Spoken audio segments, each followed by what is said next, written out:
So, to pick up from last session, you have been told by Alina, who you all now know to be a member of Asim'Loch or Scora's little faction. She informed you that whatever is going on, Scora is not actually in charge, but is doing things because he has to, as are the rest of them. She's told you that if you want to get to the bottom of this quickly enough, she advises you to break into her office at the guardhouse.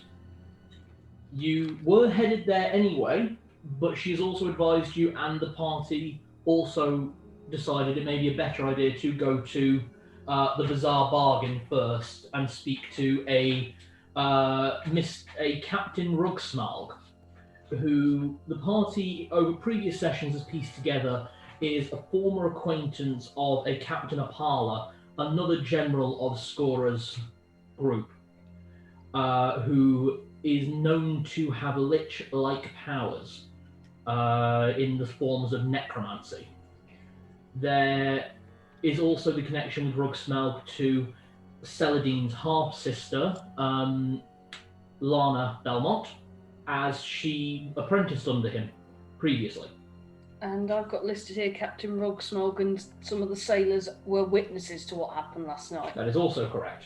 Captain Apalla is the one whose treasury robbed, and it was his goons left behind to come back as corpses that attacked us.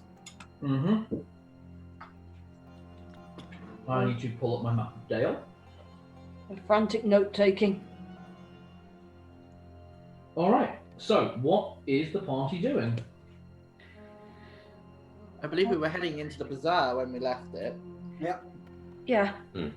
Yeah. Mm-hmm. We were going to go and do a little bit of shopping and gather some info.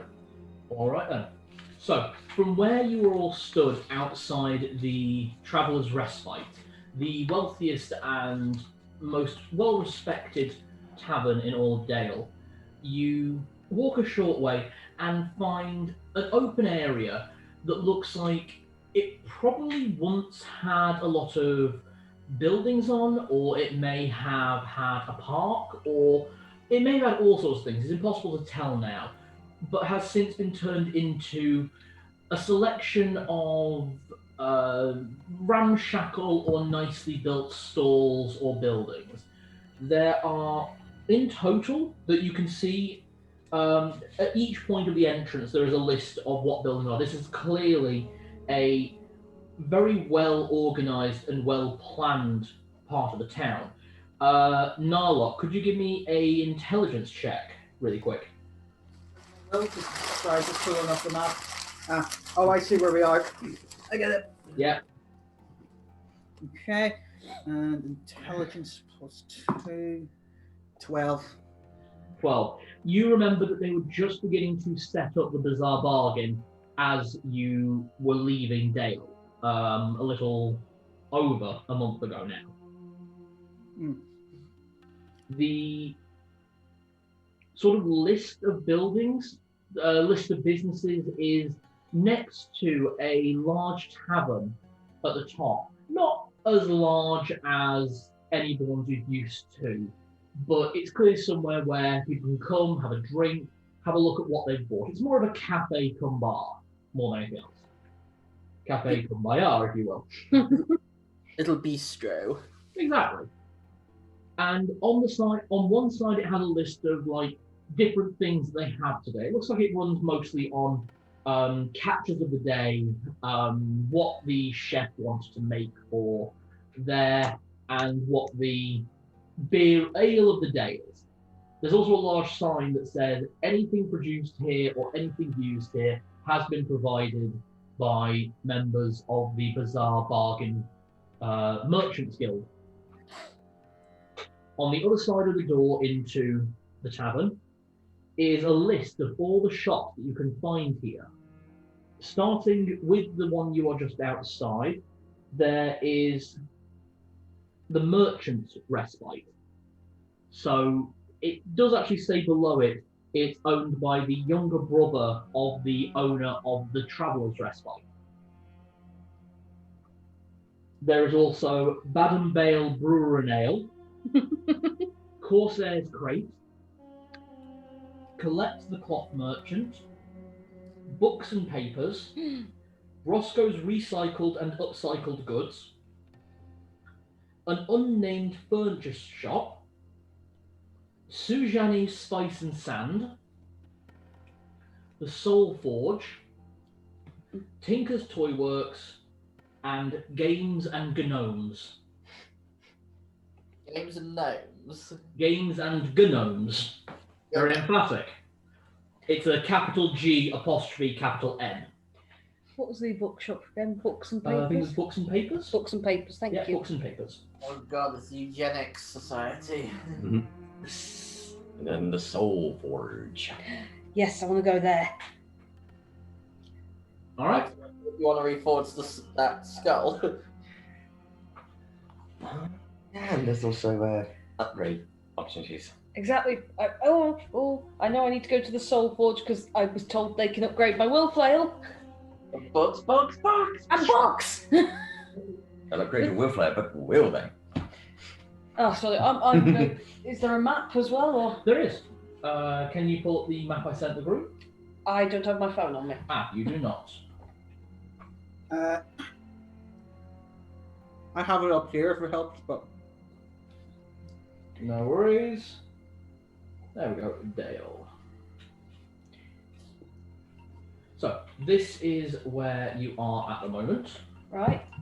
Okay, yeah. Alright. We're at B1 presumably. You're at B1. That is the Merchant's Respite. Got it. And basically the order I read them out in, basically you tell me where you want to go, there's a clear map. Alright. Well, the two I want to go to are Books and Papers and the Soul Forge, and obviously we all want to chat with Captain Rugsmalg, who I'm presuming is the Corsair's You were crate? told last time he works at the Corsair's Crate. Okay, so those are the ones I want to go to. Anyone else got any? No, I need to poke my head into the Soul Forge for a little bit, so... I think I might also head to the Soul Forge. I'm just peering around at the moment. Okay. In which case, with you being the more focused member of the group, we'll sort out a few things with you. Okay. Zed, are you basically just window shopping until the rest of the group is ready to go into the Corsair's Crate? I'm looking for the greatest concentration. For people, Yeah. that would be at the Merchant's Respite, primarily. Everyone's kind of milling around the shops, but people are mostly congregating at the tavern. Okay. Is there somewhere where I can climb up? There are tables. There are outside tables. Rather than not jumping on everyone's merchandise. Can you imagine if someone did that to us at Alcon? Oh yeah, true actually. There are boxes and crates nearby, fairly basic ones. Looks like obviously this place has only been open a while, so storage crates for the most part. Alternatively, and I'm just saying this in character to Zed just for like a laugh, so the other thing is there's a unnamed furniture shop there we could just buy you as a stool to stand on. Now, in my luck, I'll step on the crate and.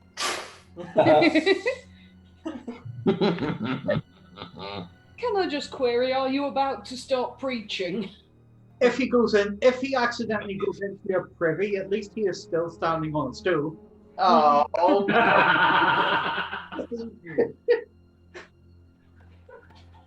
He says that as he slurps down his twisted salted caramel ice cream. Right. Oh god. Is this where I'm gonna make a complete and utter ass of myself? It's down to you. Like most street preachers. I say, hell is coming for you. God. Oh god, I'm sending a callous thing. Sorry. We are all but maggots. Would you like me to run the rest of the party while you think, or would you like to start with you? Run with the rest of the party because I need just to consider what I'm actually going to say. Okay, not a problem. Celadine, Yes. walking through the a selection on every side. You spot the Corsair's crate instantly, so you know where you're going there. It's a very nice shop, wooden build. Look at it, mostly built of driftwood or wood from old ships that has been replaced. There's lots of scratching and effigies all over it, from probably little bits of like scrimshaw practice for the sailors, but also lots of less intricate detailing, basic graffiti, like stuff like great big ugly baby eating O'Brien was here. Aye. Moving through, you get past Colette's cloth merchant, an open plan, very nice clothing shop. Well, not really clothing, it's more just bolts of fabric for the most part. As you're going past, the woman inside looks up, hoping you might pop in, but you are focused in your direction towards the bookshop. Books. Yeah. You arrive at Books and Papers. The sort of middle-aged man with a small wispy beard. When I say middle-aged, he's probably getting upwards of about 40s, 50s. He's there. You see him like stacking chunks of raw paper. Like, we're not talking like nice vellum that you're used to. We're talking pressed, and there's bits of dried leaves in it. And he's got this big cutter that you recognise from your own shop. And he starts stepping it inside the leather and binding it. He's very focused in what he does. You're not getting his attention. No, I'm watching what he's doing. He's binding the book together into the leather binding. Right, Saladin eventually gets bored of watching him and starts rummaging through the books, I think, then.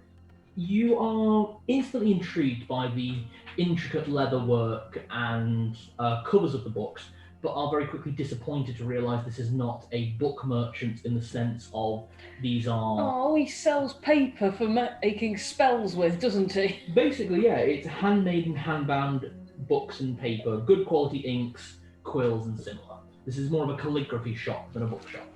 Oh, that's not what I wanted. So that said, I might pick up some paper and I can put more spells in my spell book. Mhm. Or do I need to, actually? The spell shop that we found.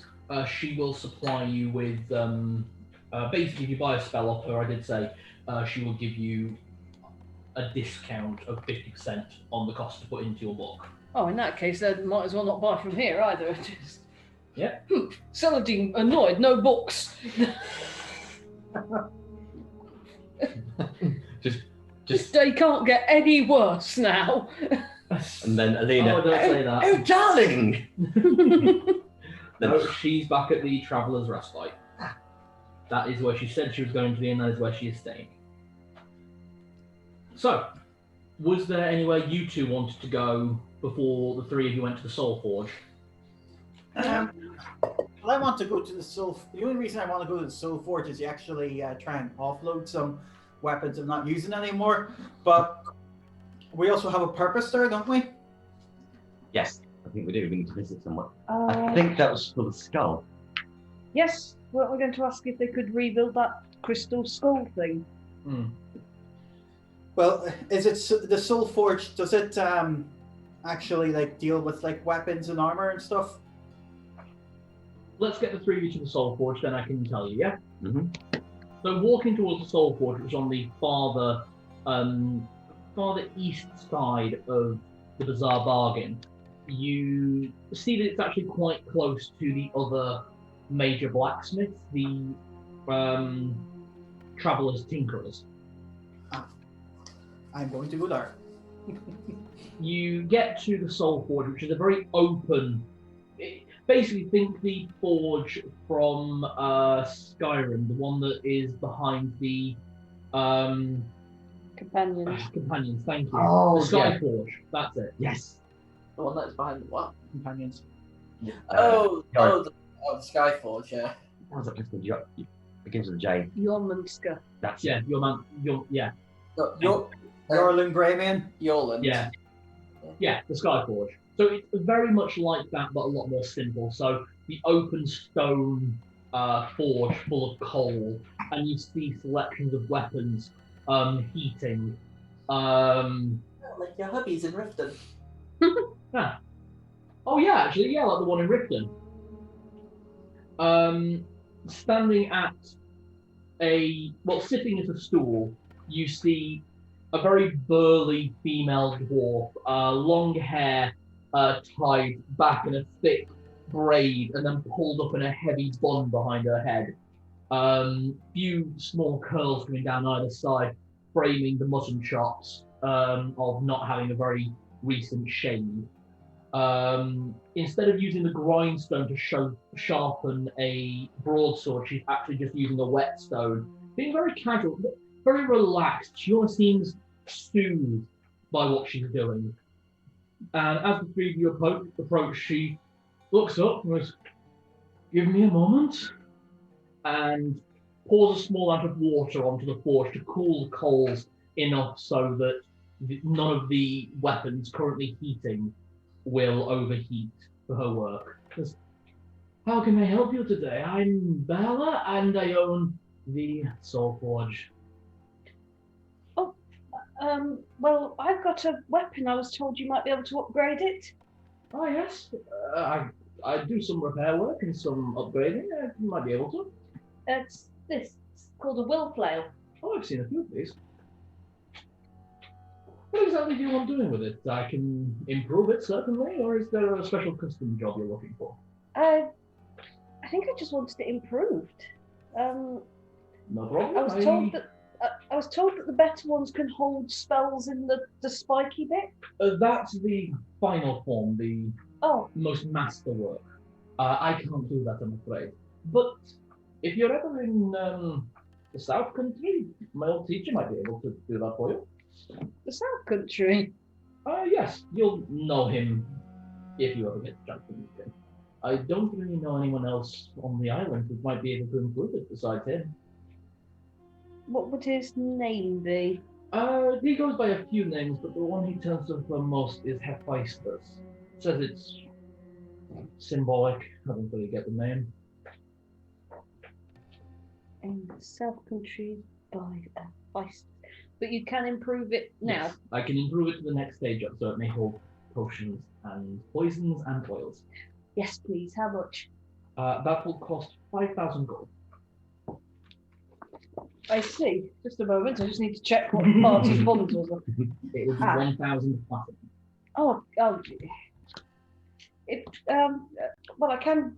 If people are alright with me using party funds for it. I got no problem. Okay, I'll write you a check then. Absolutely no problem, and you can pick it up tomorrow morning. Okay, thank you. All right. What about you two gentlemen? Now, look, was there anything in particular that you really needed, or? Yes, I carefully take out my short sword. Have you any means of improving this? I lie it flat across my hand.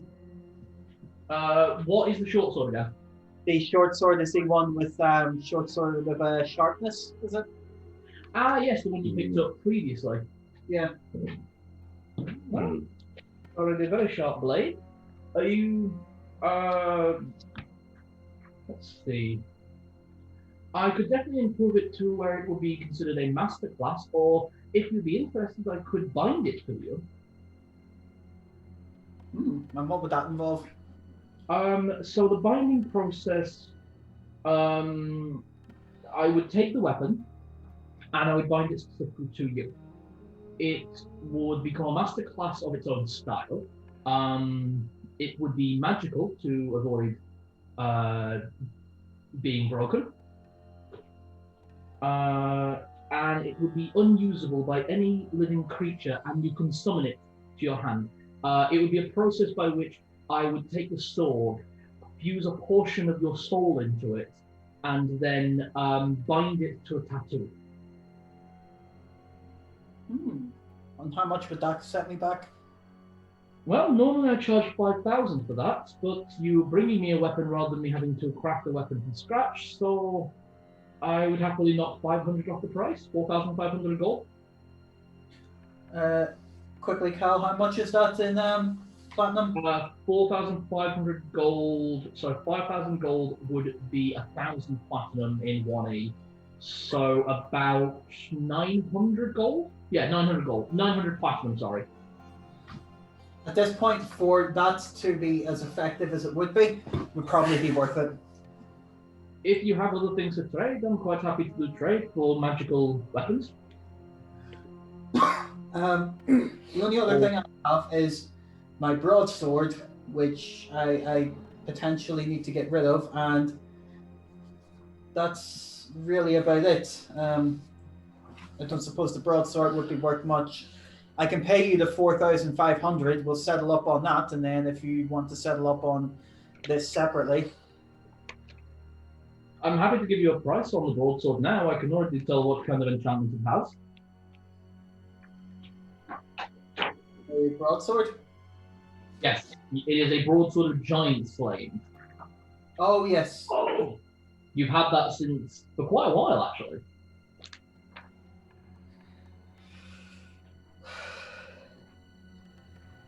Are you alright? Yeah, I'm fine. So it's just, you know, when you eat a lot and you just kind of get that, Food coma. lightheaded and feels like your sugar's about to crash. Well, if you'd be happy to give me that sword, I would happily do the work for 2,000 gold. Done deal. Fantastic. 2,000 gold in platinum would be 500 platinum? No, 400 platinum. 400 platinum? Done deal. Absolutely. I can have the tattoo and everything done. I write a check to my account. Fantastic. Yeah. Thanks for the game. Thank you. Oh yeah, we're laughing. That was 400. As you hand over both swords to her, she actually points at your hip where you keep your magic dagger. Where did you get that? This? Oh, yeah. Someone tried to kill me with it, and ended up with it embedded in my chest, and I ran for it. Medium height guy, dark hair, leather coat. Sounds like him. Yeah, I was going to say, I've only ever seen him carrying that kind of knife. So, you know much about it? I didn't stop to ask questions. He wanted me dead. I didn't want to die, so I just got the hell out of there. Well, if you'd be interested, I can give you a bit of information about that knife. Yeah, sure. What can you tell me? So it's a one-of-a-kind design. It's actually a precursor design. It's crafted from the tips of broken Templar blades to create the magic that's required.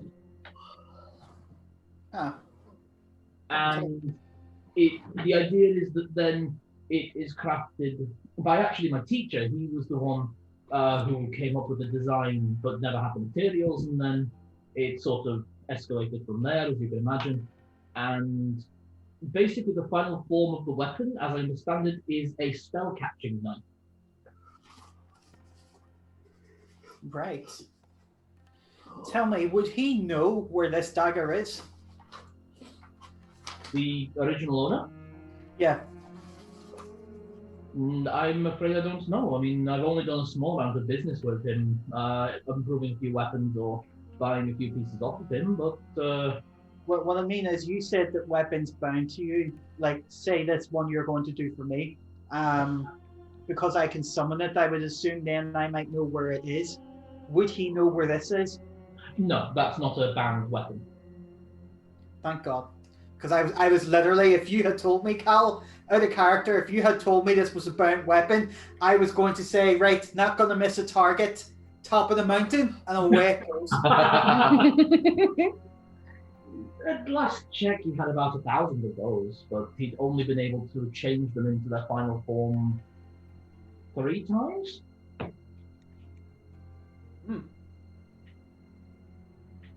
Spell. Maybe this will end up someday being the 4th. Well, if you go and see Hephaestus, my master, then maybe he'll be able to craft it for you. I appreciate that, thank you. You're welcome. It's nice seeing a bit of an oddity. Does the man in question visit often?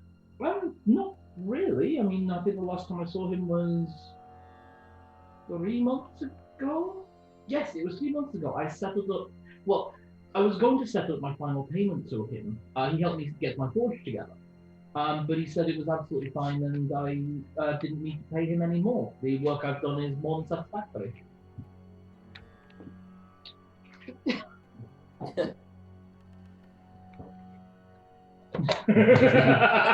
I love watching players read for notes.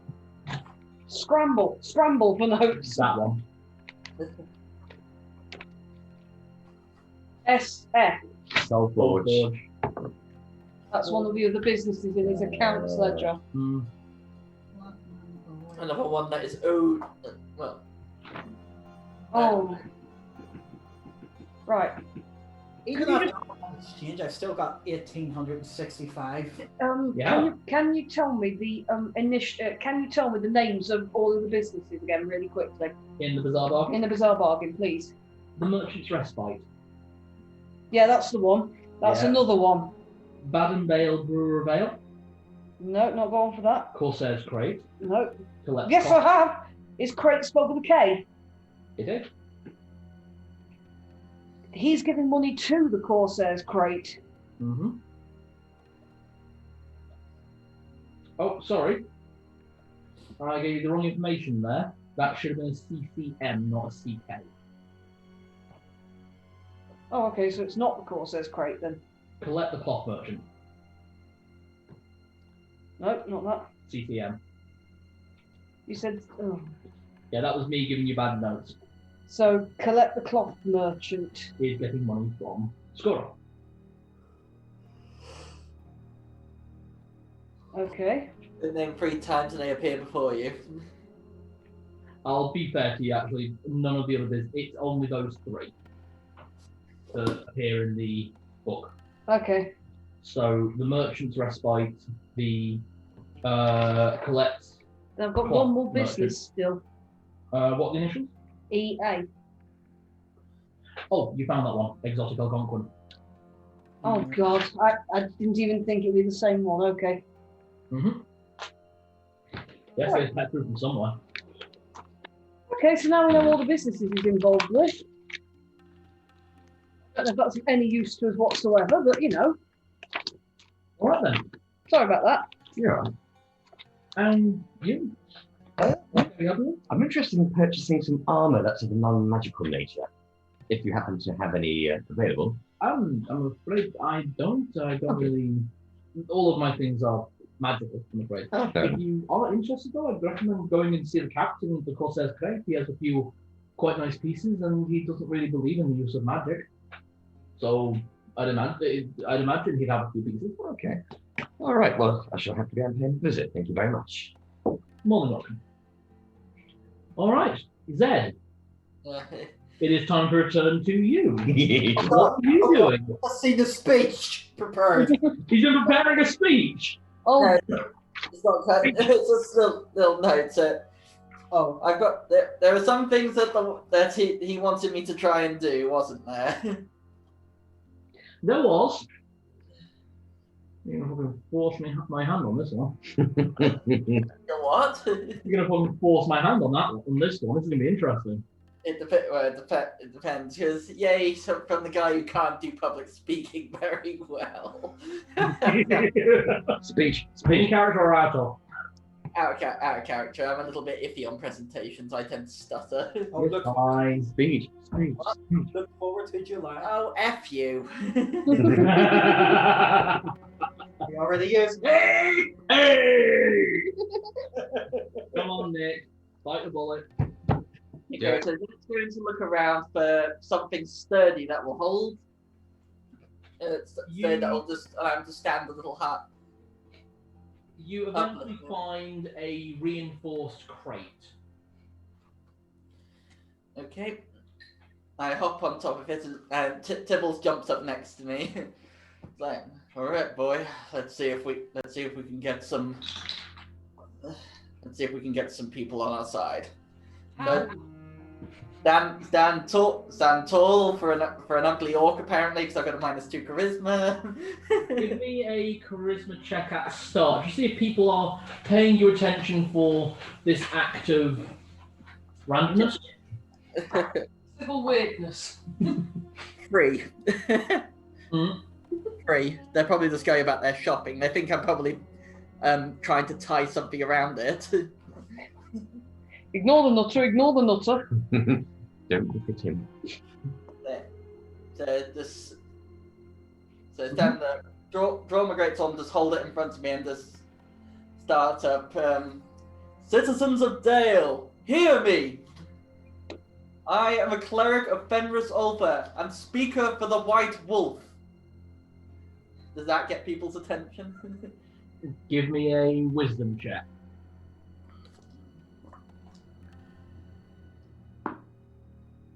It's wisdom is +4 for me, isn't it? It is. That's 18. All right. You've got people's attention. A few people. The few of the people you spot, you do see the symbol of Fenris Ulfa somewhere about their lapel, neckline, that sort of area. A few people pay you a little bit of heed and then carry on. Okay. I have seen myself many of you here. I see you approach the shrines at the city walls. I see you make your offerings, your prayers. I ask you now, will you obey a speaker of the White Wolf as he aims to correct the natural order for which our wolf stands? Oh God, You've got their attention. I sound like a politician. A little bit. Isn't that ideal? Yeah. Oh no, because politicians are lying bastards. Fair cop. Speak up! Okay, so. As opposed to priests. Sorry. Yeah, I can't counteract that. So, All right. we know. You all know that the White Wolf is the guardian of nature, cruel as it is. It brings new life and yet tears it asunder in the forces and in the wilderness of the forests. But we know that the natural order of the world is change.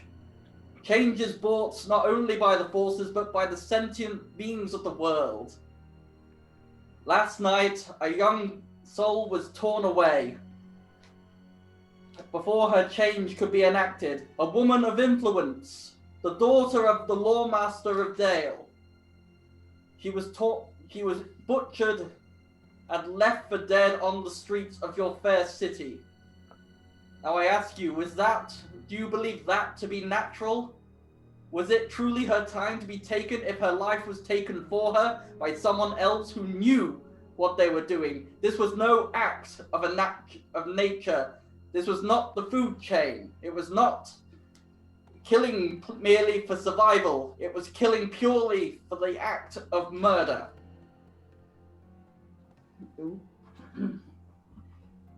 This girl was barely out of her youth.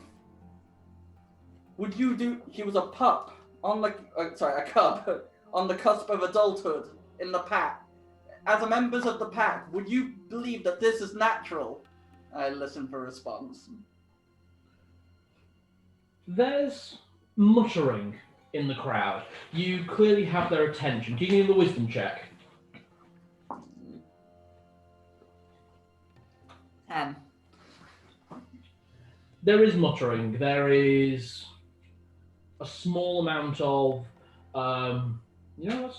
he's saying something right. And I mean, if they allow a crime to happen now, what does that mean? It was the daughter of the Lawmaster. That's a lot of what you kind of get. Yeah. Okay. But even now, you see what this murder has done to you. It has blocked your way of life. The gates to the city are sealed. You cannot even cross to visit the leader of this town. It will not change again until this murder is solved. Will you aid me, like a pack rallying together under the White Wolf, under an alpha? Will you help me solve this murder? Will you stand? If you know something, tell the guards. They seek desperately to find justice for this poor soul that was torn from us. You see a few people now. Obviously, growing up, spending your time in the Temple of Fenris, you know that the worshippers are not prone to rallying cries, particularly. It's a shame because I kind of want to clap a little bit Yeah, there. absolutely. Obviously, anyone in attendance may clap, and there are those obviously in attendance. Those that you see who are clearly worshippers, though, are all nodding, talking. You see a few people raise their arm in solidarity, and you see a few people drifting straight away, and they're going to find guards. You can see them a little way off. So, I have been assigned by the guards to investigate. My friends, we have already sought to rebalance the natural order in Pelennor and in what was the other one? Denethor and Kalak. Yeah, in Pelennor, Denethor, and Kalak. For we know that a great disturbance may even form in the swamp beyond these lands, that may even threaten Dale. But we cannot solve it until this is done. I ask again, will you follow in the name of the White Wolf? Will you help us? Yes, yes, yes, yes. That's just the kind of chanting. You see different people starting to come in, approve, and then disappear as they go to find guards, someone to talk to. You can see people drifting away, kind of spreading this, you know what, this isn't just for the guards, we all need to get involved. That was bloody brilliant. Was that the end of your speech? Go in the name of the White Wolf. May the moon shine on your footsteps and Tibble's howls. As the howl goes up, the cheering of parts of the crowd who are not necessarily in the know of the god of nature and cruelty are roused by your wise and decent words, and as you're basking in their glow, you look up to the sky. Ooh, pink cupcake in the face.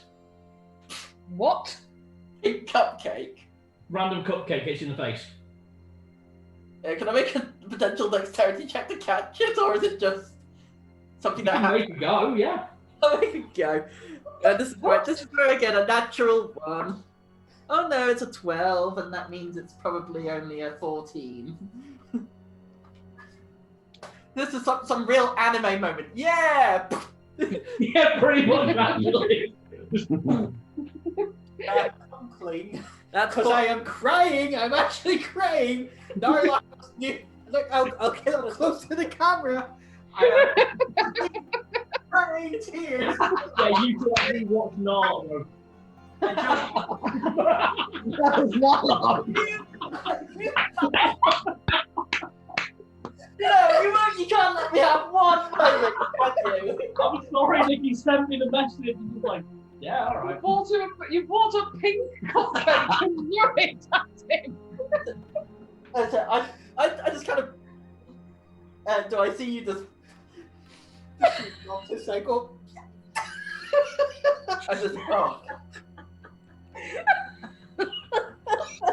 Bonus one! Wow, you killed these We're in bed with just a cupcake, knowing we saw both of us were stood there, saw Narlock fully do a baseball wind up and wang it at his head. Pretty much. I mean, it was quick. He was very quick in it. At least I didn't fall... I only got 14 now, but at least I didn't fall off the side. Yeah. You just go, oh no. This is a bad day to be said. Yeah. I kind of try and pass it off and just...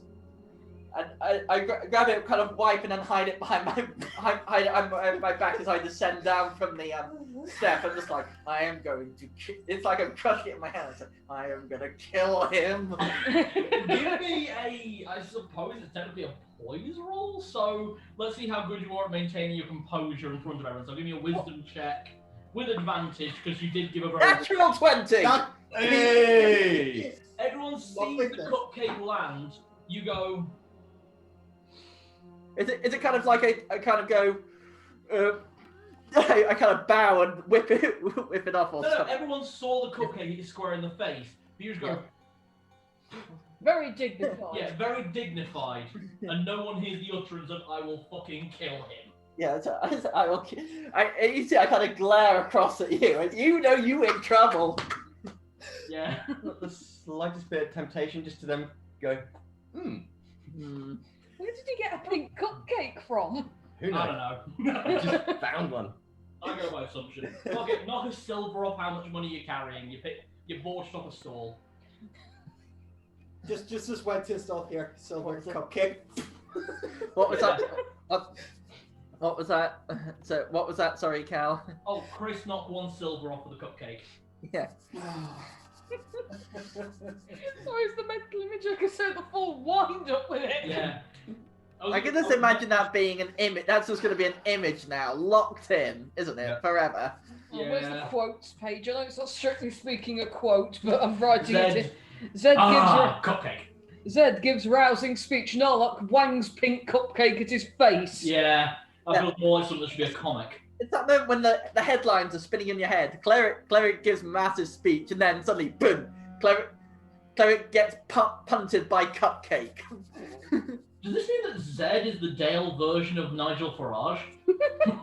God. Hey, I'm better than Farage in To all be- respects. To be fair, the one thing you never said was that nobody laughed at the cupcake except Narlock.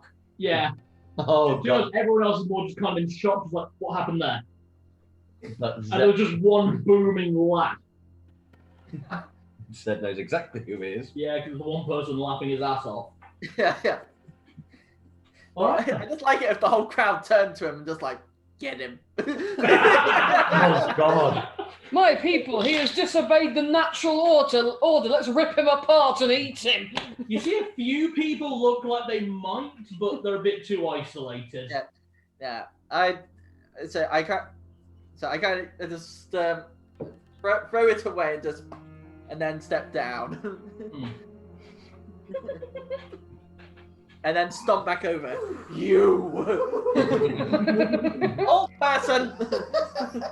Whole person? Yeah, Oh God! What level spell is whole person? 2. It's level 2 cleric spell. Do cleric spell. We were just going to solve a murder, and now we're about to cause another one. The murder can wait. I know how slippery this bugger is, so I'm gonna get my. Magic user cleric. Oh God, he's going to go Cleric, whole person and spells. smear a cake directly in his face. And I'm just seeing a Homer Well, Simpson. but that's a much better idea. Sorry. Okay. Level 1, level 2. Whole person, yep, level 2. I thought we would have given him a nice hug. Hold person. Okay. Your Lenny Narlock, you need to make a saving throw against magic at minus Zed's cleric level. Which is currently 6.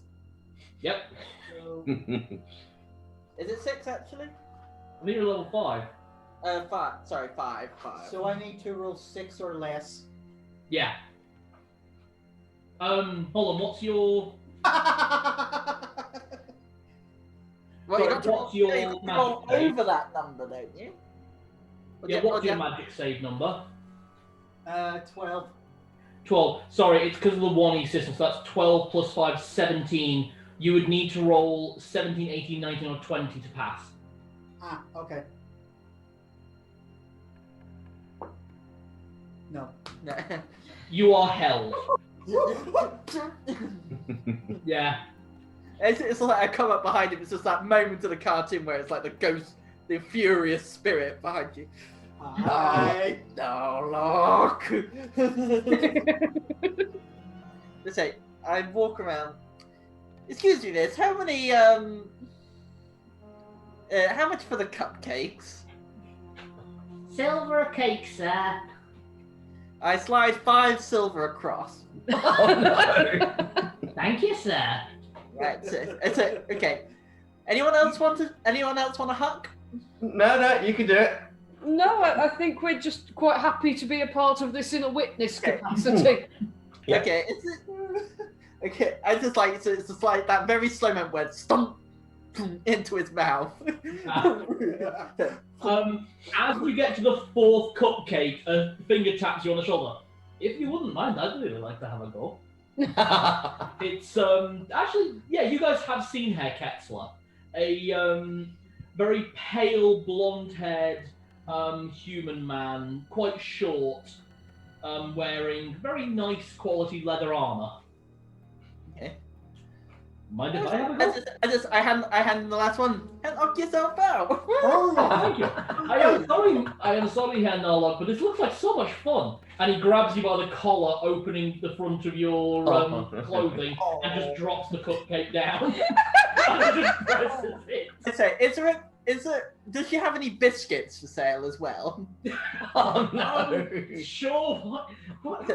I pay 1 silver for a biscuit with a very sharp point, and just like next time you try to pull something like that, I would like you to imagine if I cast a spell to harden this, and imagine all the places where I could stick it. By the time you've said that, the spell ends. Yeah, just like. Ooh.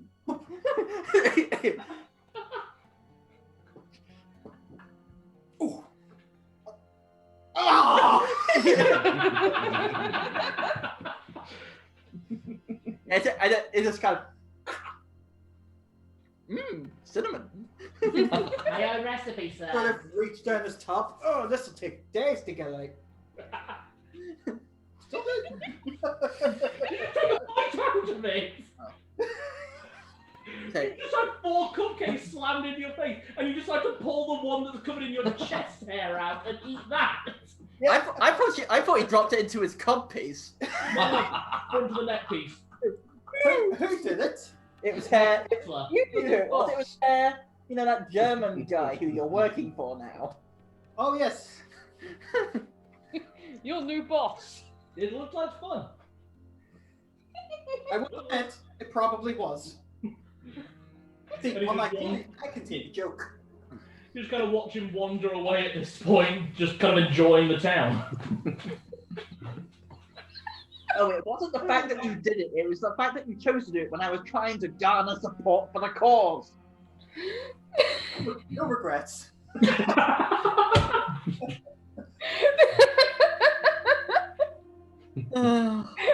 That was on par with the scene from Frozen during Olaf's song about summer, where fucking Sven is just, what's his face, Kristoff, it just goes, I'm gonna tell him, don't you dare.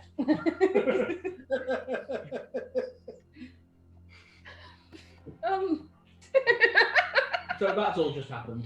No, look, you've got a cherry behind your ear. Okay. Oh. He's a half orc.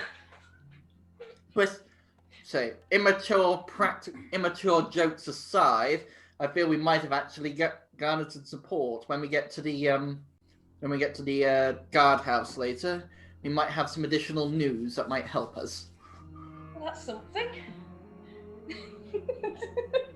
Sorry. So is this Saladin? She's just trying to hold it in.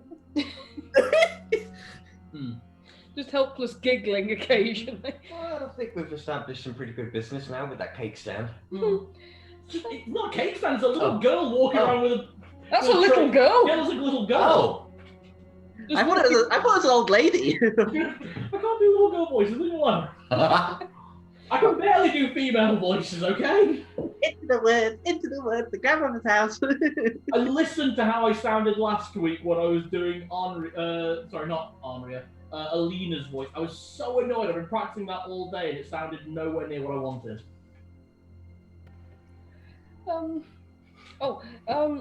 No, because we did hear that Right, sorry. Because we heard Captain Rugsmog isn't a big fan of magic there, I'm kind of feeling I might go and have a little look around that cloth merchant's, actually, because I wouldn't want to annoy him. And the robe and everything does sort of scream wizard.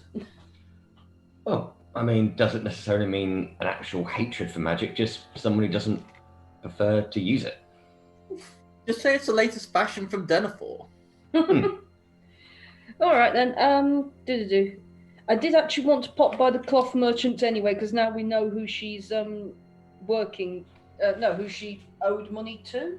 Who gave him money, but also he's given her money. Yeah. Oh, so it's like the startup loan thing all over again. Yeah. Pretty much. That seems to be a lot of what you've been hearing whenever you've asked someone. There's a lot of people here who Scorer clearly gave money to help them get off their feet. But at the same time, they are also places he has been for work. He has been for things. Maybe we can get Roberto a long, scary black leather cloak. It's going to be trailing along the floor. Then you just need to get him a pussycat. We actually do have a broom that flies.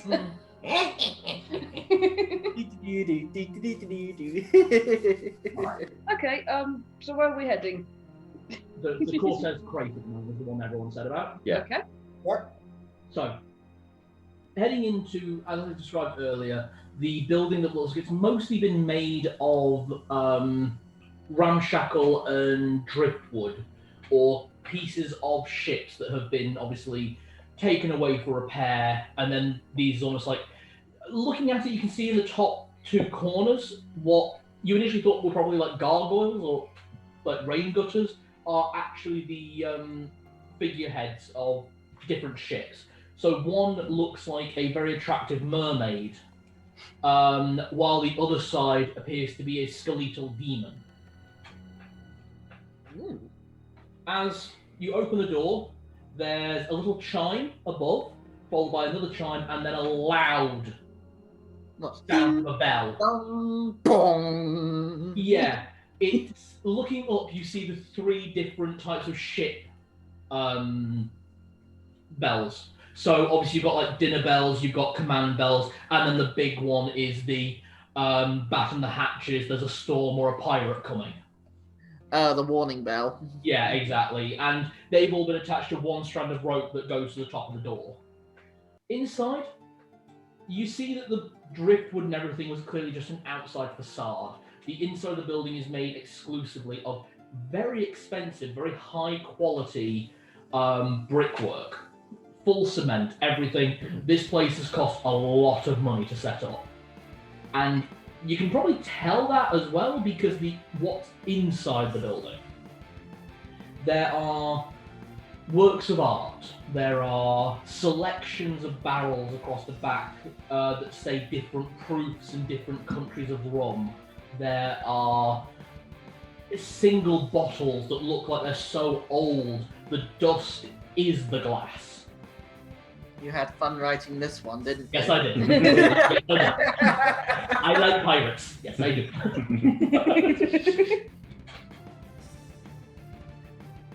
Okay. Behind the counter, there is a much older man, probably. It's difficult to assess him. He could be 50 and have aged very badly, or 80 and aged well. He's dressed in this long black ship coat. Almost like, it's less so much black as it is very faded navy blue. Very nice rough shirt underneath. This is a man who clearly enjoys the finer things in life, but still remembers his heritage, as it were. Large, wide-brimmed hat with an ostrich feather coming out, set rakishly about his head. He goes, "Ah, customers! How can Captain Rugsmog help you today?" Rugsmog. I like them already. Isn't this one of the bad ones? No, Captain Appalla's one of the bad ones. He did used to work with Captain Apalla, but he stopped speaking to him because of the lich thing. Exactly. Extensive note-taking is your friend. It is. Hey! But you're still playing. You're still playing. You're still playing on the. Oh no! Wait. This one isn't the. Isn't one of the ones in the account book, is it? No. No. No, as it turns out, no. Oh, I should mention, by the way, across the back wall, Nick, you actually recognise this. You see the black flag with the blue phoenix emblazoned on it. I look up at him and say, "Excuse me, what is that symbol?" Ah, that's the symbol of my ship, the Rising Storm. Beautiful ship, very good one. Still comes into dock from time to time, and makes me a good bit of money when I trail out. Uh-oh. I think we took half his treasure and I stole his chest. Doesn't have to know that. As far as he knows, we just set his crew free. Hmm? Because it was his. Oh, It was interesting. his crew that had been resurrected by Apalla, which is what Rugsmeld was so against in the letter. And basically that was like the final straw in their relationship. No, it's just I saw this symbol when we were doing some assistance in was it Denethor or was it Pelennor which had the toad? It was Denethor. In Denethor, we went beneath the town's well. You seemed to lean back actually at the mention of that. It's like, oh really? What did he say? Sorry. Oh really? Yes, I saw your. There were two. We came across a cavern with two chests in it. One of them was that symbol. The other. Metal skull? Yes, that was the one. And we were set upon by some rather nasty creatures. What did you do to them? Sad to say, we put them out of their misery. It's a sad endeavour, but I'm glad someone did. Well, I guess I don't have to have my boys lock the door after all. And you hear the door unlock. And there are two massive ship hands either side. One is half orc, the other is a bugbear. A bugbear? Yeah, I look up to the half orc. stay back. Yeah, so the way I see it with orcs, we will always do that. But if he has to kill me, it's just business. Exactly. And as you're watching the bugbear, he kind of looms back into the shadow and you can't see him now. Bugbears are very good at hiding. Sorry, did you get the chance to watch Klaus over the holidays? No, we didn't. There's just this scene where there's this. There's this girl, and then she looks like what you imagine the fat lady to be when the fat lady sings.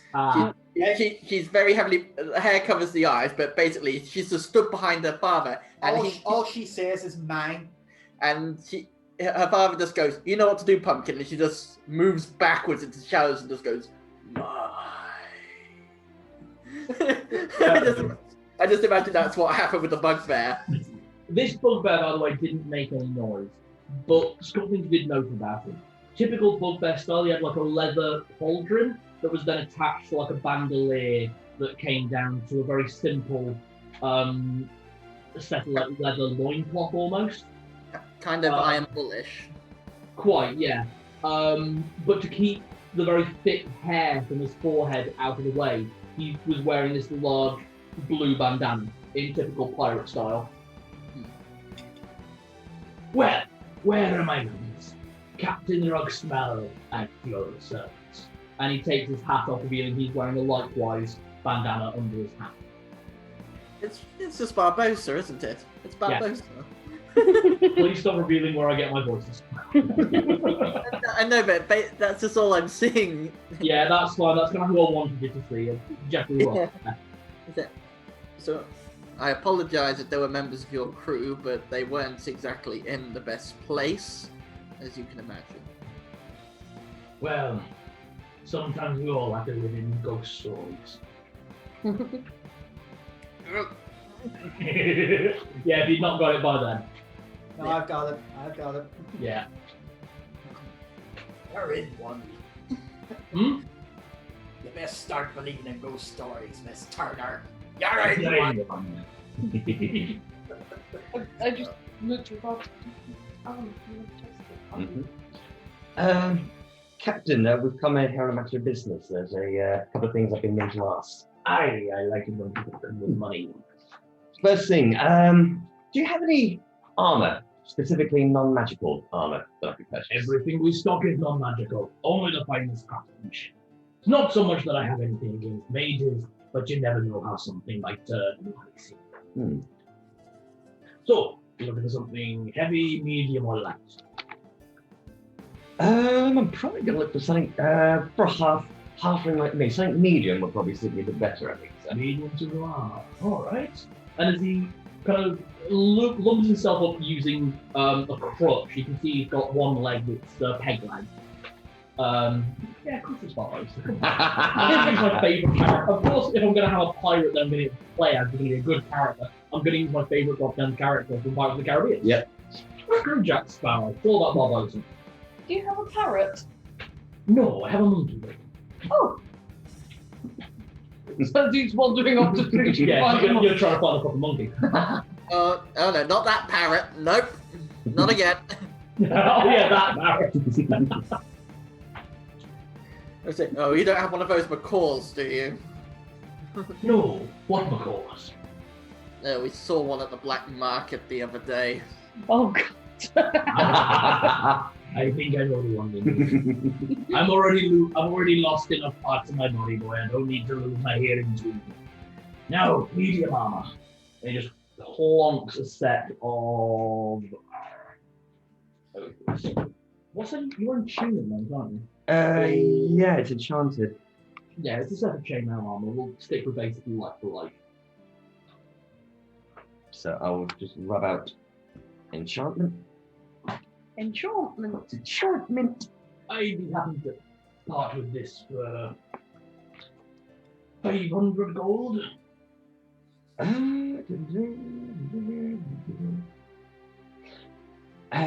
Would that be okay if I was to take some out of the party guns?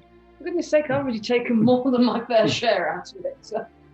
Do you accept one of these money sets? Absolutely. So 500 gold. Nice and official. Thank you. Think it's Oh, that's a rather nice sword. I was actually about to ask, being a well-travelled man, what would you say would be your weapon of choice?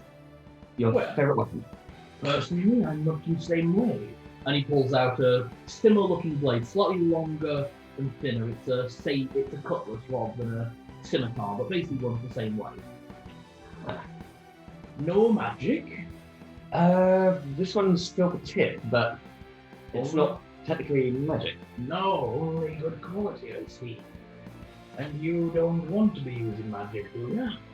Well, kind of long story short, I used to dabble in a little bit of magic as a bard, but I just thought it just didn't work for me. So You three. Mind if I borrow your little friend here for an hour or two? Yeah, sure. You're not going to do anything horrid to him? No, but I think I can impart something on you that might be quite useful, young man. Well, I mean, I've heard a lot of good things about you, Captain, about how you did in combat as well, and particularly someone under the name of Lana. Was under your tutelage. Yes, Lana Belmont, she was a good girl. She can dual wield. That's incredible. It's a bit of a talent. Personally, not for me. I prefer the single blade. But if that's what you're interested in, don't let me stop you. And you got all the chips? Yes. Well, there's quite a fair amount I could learn off you, sir. Well, yes, if you're happy to spare some of the time, and then maybe afterwards, if you like, are you a drinking man? Always. Then how about we hit up a few drinks after? Why don't you come back to the merchant's rest? I don't think this is finest rum. I think we have a deal. Okay. Sorry, I had to put a voice for a second. Before I take your friend here, anything I can interest you in, or anything you need my help with? What kind of things do they have? What kind of things does the store have? As I said, it's lots of mixed goods. There's bits of armor and weapons from all across the sea, mostly medium armor and finesse style weapons. The typical things a sailor might use, that sort of thing. There's also things like artwork, scrimshaw mostly, so like a whale's tusk that's then had carvings done on it. So we have that. Maybe you might be interested in that forgery. The forgery, we traded in at the bank for money. Yeah. Oh, we might want those crystal skull. We didn't get the crystal skull mended at the Soul Forge. Well, I haven't actually had a chance to look around the True. store, the bazaar yet because I was busy composing myself for my speech. So to be honest, you guys, do you need to ask Captain Apalla anything? And then you guys could all go around the bazaar bargain and return in an hour or two for Roberto. I have a sort of question, but it could be a long answer. Aye, lassie. You know someone by the name of Captain Apalla? Yes, we parted ways some 30 years ago. Well, we think we may or may not have earned one of his friends' ire. Oh, it's not a woman in red, is it? We've not had the displeasure of her yet, no. Oh, I just remember her. She was a nasty. Well, a nice piece of work, but a nasty piece of work. You can't come either. I don't think I do. You three do. There's I just. But I was wondering if you could tell us a bit, like, obviously you were able to walk away, at least semi-intact, from a fight with him, presumably. Once or twice. I mean, a bit of a spell slinger. One of the reasons I don't really like to have magic on my ships. But for the most part, never really got the finesse of fighting, if I'll be honest. So he's not really a finesse fighter then? It goes a bit more in for the brutal smacky and then summon down lightning. Smacky and summons down lightning. It's what happens when you decide to dedicate yourself to the sea witch. I just feel like unbelief. Yeah. An associated goddess of your own religion, to be honest. Yeah, she is. But her wrath is nothing. But the White Wolf's wrath is nothing compared to hers. No, absolutely not. I thought we heard at one point that he has lich-like abilities. Gifted by his goddess, they are. I see. Sorry, I'm basically trying to work out the best thing to do if he comes to try and attack us. Other than run away, obviously. What I'd recommend, get him in a confined space and get him on land. Confined space and land. Thank He's you. got a few tricks up his sleeve if you get him on the sea, and a few worse ones if you've got room to move. You don't want to get in the way of his chariot. You also then mentioned the woman in red. They usually travel together. Could you tell us a bit about her as well? The person we think we've pissed off is one of their friends, and yeah. Well, I didn't really know much about her myself personally. I only saw her a few times, helped them do crossings here and there, and she brought information about good targets on the ocean, back when I was a pirate, of course. Left that long behind me when me and Apalla separated. Alright. So you can't really tell us anything about her? Not much. She knew a lot of things. A lot of things a woman like her probably shouldn't. But, no. Bit of a high society lady, for the most part. Alright. Well, that's useful anyway. One other thing, and this is more advice to you, Captain. There's a Sergent Alina. Is it Sergeant? Yes. Yeah. There's a Sergeant Alina in the guards. Aye. I would just watch yourself around her. We don't really hold much to the guards here. They leave us alone and we leave them alone. Oh, sorry, I'm so sorry about this, dude. I've just remembered one other thing. We understand you witnessed something last night as well. Aye, the attack. I was Oh, you were good. I was also going to ask about, did he hear if you heard any cannon fire? Because I think there was talk about, I don't know if I got this right, but there was like indications that there was some kind of supernatural thing that was going on around the same time. Aye, there was quite a few things that happened last night, all a bit quick. Me and the lads were going down to the docks to have a few words with some of the merchants that we trade with. And also to check on the old ship, of course. That was when it happened. Whole edge of the ocean. Could see it. Mist coming out from behind the Recimiprin Islands. Out from the old grotto, it were, which is much strange. The grotto is only a small amount, but that's where I swear it came from. Came out across the banks as if it was coming out of the wall itself. Opened fire before anyone could see what was happening. Massive cannonballs. Absolutely huge. So it was cannonballs coming out of a mist? No, there was a ship coming out of the mist. Right. And they were massive cannonballs. Really badly wrecked the beachfront. If you've been down to see it all, you might still see them. But I'm not really sure. I got far enough away once it all started. No reason for an old cripple like me to get involved when the younger men would start firing cannons. That was when I saw the strangest thing, though. The Captain Fast and his Sergeant McGee. Watched them leaving the beachfront around the same time. Surprising to see those two trying to get away when an attack's on its way in.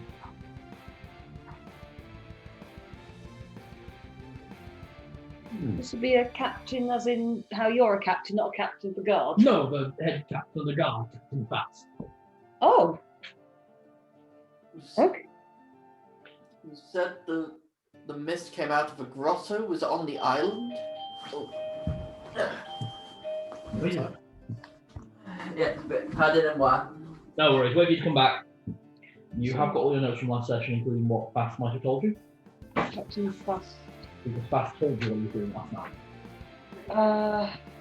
Just a moment.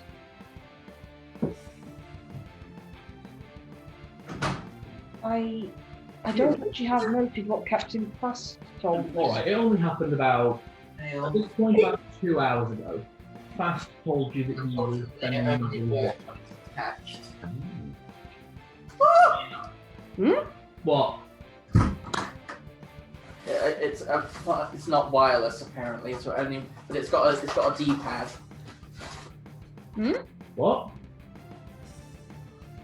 You got me a replacement Switch controller? Hey! Oh, nice.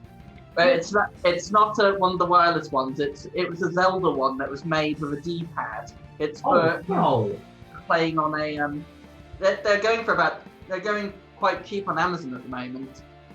I see why. I see it's for D-pad use. Yeah. Oh, don't you ever? No. Oh, it's only D-pad. Oh, Only D-pad. oh. I was thinking I might have got a decent deal on a Joy-Con. No such joy. Ah. Oh well. That's really cool. That is very cool. Nice. It's a Zelda one. So cool. Well, there's going over that. I'm just going to get back to bring it. It's in the fridge. It's in the fridge. I made sure it was an official product. I don't like buying those third-party ones. So this is getting interesting because he had that and then the So body. Captain Fast said he was with his wife last night, but Captain Rugsmog said he saw Captain Fast and Sergeant McGee running away from the fight.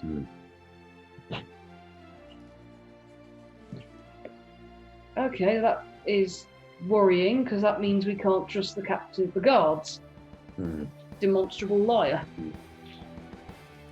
Another thing that occurred as well, Captain, was we have come across news and even discovered about the murder of a very, very young lady, horrifically wounded, as well, and seems.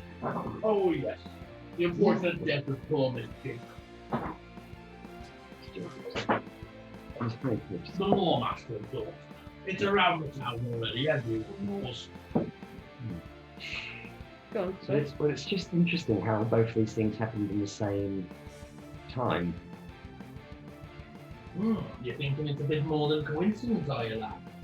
Just an inkling. The other thing, because I know trying to get away from this attack occurred from this ship. Were there any notable features? Was there a flag flying at the time? Was there any warning signal saying from the flag? No signals, no messages, just the mist. No flags or anything either. Just came out of the grotto, opened fire, and by the time a few of the ships were ready to start firing themselves, it disappeared in a flash of green smoke. I don't suppose it could have been a very powerful spell. Well, actually, Let's say Okay, I take it back. That controller works a treat. Hey! Hey! you know, it could have been I Very think much. the spells would allow that. consider it a Valentine's gift. Something would know. She'd have seen Eldor do some pretty. Yeah. In ages. I know there's a spell that lets you create an illusionary dragon. I've seen Hopper use it, so maybe there's a spell that lets you create an illusionary ship. In terms of scales of illusionary magic, you can, a very, very powerful caster would be able to cast an illusion big enough for an entire town. Some illusionary spellcasters are also able to create whole illusions of forests, terrains, land masses. Jesus. So, But those are very advanced magic. also, I don't think it would have fired real cannonballs. That's the point. I was going to say, was there actual evidence of damage? Yes, Yes. He said the docks and the Yes. beachfront are absolutely. and a few of the buildings towards the front just have these massive, basically boulders, huge, iron boulders more than cannonballs. That's unusual. Okay, well, he's given some information that's definitely useful. That sounds like, do you know, have you ever played Phantom Hourglass, the Zelda game? Yes. Where the enemy ships are just hurling boulders at you? Yeah. All those pirate ships from Rayman. Oh yeah, actually about that, more like massive mortars than cannons, really. See, that's unusual as well. So, and he said it wasn't flying under any flag. And it came from the law. Is the grotto on the Lawmaster's Island? That is Recimiprin Island, yes, the wealthy island. If it came from there, I definitely think there's something going on over there. I think it had something to do with that girl, with the young girl as well. Maybe something happened there, and they use it as an excuse to get the body from the island to here. Actually, that's the point. We don't know she was killed here. We just know her body was found. Yeah. That's a good point. It could have been dumped. Another, obviously not sure, but I'm also beginning to think, what if the finger was cut off as part of a ritual, which could have been part of spellcast, which could have been part of the clearance of the ship, maybe? It's only a suggestion, though. There are spells that do require a component of blood, and others that do require a pound of flesh. Did she wasn't missing flesh though, was she? Oh, she was missing a finger. Yeah. But that's a pound of flesh, equivalent to about a human forearm, maybe. Hold on, just remember. No, sorry, the spell I'm thinking of requires a cubic inch of flesh. In which case, yeah, a finger would do. But that's the question of whether it was done for a spell. Well- It's more of coming up with all the plot. It's the Sherlock Holmes thing, all possibilities, even if it seems impossible. We'll find that out later. I could go and ask at the magic shop and see if they ask a few questions about what sort of spells could do that. Cal, on a medicine check, when we examined the body, the injuries that she sustained would have left significant blood if she had been killed there. There was no blood at the scene of the crime. which furthers my suspicions that she wasn't killed there but dumped. All right. I know you should never ever split the party. However, Roberto's staying to train anyway. Yeah. I could go ask at the magic shop, as I said. And we know Alina told us to break into her office because she knows who did it, and she suggested we do that. And Zed, you wanted to see if you could talk with Dead, the little girl, right? Well, I say that Cupcake here should break into the office. Yes. Oh, this goes to a party. I'm so happy.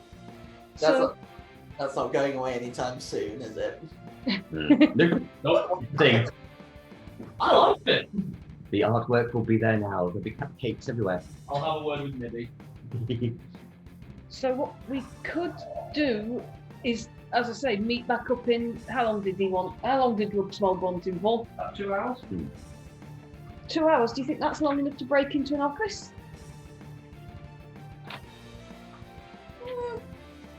Yeah, I reckon I could do it in about 10 minutes, maybe. All right. Well, from where you are right now, it's about a 5-minute walk to the guardhouse. Yeah, depends what I'm what I'm looking for. So her office is in the where did she say her office was? It's in the guardhouse on the sergeant's floor.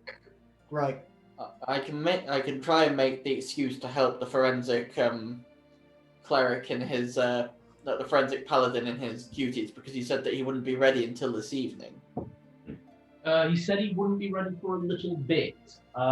He did say this evening, but just basically give him a few hours, and it has now been a few hours. Right. If we head back there now, while you're doing that, I can just throw my cloak on me and get into the office. Well, I suppose. Are you okay? So, what would you do, Celadine?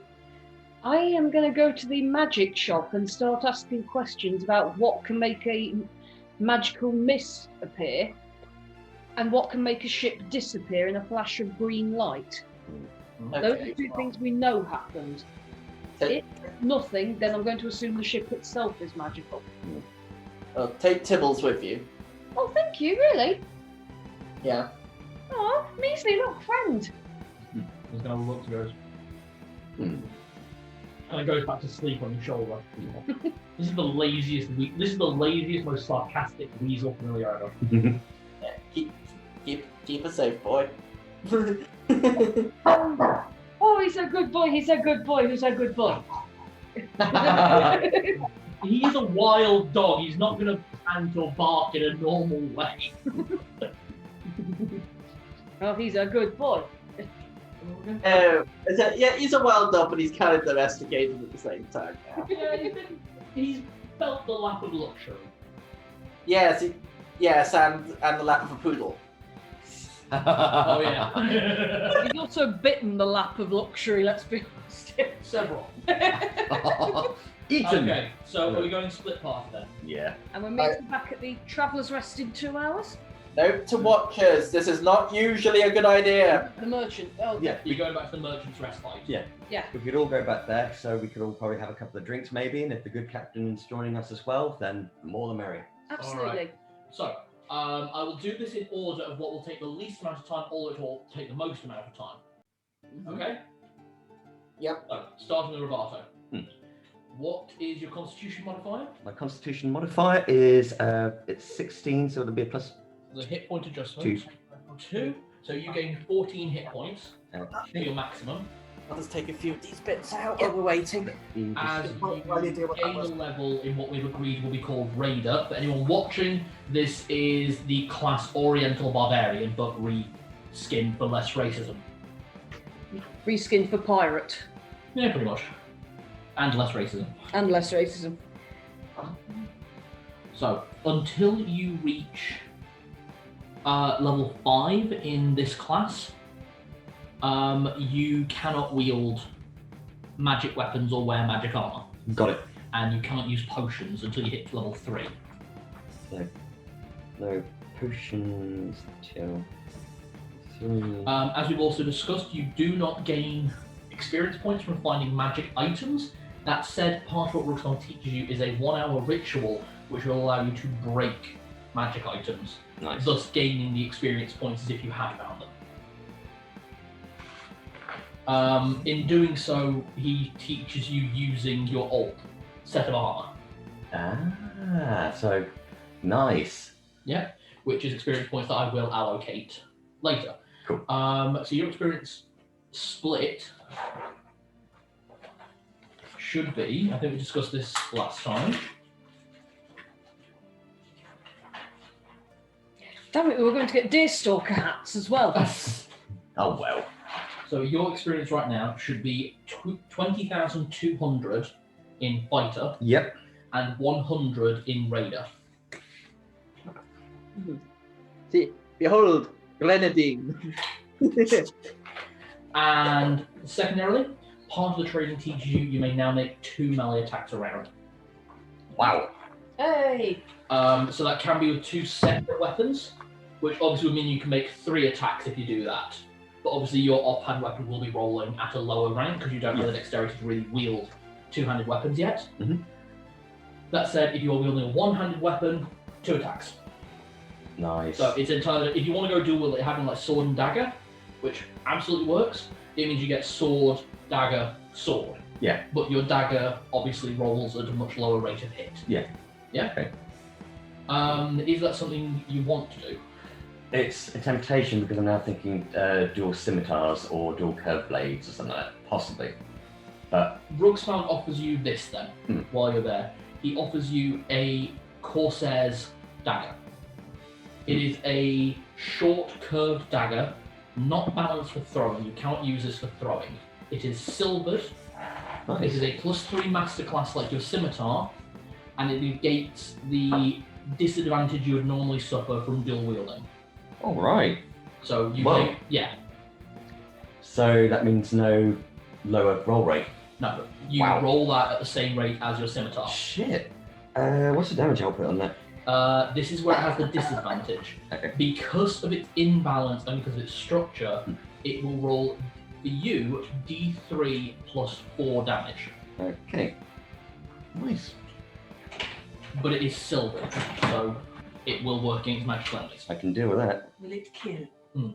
And that is, yes, it will. And that is the trade-off. Instead of getting experience for the broken armor, you are getting that.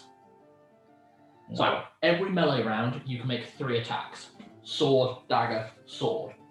Okay? But it has to be in that sequence. Got it.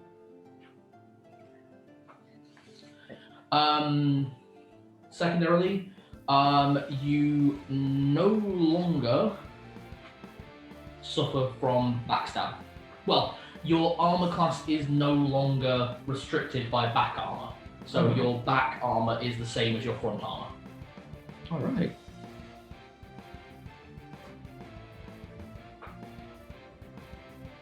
When did you get empowered ability?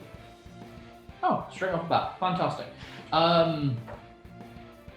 You're also able to detect magic and detect illusions. All right. Oh, it's percentage based. Ah, right. Oh, interesting. That's So you have a 5% chance to detect illusion, and you have a 30% chance to detect magic. And that's just as a natural check. nice. Okay? There we go. Handy. So that is what you learn over the course of 2 hours. Well, let's call it 3 because there's a lot there. Short toilet break. And we'll just wait for Jane to get back, and then I can do Saladin's bit, and then we can get to those two. Because Narlox is going to be the longest section. But I would, before we finish, I'd just say thank you very much, Captain, for all of your tutelage, for your advice. Yeah, this sounds it's going to be more suited for me, combat style, and thank you for the weapon. I'm more than happy to help, lad. So I would like to point out the destroy magic items. Yeah. Right? It requires a 1-hour ritual to break 1 magic item. 1 hour ritual. That will then give you and the whole party the experience value of that magic item. Okay. So it's quite a good way of, if you have a lot of excess magic items, a way of boosting the party's EXP faster. Cool. Is time affected by the size of the magic item No. as well? Oh, right. The only difference is that if it is a legendary item or a unique magical item, although that is destroyed, it will reform somewhere else in the world. You can't really get rid of legendary items. I'll try to get rid of Daedric artifacts. Cool. Okay? Nice. So you have all your new abilities. I'm happy to run through, sort out a cleaner character sheet for you if you want one. Yeah, probably gonna get Yeah, you've had a lot. Yeah. You've gone from fighter to bard to fighter, now to fucking barbarian. I'm the class whore. This is a 1E He class campaign. fuck boy. Everyone is a class fuck boy. There is no purist. True. Right, Celadine. Yes. You arrive at Marilia's Magica, and Marilia is, as always, open. There's another woman with her who is like stacking a few shelves. This woman is huge. This Like- is her partner, This is her wife. Yes. her wife. This woman is, as I said, massive, shaved head, covered in curling vine tattoos instead of hair, all the way down her back. When I say tall, she's probably like 8 foot tall. You are used to half orcs and orcs who are usually topside 7 foot. Mm. This woman dwarfs them. So it'd be hilarious to see her stood next to Roberto. Massive, thick-set muscles everywhere. You can hear her leather jerkin creaking as she stacks shelves. That's all right, dear. Like, oh yes, that's absolutely fine, darling. Why don't you go to your own shop now? I'm sure someone needs some herbs. Like, you've got a customer. You've got a customer anyway, so I'll see you later. And they have a very nice kiss, and she goes, hello. This is the giant woman. She actually leans down. Hello. Hello. You must be Thick jaw. Marilia's wife. Yes. Plant binder. Plant finder. You have a stall in the Bazaar Bargain. That's right. I own the herbology shop. Oh, we might be. Do you sell healing potions there? Yes. Oh, we might be coming by there later. Please. And she walks up. She has to like duck and scoot under the door. I forgot to say, this is a 9 foot tall, 8 foot tall giant kid, clearly married to a 5 foot tall wood elf. Mm. I'm just imagining Lady Dimitrescu. Oh, God. Oh, no. Step on me, giant lady. Please. Come back! I want pictures of your feet. All I want to do is see you turn into a giant Like boy. a big lady, very, very elegant, and yet I bet she's a monster. Of course she is. She turned her arms into claws. Claw me. Anyway. Moving on. Yeah. She's lovely. Oh yes, she is. How can I help you today, miss? Oh, actually, a bit of a strange one. I sort of wanted to browse a few spells, and I'm going to be buying as well at some point. Great. It's a bit of a weird one. Do you happen to have something that would cause a huge mist? And I don't mean like magic mist. Like, I think I can actually cast a magical mist of some sort, but I think I can. Anyway, is it? Yeah, not wall of fog, bigger. Bigger. Really, really, really big. I'm not even sure if this was a magic. It was something I saw someone do, and I'm not sure if it was a magical effect or not. And they wouldn't tell me. Ah, I see. So a bit of curiosity on what's happening there. I mean, if I was gonna go with what that might be, that doesn't. I mean, a big mist, a big fog. If I'm brutally honest, miss, that either sounds like a really high-level illusionist spell, like illusionary terrain, but if it was seen by a lot of people, it might not be. Or, to be honest, it sounds more like cleric magic to me. Oh, okay, that could be something. The other thing I wanted to ask, is a disappearing trick thing, but it has to disappear in a flash of specifically green. Well, any kind of teleportation spells usually coloured based on preferred school of the caster. Green, that sounds like necrotic to me. Oh. Oh, okay, so I probably ought to swap that for something then. I mean, probably being a bit silly here. You couldn't, for example, make something like a building vanish in a puff in a flash of any colour, could you? Teleportation's usually much smaller stuff, isn't That it? sounds more like dual dimension to me, or phase shift. That's a really high level spell. Yes, I've heard. Oh, right. The more I hear these, the more I'm just thinking, is this in some way connected to Apalla? So the mist is cleric, and green flash sounds like necrotic. That sounds a bit strange to me because that would require both a high level cleric and a high level wizard. I mean, it's doable. I mean, Yeah, that's what I'm thinking. Alright, so probably not. Alright, you've given me a few things to think about there. In the meantime, would you mind if I browsed around the spells? absolutely. As I said before, I've got every spell up to a 4th level spell in my shelves. And if you do buy anything from me, I will knock off 50% from what you need to put it into your spell book. Alright, thank you. No problem. And I'll probably just start browsing again. So, yeah, literally just go through the book. You can buy any level 1, level 2, level 3, or level 4 spell from the wizard school. If it is from the illusionist section, as we have discussed, double check with me first. I think level 4 illusionists get maze, which I will allow, but there's a few I won't allow. I think you said weird you wouldn't allow. Yeah, weird. I think weird is a level 7 illusion spell anyway. It's so bloody powerful.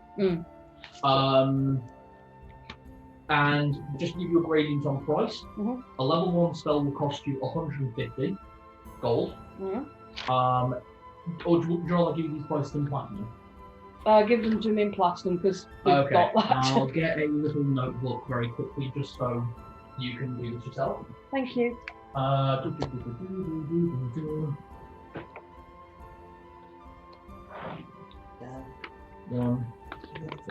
the 3 questions. 4. You know. I'll do GP and PP, yeah? Thank you. That's just easier for me. 3 questions I can coax out of her. Am I learning from the magic users list or the illusionist list? Okay, brilliant. Oh, it's just if you pick one from the illusion one, please double check with me first. Hallucinatory terrain? Yeah, that should be alright. Are you in the illusion section now? Yeah. Okay, let me just have a very quick look because I don't think any of the level 3 were ones I said are a bit too powerful. Yeah, resilience, fine. Rope trick, yeah, fine. Paralyzation, yeah, that's okay. Suggestion, yeah, that's right. 4th level, confusion, that's fine. Emotion, improved invisibility, mass more. I'll be honest, I'm probably not learning any of the level 4 ones purely because I can't use them yet and I don't want to spend that much money. That's fair. All that said. Yeah, and you are allowed that one. We haven't discussed that. I believe you already have that one, don't you? I do, yeah. Yes, I thought so. I'll be coming together. Yeah, there are no illusion spells you can't learn. Fantastic. So the only ruling then if you can't learn conjuration, yes, it's conjuration magic spells. I can't learn conjuration because that's exactly the opposite of illusion. Exactly, that's what we discussed with being a level 1 system. I can't remember all this. Okay, 150 would be 150 divided by 5 is 30. 300 divided by 5 that'd be 50. 50? No, 60. 450. So 10, 4. 400 divided by 5. Is it 80? I think it might be 40 divided. Yeah, it's 80, so that's 90. How did I do a maths? Well done. You did a maths. 600 divided by 5. 13. Huh? 600. Yeah. 600 divided by 5 is 30. 130, yeah. 30, yeah. There you go. So there are the prices for the level 1 through 4 spells in Platinum. Thank you. So actually not too bad in platinum. Right. You two. So before we go on to my bit, did we decide on those 3 questions? You four didn't discuss them. Right, so I'll... The discussion would have to be between you and Narlock on the way up, if you were going to have it with Narlock. I'm still a little bit with you at the moment.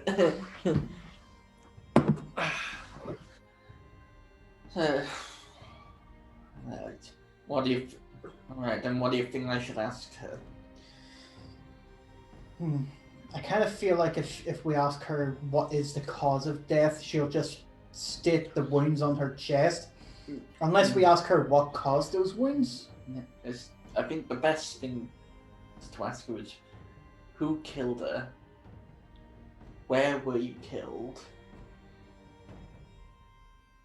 And maybe... Who left you there? Oh, is it why were you killed? No, she might not know why. Or what's happened on the island.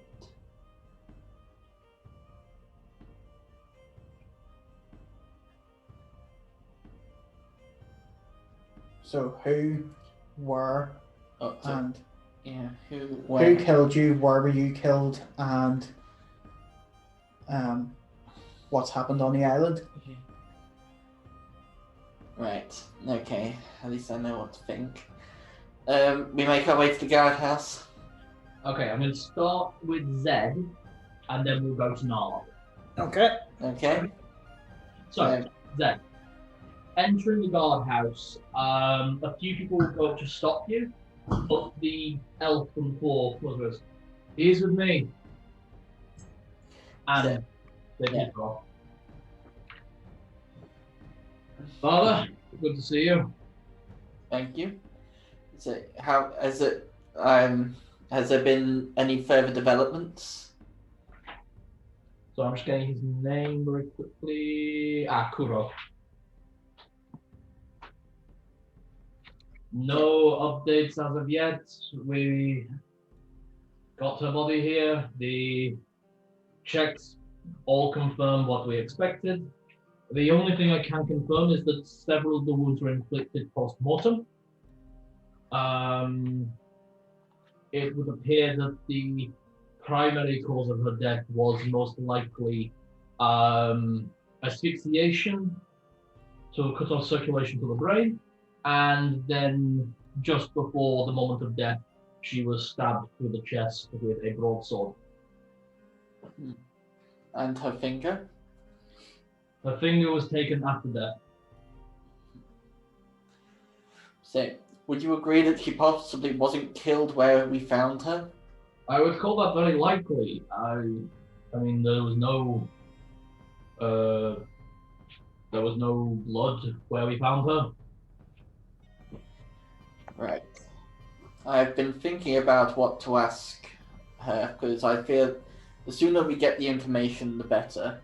I think Now, it's you might want to wait outside, Narlock. I know that you weren't particularly happy with this when I did this last time.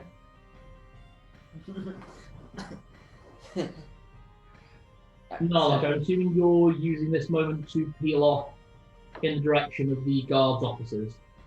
Yeah, as I'm making my way outside, I turn a corner briskly as if I'm heading towards the outside door. I will possibly sneak off through another door quickly. The door that you sneak through is the staircase leading upstairs to what is the officers' offices. Okay, so I'll let you finish with Nick here, and then we'll get on to. It's just so I know where you are. Yep. Yeah. I pull out some of the incense that I purchased earlier. Okay. Okay. Kuro shows you downstairs. Down below, you pass multiple guards on your way who give you both a bit of a look, and Kuro just explains that you are a priest here to see the girl. Is it last rites? Okay. With the shit, is it? Oh yes, last rites. Shifty eyes. Yukuro just looks at you, just kind of laughs.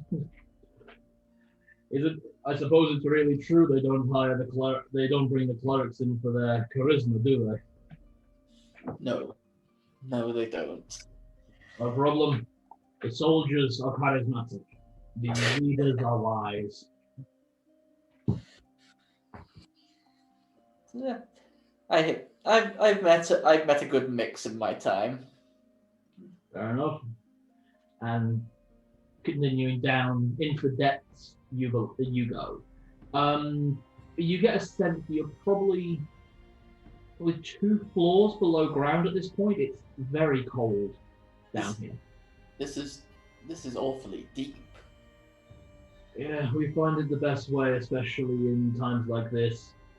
If we do not keep them cold and if we do not keep them deep, then the rot sets in, and nobody wants to have a unfortunately murdered individual have a closed casket as well. Have you had anything proved from the Law Master concerning funeral rites? Not as far as I know. We have sent for the head of Joaquin Chapel, but he said he would come when he is able to. He has been quite busy today. Now what I thought trade was... Oh, then again, the Joaquin... From what I realised, that church is heavily involved with the Merchants Guild, and they must be going up in arms at the moment. Exactly.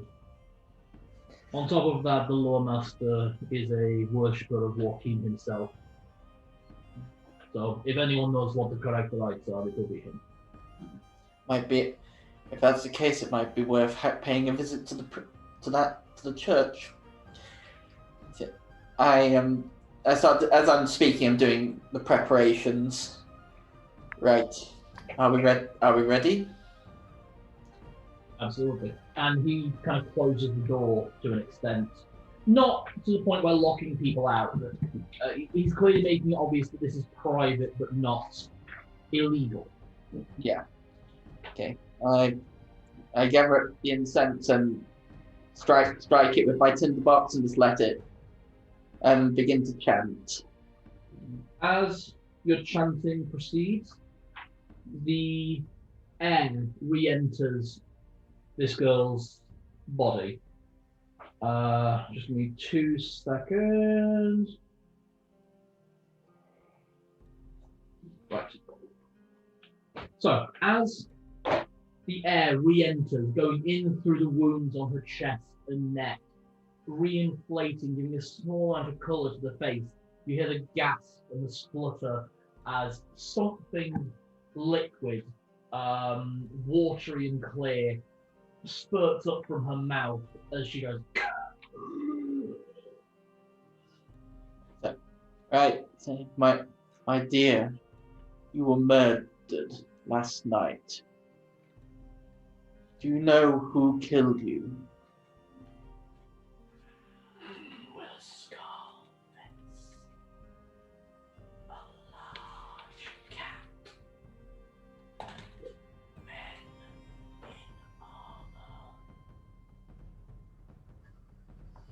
Did you hear that okay? A bit fragmentary. I'm guessing it was a reference to the dragon, a big cat. Big cat, men in armor. Skull face, big cat, men in armor. Right, I'll adjust the voice because I'm not sure the microphone's picking up quite right. I think it's because you're speaking behind where's the microphone positioned? Kind of in the middle. How's my voice now? Oh yeah, that's better. Okay. Now I have an idea of what I need to do. Right. Okay, so that was the first question. Okay. We found you in the town, but you weren't killed here. Where were you killed? On the island. What was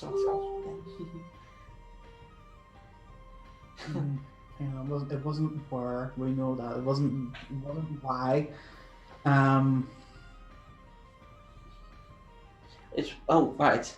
What is it? The island. What is going on there? What's that? Someone messaging us. Oh, it's probably, I bet it's Martin. Yeah, it is. Sorry, I used my computer for a second. Pardon. Sorry, it's I'll just close down Facebook on the computer. Okay. Yep. So the third and final question was, what is going on the island?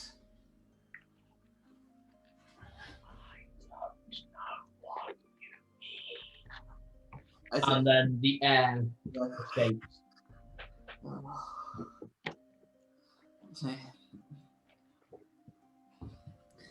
Well, that gives me. Well, at least we know. At least it clears up a few things, and if anything, it gives it that. I look at the pan that gives us viable cause to actually go to the island. Then they must break the lockdown. Probably have to put you guys on a lockdown. We can't. I kind of feel like you can't say that right now, can you? No, you know I don't get deep. You know I'm not getting monetized or anything. How's my voice now, by the way? I can hear you fine. Okay, cool. That's good to know. So I've set the DM screen slightly offset, so we shouldn't have a problem. All right. Yep. So that is, unless you have anything else you want to do here, Zed. So I say a quick prayer to the soul of the fallen. Do a basic funeral rite. Absolutely. Okay. We turn to Narlock. Right. Starting off, I need you to make a stealth check. You will get I'll let you roll at advantage for your cloak, but not with the additional +10, because it's not dark. Okay, so it's +7. +7 with advantage, I'll give you that. Probably needed after that roll. Man in armor. Okay, so that's not 20. Okay. We'll be using that as your stealth check moving forward, yeah? Yeah. So, you are in a long corridor with stairs at 2 points. You are alone at the moment. Okay, did Alina give us any kind of idea on the part of the building that her office was in? She just told you her office. Okay, right. Do you want to have a look around here? Are the name tags on the doors? Do you want? Yeah, I'm going to go down. I'm going to look possibly for name tags at the doors. Give me an investigation check. If you don't have investigation skill, I will allow street smarts. So that's +3. Oh, Not again. no, not 20 again. Nice. I'm not 20. Okay, walking around very quietly, you do find a few name tags. It would appear that the rooms on this floor belong to solicitors and lawyers, not guards. The staircases, are they on the left and the right side? Are they? They're kind of both on the right of you. They appear to go to the same floor, but at 2 different points.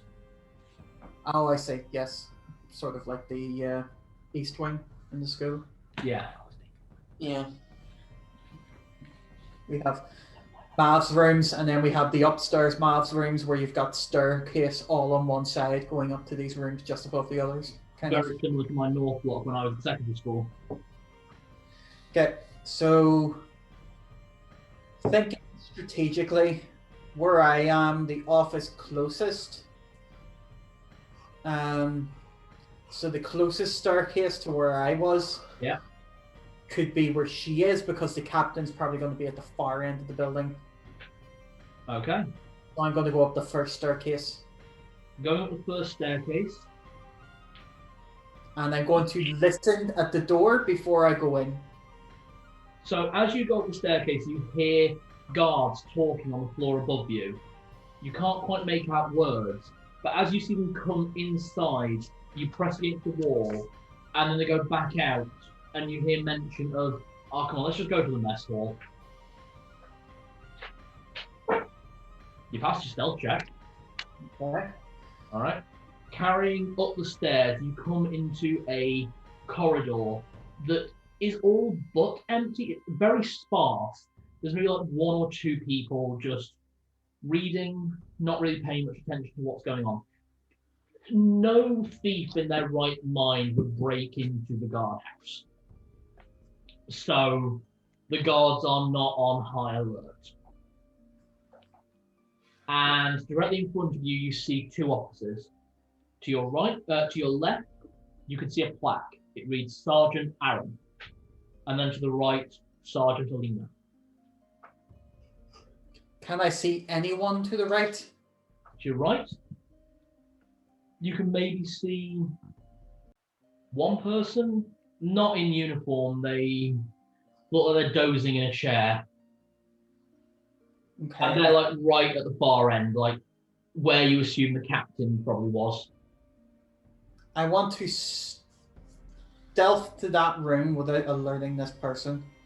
All right. Do you want to keep your previous stealth check, or would you like to re-roll? I'm gonna keep it. Okay. You move in the most stealthy way you can possibly up to the door. You're not being bothered yet. Okay. I listen at the door to her office. Give me your listen check. I listen, check. As a level 6 thief, Be +7. I believe so, because we adjusted it to a perception check rather than the percentile checks. Okay, so that's +2. Oh wait, no, if it's perception, that's +4. I've got No, you are using your listen check. We adjusted it to a D20 roll rather than the original system, which was a percentile roll. Yeah, We're constantly swapping between percentile and D20s. yeah, that's why I've got it written down as +7 because it's gone up. Yes, I believe that should be what it is. Yes. That is 24. You can hear the sound of wind inside, but nothing else. Okay, I'm going to cautiously, so slowly, open the door and sneak inside and step behind the door off to the side, so that's like, if I was sneaking into this door, I would be sneaking to this point here. Yeah. For a second, the door catches, and you panic thinking the door might be locked for a moment. But then you give it a little bit more touch, and it just lightly opens. It looks like the gear was probably stiff. And entering in, you're on your own. There's no one in here. Okay. Right. So, I assume you close the door? I do. Okay. Looking around the room. This is so fucking tense. When I hear several dice roll, Looking around the room, you see stacks of bookshelves just to your right, on the other side of the door, just filling that corner. You see a table laid out with boxes, little wooden boxes for the most part, and cutlery, lots of cups and crockery. It looks like, to be honest, it looks almost like she's only recently unpacked. In the fireplace, there is a large kettle. There is no fire going, but there is a large kettle made ready. Very, very expensive kettle. There is a desk towards the back, and you now see that the sound of rushing air was coming from the half-open window, letting in a cool sea breeze. And the last thing is to your right, there is a wall of swords. Just typical guard's armory. Okay. Let's see. So I'm going to approach the desk because that's possibly what I'm going to need to search here. Okay. Just those books, do they look like they are of any value?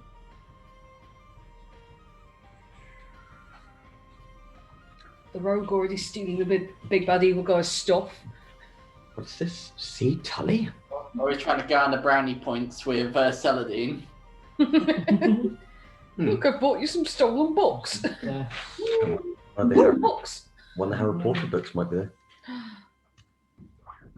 If there's a Harold Porter, grab it.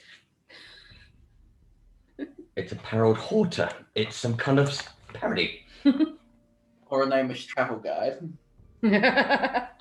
The bookshelves appear fairly typical of what you'd expect in a guardhouse. Mostly historical events, crimes within the walls of Dale. Occasionally, having a quick glance over, you see a few with a bit more of a refined filigree to them. Think like folio copies of books. Okay.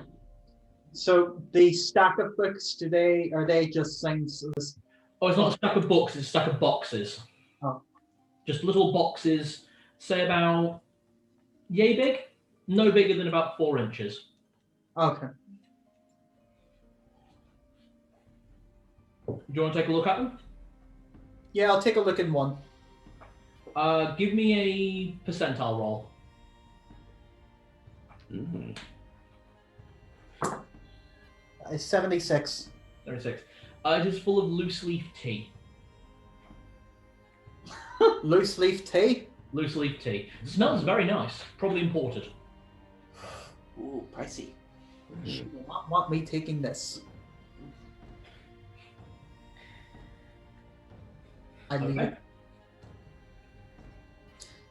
You can always put a rat. You can put a rat dropping in it. Do you have a rat dropping? He's been nicking everything that isn't nailed down. If I was thinking that this woman would not come after me and kill me for stealing her stuff, I would be putting everything I can see that's not tied down into the bag of holding, because my bag of holding is empty. True. Okay. What now? Okay, I'm going to go to the desk quietly and see if I can spot anything on it that might be of interest. The desk is relatively bare. There's a few bits of paperwork scattered about. Nothing particularly interesting. Mostly dockets of transit, evidence of cargo coming in or out of the city. Lots of checks to make. It looks like mostly what she and Aaron actually. It looks like her and Aaron work quite closely together. Most things have both of their names on it. It appears they mostly work with the docks area, working with import and export, making sure things are what people say they are coming in or out. In terms of the desk, there are about 3 drawers either side and 1 central drawer in the middle. I'll go for the central drawer first. Locked. Not for long. Lockpick. Give it a go. Which is, let's see, pick, lock.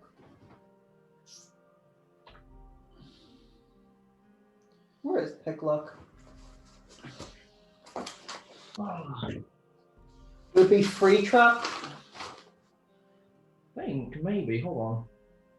Pickpocket. Open locks. Open locks. It's the second one. OL. Oh, +6. Okay. +6. And I believe you still have some rusty locks, don't you? Yeah. Yeah, if you wanted to use one of those. So that is 16. Doesn't budge. You can't get it right. Yeah, just. All right. Okay. I'll try the left side drawers first. Opens. Looks like selection of there's a selection of different types of spoons. Some silver, some bone, some wood. Okay. What about the next drawer down? Next drawer down, you find some paperwork. Blank paper mostly, a few with quite nice designs around them. Looks like letterhead mostly. Anything on them of interest? No, they're all blank. Except they have these nice lettering, this nice border to them, but that's about it. Okay. Any next one down? Locked. I will try and pick that. All right. Natural 20. Yes! Well done. You hear the cat, and you realise now the problem that you had. This and the middle drawer are actually connected by a mechanical lock somewhere within the woodwork. Because while your lockpick turned there, your right ear heard that lock ping. I'm going to open them both at the same time. Cover your mouth, cover your mouth. Starting with the bottom left-hand drawer, the one that you lockpicked. Okay? Inside, you find, a gun. A gun? A flintlock pistol. You have seen one of these before in the Vespucian Empire. There is also a small bag of ammunition and a gunpowder horn. It's a muzzle loader. Into the bag of holding. The rogue's got a gun! Ah! The rogue's gone rogue! What have you done? This is disenchantment all over again, trying to find a gun and then trying to hide it. I'm happy to give you the stats on that a bit later. Never bring a dagger to a sword fight. You will never bring a sword to a gun fight. What's a gun? It's Actually, yeah, no one else in the party will know what this is. Everyone's going to think he's suddenly getting magic. Come out, dragon! Come out! It's middle drawer. As that opens, you look inside and you see a few documents. Sifting through it, you don't find much. As your hand moves one bit aside, you find a letter, unlike the others, which are all written in this very nice, elegant, cursive handwriting. You recognise one. You recognise the handwriting, and you also recognise that it's in Thieves' Cant. That'll be no bit top of the morning. What is I it? roll it up and pop it into the bag of holding. All right. Bullet hits the sidewall, next, like 5 inches from the side of your head.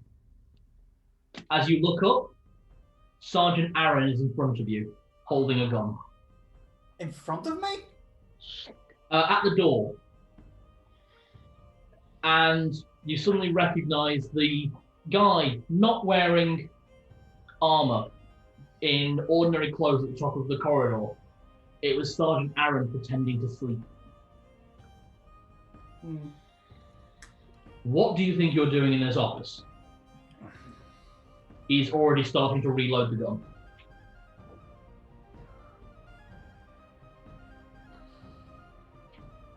Is there a window? There's an open window. There's a half-open window. I'm out the window. There actually is. Oh, God. I just say, you know, I do recognize that what you have right there. It looked kind of valuable. If you don't mind, buy. I jump out the Backflip through the window. Okay, you are backflip out the window. of a second-story window. Yep. It is 15 feet to the ground, so not too bad in terms of the fall damage. Can you give me a dexterity saving throw against fall? This is probably a call for an acrobatics check. This is -3 because it's a saving throw. What? I take 3 off whatever I roll. Yes. No. 2. Ooh. Could have been worse. Could have been worse. No, it was 2 overall. He rolled a 5. Ah, Oh. yeah, that's still a fail. You take 13 points of fall damage. That's fine. I have 61 overall, so I hit the ground. Ow! You shouldn't have landed that way. And I throw my cloak on me and hobble away into the alleys. Fucking cheese it! As you land, you get a bullet through the leg. Ow!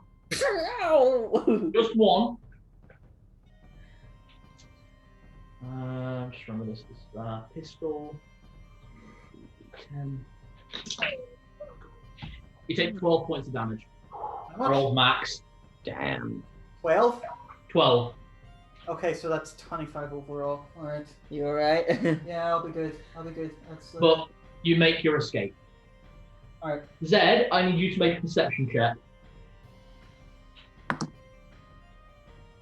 Ooh, that should be okay. I quickly, as I'm running, pull my mask on. Yeah, you are disguised. Okay, that's 16. You don't hear anything. Let's see. Once we finish with the thing, I best go up and report to the guards. All right. Thank you. Absolutely. He remains behind to see to the body. You carry on up the stairs. As you get to the entrance, you hear a lot of commotion. You can see a lot of the guards scrambling. Where's the fire? You stop to talk to someone. Do you ask someone that? Say, what's going on? What's something else happened? The guards are all in a bit of a tiz, just trying to move around, get things sorted, and then suddenly you hear arrest that cleric! And turning around, you see Sergeant Aaron coming down the stairs. On what grounds? On the grounds of your friend breaking into my partner's office. And how am I implicated in that? You're probably not, but you arrived here with him, so until further information is provided to me, you're involved. 2 guards, clamp your arms.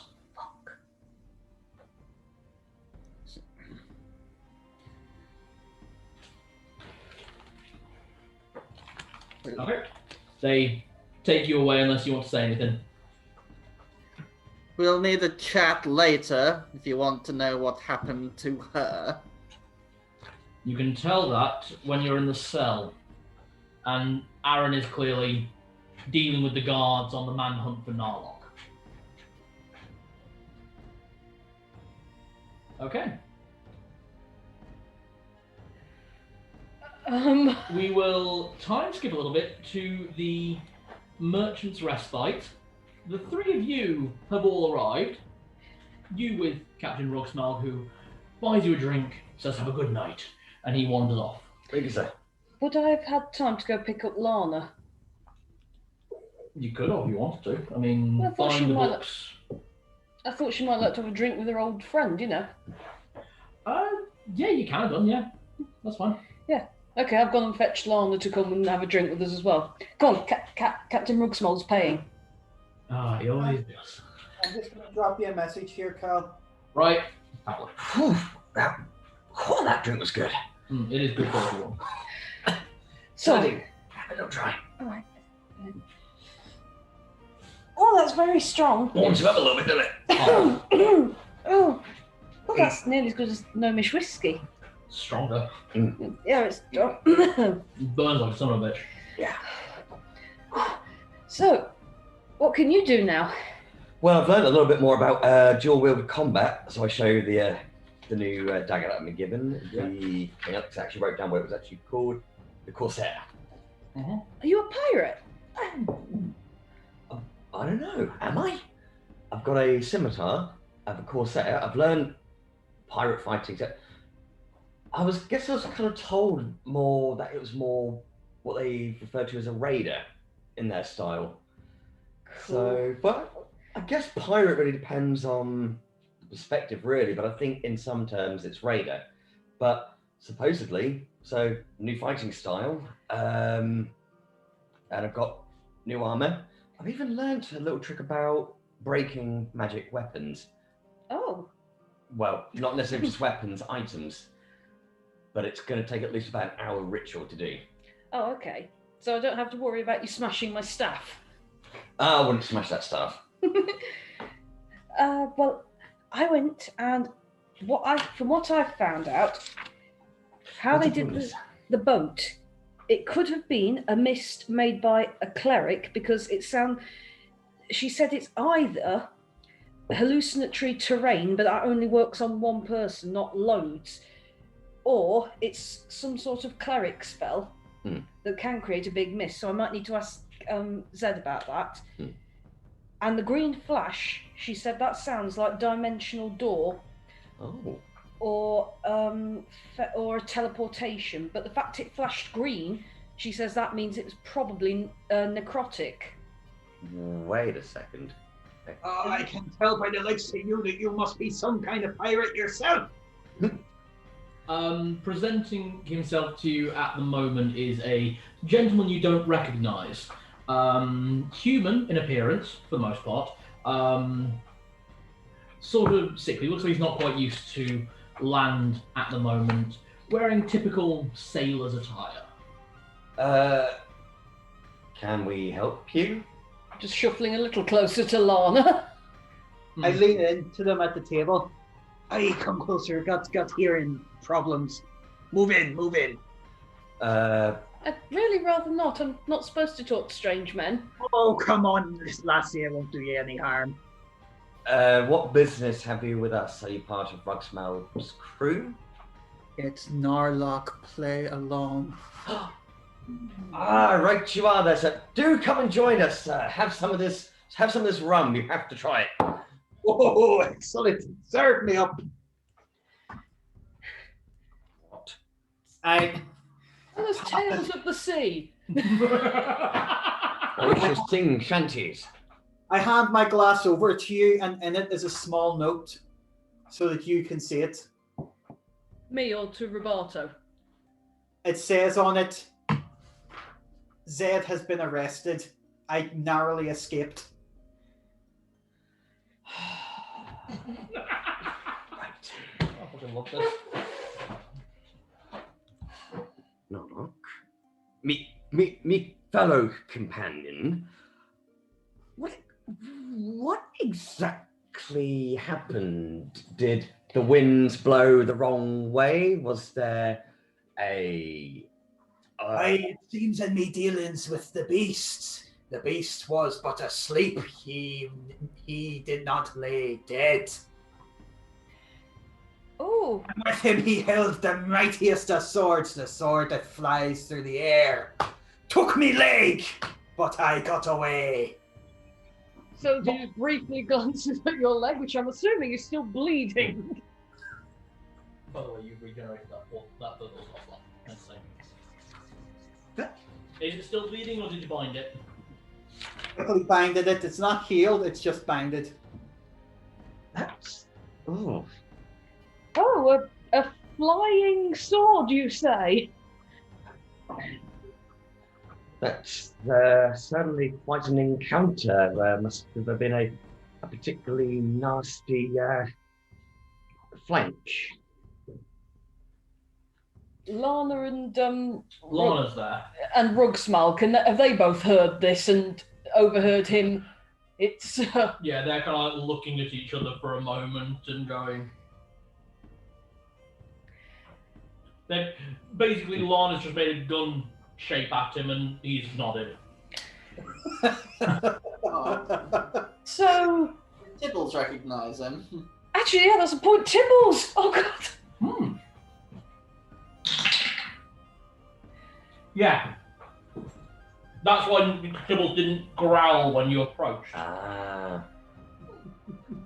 So, are we to assume then that your shipmates be talking pirates hard, be entangled in the nest of the Kraken? You've got the terminology right. Look more like that. Look more like that. That's it. New York, Norfolk. Talking pirates hard. Yeah. You get the hang of it. I think I can get enough. Yeah, are we right in assuming? You're gonna do it here. You're right in your suit. Are we right in assuming your shipmates be all captured in the nest of the Kraken? Aye, and I not think he be getting free until I become the next bait. Right. But methinks he covering for something more. I found his treasure map. And I show the sheet of paper. A sheet of paper. Have you read it before this point? I'll say I stopped as I was buying my disguise to read over it. So, the letter details not only the plan to kill the girl, that Apalla and Deva would be involved with some members of the Paladins of Bane, working out of the grotto of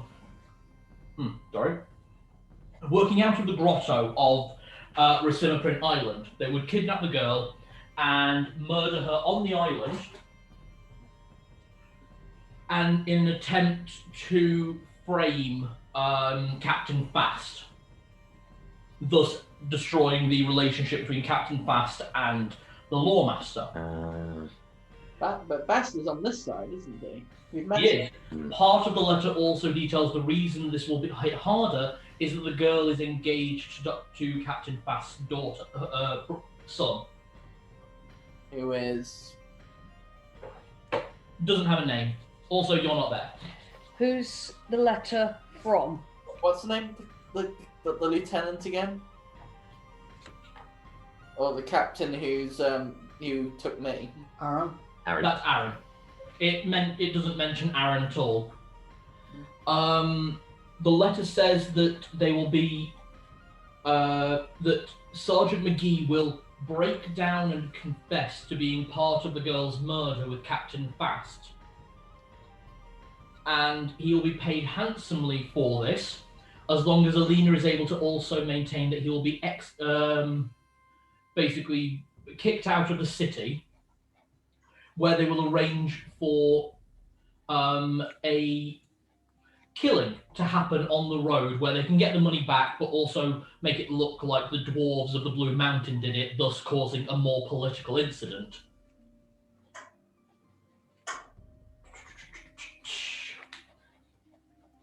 And who's it signed by? Oh, no, It is signed by Rayen Ket. Ryan. Rayen. Looks like we've bagged ourselves something a little bit more frightening than a kraken. It also dates the murder, when the body should be found, that the body must be drained of blood, and if Apalla is able to raise the girl once so that her soul cannot come back. Looks like that didn't happen though. Otherwise, I wouldn't use the spell. Otherwise, I wouldn't have been able to use the spell. Exactly.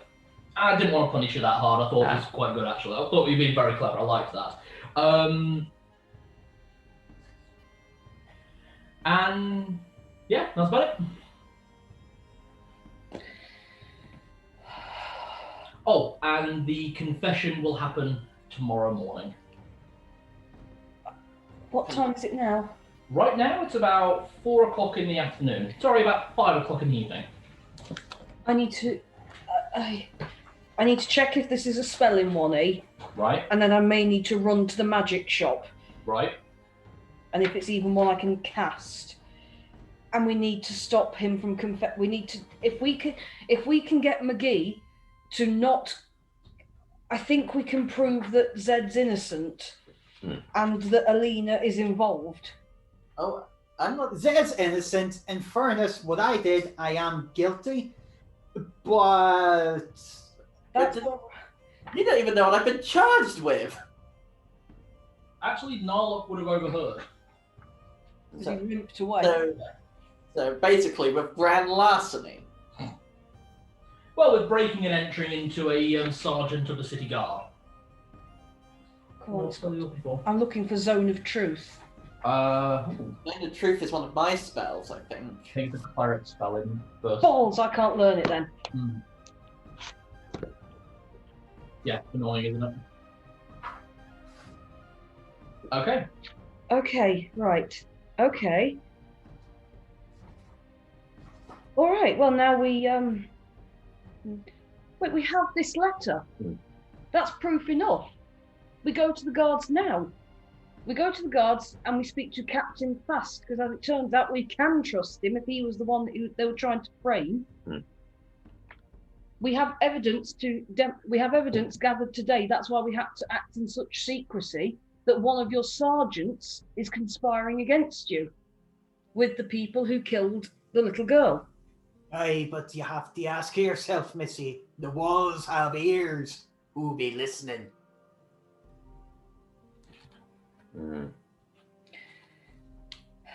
You're right. Okay.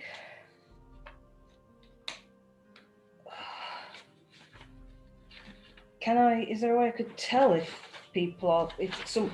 I mean, you guys could work out if anyone's listening to you. Like right now. Wait a minute.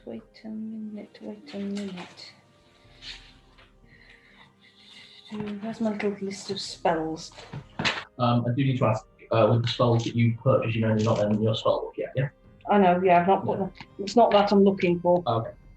It's one I've got and I've had since the beginning. Right. I may have a way so it can look like I'm still here.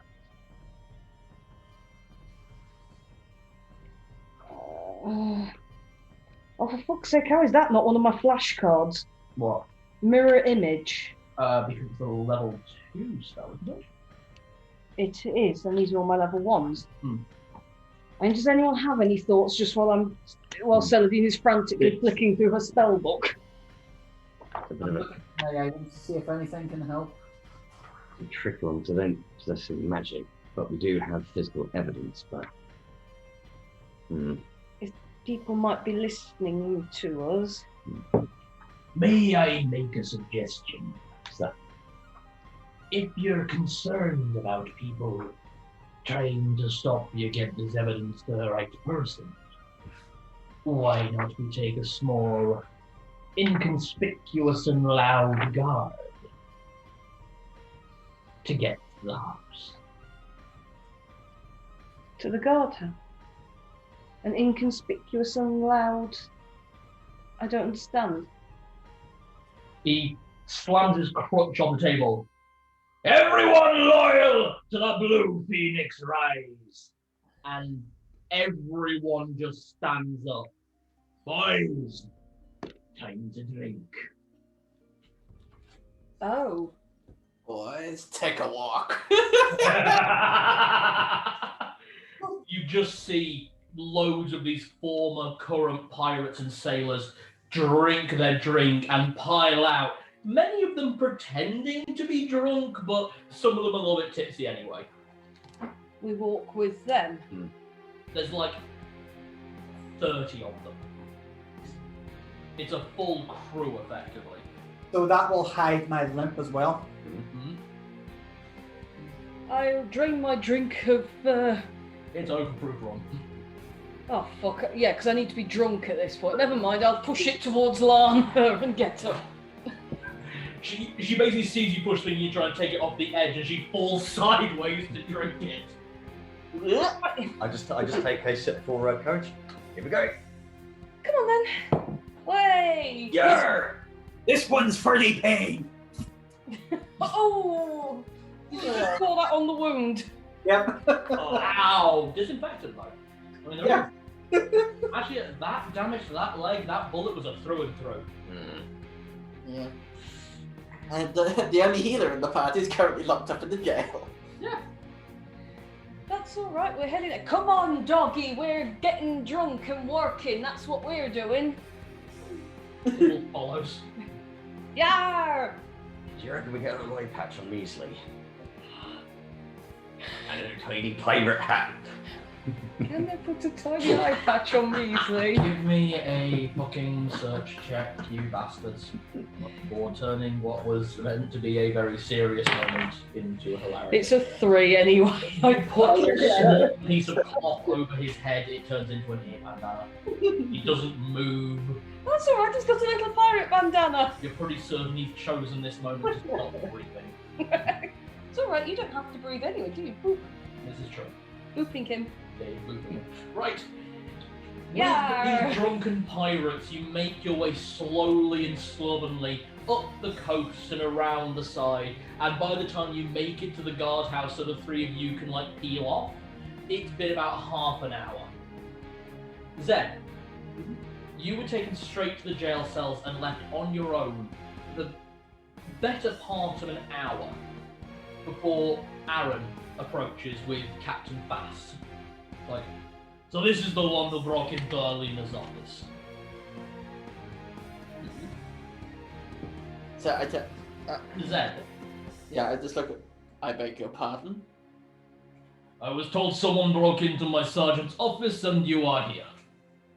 Aaron, is this true? No, he's a conspirator, sir. Ah. Why waste my time until we have the actual culprit then? We are busy. Conspiracy. There's no evidence of conspiracy. I was with one of your paladins. You came into this building with the thief, or whatever, who broke into my partner's office. You don't think that's going to make me assume that you are associated with him?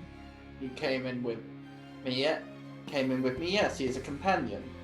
But when I was going to do the ritual, I have done it once before in front of him, and to be honest, it made him very, very uncomfortable. I asked him to wait outside while we did it. So are you seriously telling me that you didn't know what he was planning? I don't know what he's planning day on, day off. He threw a cupcake at my head this morning when I was giving a speech, trying to rally the townsfolk in the aid of solving this murder. A religious speech. You're not there. I know. Stop helping. Here's the issue. I was going to make you roll deception at disadvantage. None of that seemed true. Roll persuasion at advantage. That's a critical one. That's a persuasion. I don't think I have persuasion, so it would be a charisma check, which is bad because it's -2, so it's 13. 13.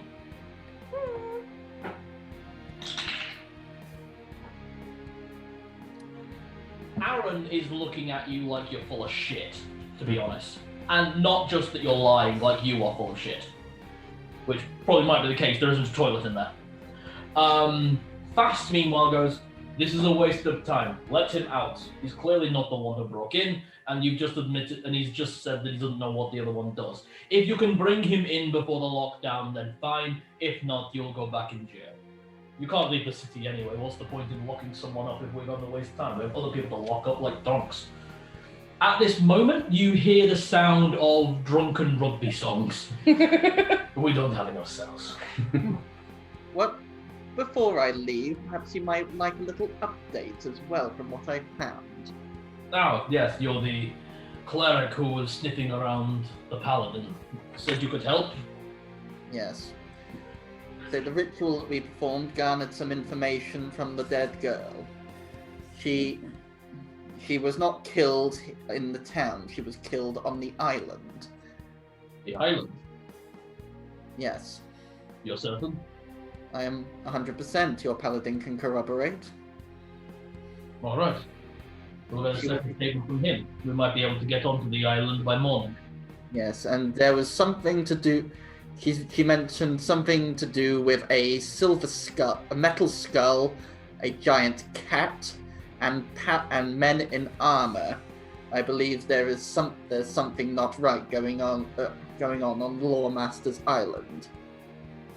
Damn it. Alright. Aaron, why is he still in jail? Get him out! Yes, Captain. And you're unlocked. Aaron is looking fucking pissed. Thank you. You're not welcome. Speaking of, isn't it... I head up and say, I wonder where I wonder where Tibbles has got to. I hope he's behaving himself. Don't get the wolf drunk! As you get to the top, I assume you all peeled off into the guardhouse. Yes. What were you guys actually doing in terms of the guardhouse? Were you literally going by the front door? Yes, we have no reason not to. Well, I have no reason. I don't know if Narlock feels comfortable hobbling his way back in. As I'm in disguise, so I'm in disguise, so yeah. True, actually. So as Zed walks up the stairs with the captain and the sergeant, coming up behind, really muttering under his breath like a foul bastard, to be honest. He is not happy. Captain is just ignoring him. He's a bit more focused on what you have to say in terms of what the girl said. As the three of you go through the front door, Tibbles bolts. Just straight through, direct, like a fucking Angelo bullet. And Zed, I need you to make a strength check. As Tibbles slams into your chest, happy to see you. Oh. Starts licking you all over your face. That's 12.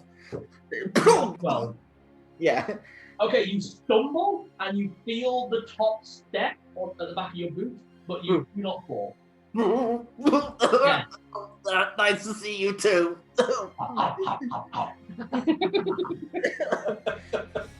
You three follow Tibbles in. The party is reunited. Oi, Zed! Ugh. we were coming to save you. I'm on bail. Right. Captain Fast. Yes. Where is he? Has anyone seen him? He was right next to me. Captain, we need to speak to you privately. In the utmost urgency, it needs to be somewhere you know absolutely that no one can hear you. That would be my office. Are you absolutely sure that your office is... You know what, never mind, I can check for magical means of listening. Tell you what, they'll go to one place. Kuro, open the door. And the paladin starts leading the whole party, including Captain Fast and Aaron, downstairs into the mortuary. I take one look at you and just. Do I see the wound in his leg? He's in disguise. Give me a perception check on him, actually. Advantage with Tibbles? Yes. Oh, good. 18. You know it's Narlock. Mostly because I was giving you a mental plus 10 just for how suspicious you are of him. What's going on at your famous? I grab on and just crunch. Hey! Do you actually try and shake his hand to cause damage, or just to, like, because you're angry? I'm just thinking twice in one day. This is low even for you! He's having a good day in terms of managing to fuck you up. I know. As I turn, I punch his leg and use cure wounds. Okay, the initial, like, fuck. I'm still gonna keep limping because that's the way I came in here in character. I'm still gonna keep limping even though it's D8 plus my level. So that's 10. Okay. that's still pretty good. I'm still 15. That's staying the damage from falling, so I'm still at the. And I'm guessing it would have basically partially healed the bullet wound. Yeah, nicely covered. Right. So is he leading us back down the stairs into the Yeah, the party is going into the mortuary. You don't. Saladin, be prepared. It's not a pretty sight down here. Okay. As you walk in, everything's been cleaned up. There are tables, wooden and metal tables, dotted around, but there are no bodies out. There are... everything is either covered or where it should be. The paladin runs a clean mortuary. It does. Okay. So walking in, all of you in, Kuro locks the door behind him. Yeah. So in the room there is just the party, Captain Fast, Sergeant Aaron, and Sergeant Kuro. I asked Tibbles to stand guard at the door and to let us know if anyone comes close. Okay. Captain Bass, Yes. we have evidence to prove that there are rats in your office. Rats.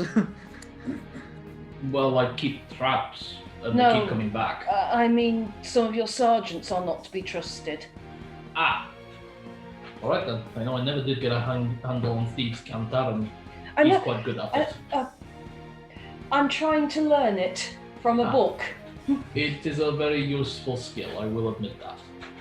Nearly said trying to learn it from Narlock. Hmm. We have evidence that proves that Sergeant Alina is at least a conspirator, or at the very least knew what was going to happen and did nothing. We also have evidence that proves that the girl was killed on the island, and we know who by. And it was done specifically to break down relations between you and the Lawmaster Jacobs. This is quite damning evidence. I assume you have this with you now? The reason for what happened earlier is because we had to do it in secrecy, obviously with it being Sergeant Alina. From her office? I cannot say that without my lawyer present. Look, lawyer. When do we get a lawyer? I can tell you right now, attorney is a class. It is actually, yeah. Attorney is a oh crap. Yeah. I've briefly considered multi-class. Yeah, it genuinely is a class option. I'm going to be a kobold's rights lawyer. Oh god. I cannot say anything incriminating without a lawyer present, so therefore I cannot tell you whether or not we acquired it from her office, only that it was Aaron, acquired from a damning place. Aaron, didn't you finish your law qualification like 2 years ago? Yes, you're not going to ask me to stand as defense attorney for someone who broke into your office? Yes, now read this as in Thieves' Camp. So is he just giving me a sour look now? Really hard. And he's really looking at Narlock. He's like, is that? He can't tell, but he wants it to be you so he can come over and really lay into you. But the fact he's just been ordered to be your defense attorney. You can read Thieves' Camp. Yes. Can you show me? I, I'm trying to distract him from even looking at that.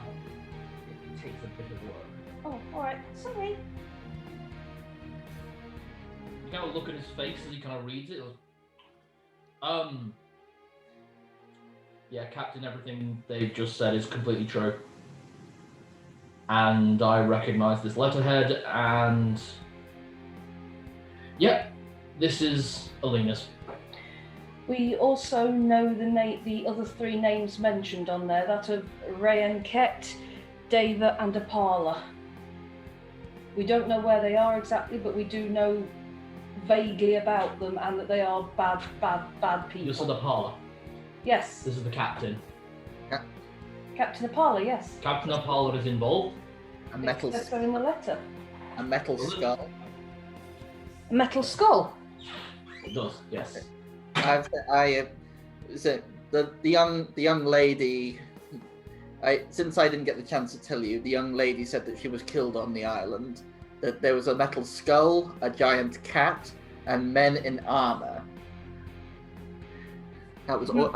She wasn't able to tell me what was going on the island, though. A metal skull would be Apalla. A giant cat, we know that Deva is something cat-like. Men in armor, the paladins of Bane. All three, all together at once. If you need any further proof, then wait till tomorrow morning and see if your other sergeant confesses. If he does, then it's completely true. McGee, he's listed in there as well. Tomorrow morning, he will break down and confess that you had something to do with it, Captain Fass. Alright. Okay, I made something stain, but Aaron's corroborating at the moment, so I'll believe the four of you. You can't leave the city anyway, so there's no point arresting you and no point doing that. If what you say is true, then tomorrow 10 o'clock, I want the 4 of you. You're clearly much more capable than many of my own guards. I want you 4 on that island before we get permission. Find out what's going on there. How would we do that? Right, but if we mention that Apalla's involved, what about your pirate friends? There might be a little bit of influence there. That's True. what I'm thinking. He has a ship. He has a ship, he has men, and he has reasonable means to get around that we don't know about officially. Plus, I'll throw in the chest. He owes us. We did put his men to rest. And Lana can probably call in the favour as his old pupil as well. Aaron, have your apprentice, Vesula? Yes, Vesula, sir. Have Vesula tail Alina. Make sure she's not seen. If Alina does anything untoward, she'll be arrested, alongside the McGee, for treason against Dale and Glenball. I have to ask, sir, would there be any charges against the one who broke into this traitor's office? Aaron is staring daggers through your eyes right now.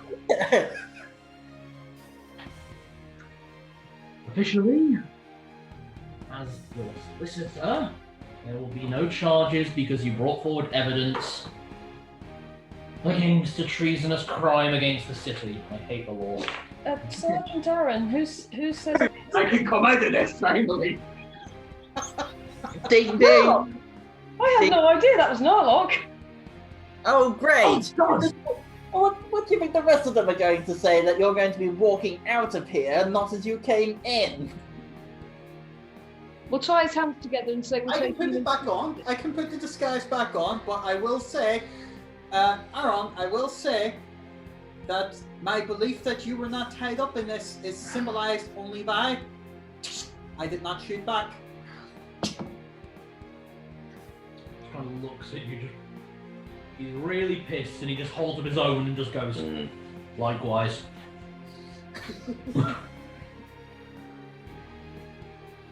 And just to point out, he did throw the cupcake. Yes, that totally did happen. That did happen. You know, weirdly enough, that was the one thing I believe you about. Alright, let's get this started. Where are you 4 staying? About the Cloven Wolf. Okay, head there tonight. Go with a few of my guards. They'll make sure you're safe. Tomorrow morning, when whatever breaks down, the guards will collect you. Whether that's to arrest you or to help deal with this problem before it gets worse. So we're to wait for the guards, and when the guards come, then we'll know what's happening, whether to get on a ship or Yes. to come be imprisoned. Exactly. All right. Thank you, Captain. You're welcome. Tibbles hasn't alerted any presences. Absolutely none. Okay. Right. Yeah, I put my disguise back on for leaving out the same way I came in. I better go make an appearance. I better make an appearance at the shrines. Might after that speech today, people might be a little bit more active. There is an epic turnout at the shrine. Wow. Every worshipper of Fenris Ulfa is visiting at least each of the shrines in tandem, almost like they're doing an internal pilgrimage. And they're leaving the correct offerings as well. You've almost bolstered their belief. Yep. The gnome who you met previously, the one who works at Fenris Ulfa's fabricator, spots you with your guard escort and says, "Hey, Alpha, you're doing well, aren't you?"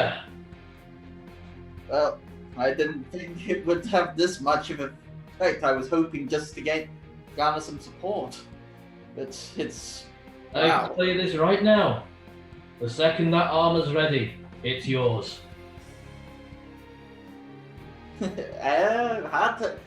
hard to contain excitement there. Half-orc smile looks like the Joker. Yeah. No hard feelings. You did a very good job. Next time, no cupcakes. And I'll tell you what, I've been making it work to do, sir. Sorry, what was that? This is the gnome to you. Yeah. I'll tell you what I've been trying to get it to do, that it's nearly there. Oh. When you're wearing it, you can take the holy form. What? Out of RP, do you remember we were talking about you possibly taking a level in Druid? Yeah. So that you could wild shape. Oh my god. Oh shit. The armor, once it's finished, will let you once for every one of your wisdom modifier ranks per long rest, you will be allowed to wild shape into a lycanthrope werewolf or a full wolf form. Oh my god. Awesome. Following the standard rules of wild shape, though, so in that form you would not be able to cast spells. Yeah. I know. Instead, it is freaking awesome. Also out of RP, if he's in wild form, though, does he still retain the same characteristics, or is there a possibility Intelligence to and lose it? wisdom stat remains the same, as does charisma. You run off the new strength, constitution, and dexterity. And if you reverse the wild shape before you hit 0 hit points in that form, you return back with full hit points in your humanoid form. Wow. So there's no chance he could actually go wild and No. cool. He's fully in control. Yeah. This is kind of what Nice. makes druids good, because it's not connected to their spell slots. And if they return back to their humanoid form before they hit 0 hit points, it's like they've not taken any damage at all. Jesus. That's basically like 2 sets of lives. Yeah. Alright. Is there anything else the party wants to do? Obviously, you'll be spending some of the night putting your new spells in your book. Yeah, some of the nights spent doing that, and if I have any time, Let's find out. What levels of spells did you... I took two level 3 ones. No, 3 level 3 and 1 level 4. Is it level 4? It is. I checked. It is, in fact, because I thought it was level 5 as well, but when I checked, it's not. It's a level 4. Oh, sorry, I thought you gave me the notes. 130. I may have had to. Oh, that's right, yeah, it was a level 4 spell. You're right, sorry. I saw the 130 and I thought that was for a level 3. Okay, that is going to take you... how many of those are illusion spells? Or from the illusionist school? All of them. All of them. Every single one of them is illusion. We half the time then, so that's 3, 6, 9, 12. It will take you 6 hours. No, hold on. 3, 6, 9, 13. It will take you 7.5 hours. That's To get fine. all I those get spells. 1.5 hours sleep then. You'll actually be okay. It's only about 6 o'clock in the afternoon. Oh, okay. You will basically hit the hay at like 1:30 in the morning and be ready for tomorrow. I probably shouldn't stay up and read a book then. Probably not. Okay, I won't then. At which I- point, obviously, you will regain all your spell slots. Just before I start, I will briefly sit and have a chat with Lana. I want to know about Rupert. Hmm. I want to know what he was like. That's it. Tell you what, you've got a lot to do for tomorrow, from what you've told me. Let's go up to your room. I'll talk to you about Rupert while you're doing your work. Okay. Because you can listen and put a spell in at the same time. Oh yeah. I'm just listening. I'm not joining in with the conversation. And basically, she tells you everything she remembers of her dad from when she met him when she was about 3 years old, up until she dropped him off about 3 months ago. Okay? Yeah. And lots of it's just really nice stories about how he worked as hard as he could because her mum wasn't there to basically put a decent food on her table. Lots of stories about the adventures he had with Eldod. The last time he saw Eldod, he actually got to go to Eldod and Bosco's wedding. Wow. Which was actually about 2 years before you came along. Yeah. Wow. That was the last time he saw everyone from the old group. She tells lots of stories about the time that he and Eldod broke into someone's house and found out that he was a serial killer, and they were able to get him arrested. The time that him and Ifandes actually broke into a ancient tomb, and were actually able to uncover some old magical relics that were really useful to her and Eldod. And about the time that he thought while drunk it would be a good idea to challenge both of the orcs to an arm wrestling contest and came away with 2 broken arms. Like, apparently he tried it right hand with Bulgrove and then left hand with Yogg. Now remember that Bulgrove is the ranger, Yogg is the cleric. And he wound it with 2 broken arms. Makes sense. Yeah, imagine a human thief, remember that, trying to have an arm wrestling contest with 1 giant fuck off orc, and then thinking, you know what, I'm going to use my offhand. So it's all shit like that. Okay, what about the rest of you? While Celadine is having some lovely sisterly bonding. So, basically, I attend the shrines. I mingle with the followers until about midnight, and then I head back to the I finish the pilgrimage with the one outside the Cloven Wolf, and then I head in. Yeah.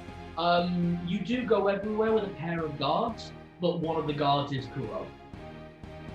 Kuro. Oh yeah, he's the one who is a follower. Yeah, he's a paladin of Fenris Sulfur. Narlock. I'm going to use my dagger to actually start doing some light engraving on the pistols so that I'm making this mine now. Right, I'm going to give you the stats for that. Cal? Yeah? How many spells can I have prepped, or do I need to look in there? It is your intelligence modifier plus your level. Right. Okay, that's fine, yeah. So I think you have 8 spells prepped. I can, and they can be even if I've only got 1 spell slot for that level, I can have multiple of them prepped ready. Right. Yeah. Obviously that's the same with you, Zed. Yep. Prep spells. So actually you pre-prepped before, so actually you're okay. Yeah, my spells, well, I say, I've used most of them in today. Today was a very spell-heavy day. Yeah, well, to be honest, Celadine at the start of this session didn't have her level 3 spell slot. She only recovered it thanks to the wizard's arcane recovery.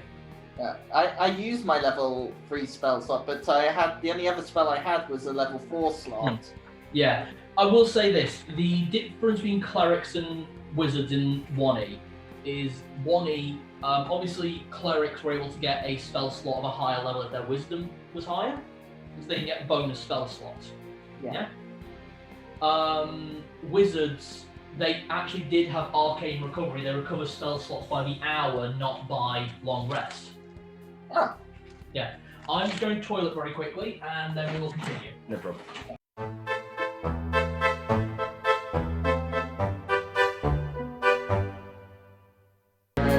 Serial number into the gun. I've got that new version of my sword. I think I'm going to try and well, if it's a part of my sword printed on it, I'm going to try and get a custom to it. Yeah, you have had it already. So, a plus 3 short sword. Magical. So I'm not ready for that, I was ready for wanting to get one. And if you have it not in your hand, you're not holding it, you've been disarmed of it, you can draw it back to your hand in an instant with a bonus action. Think basically packed weapon from Pact of the Blade.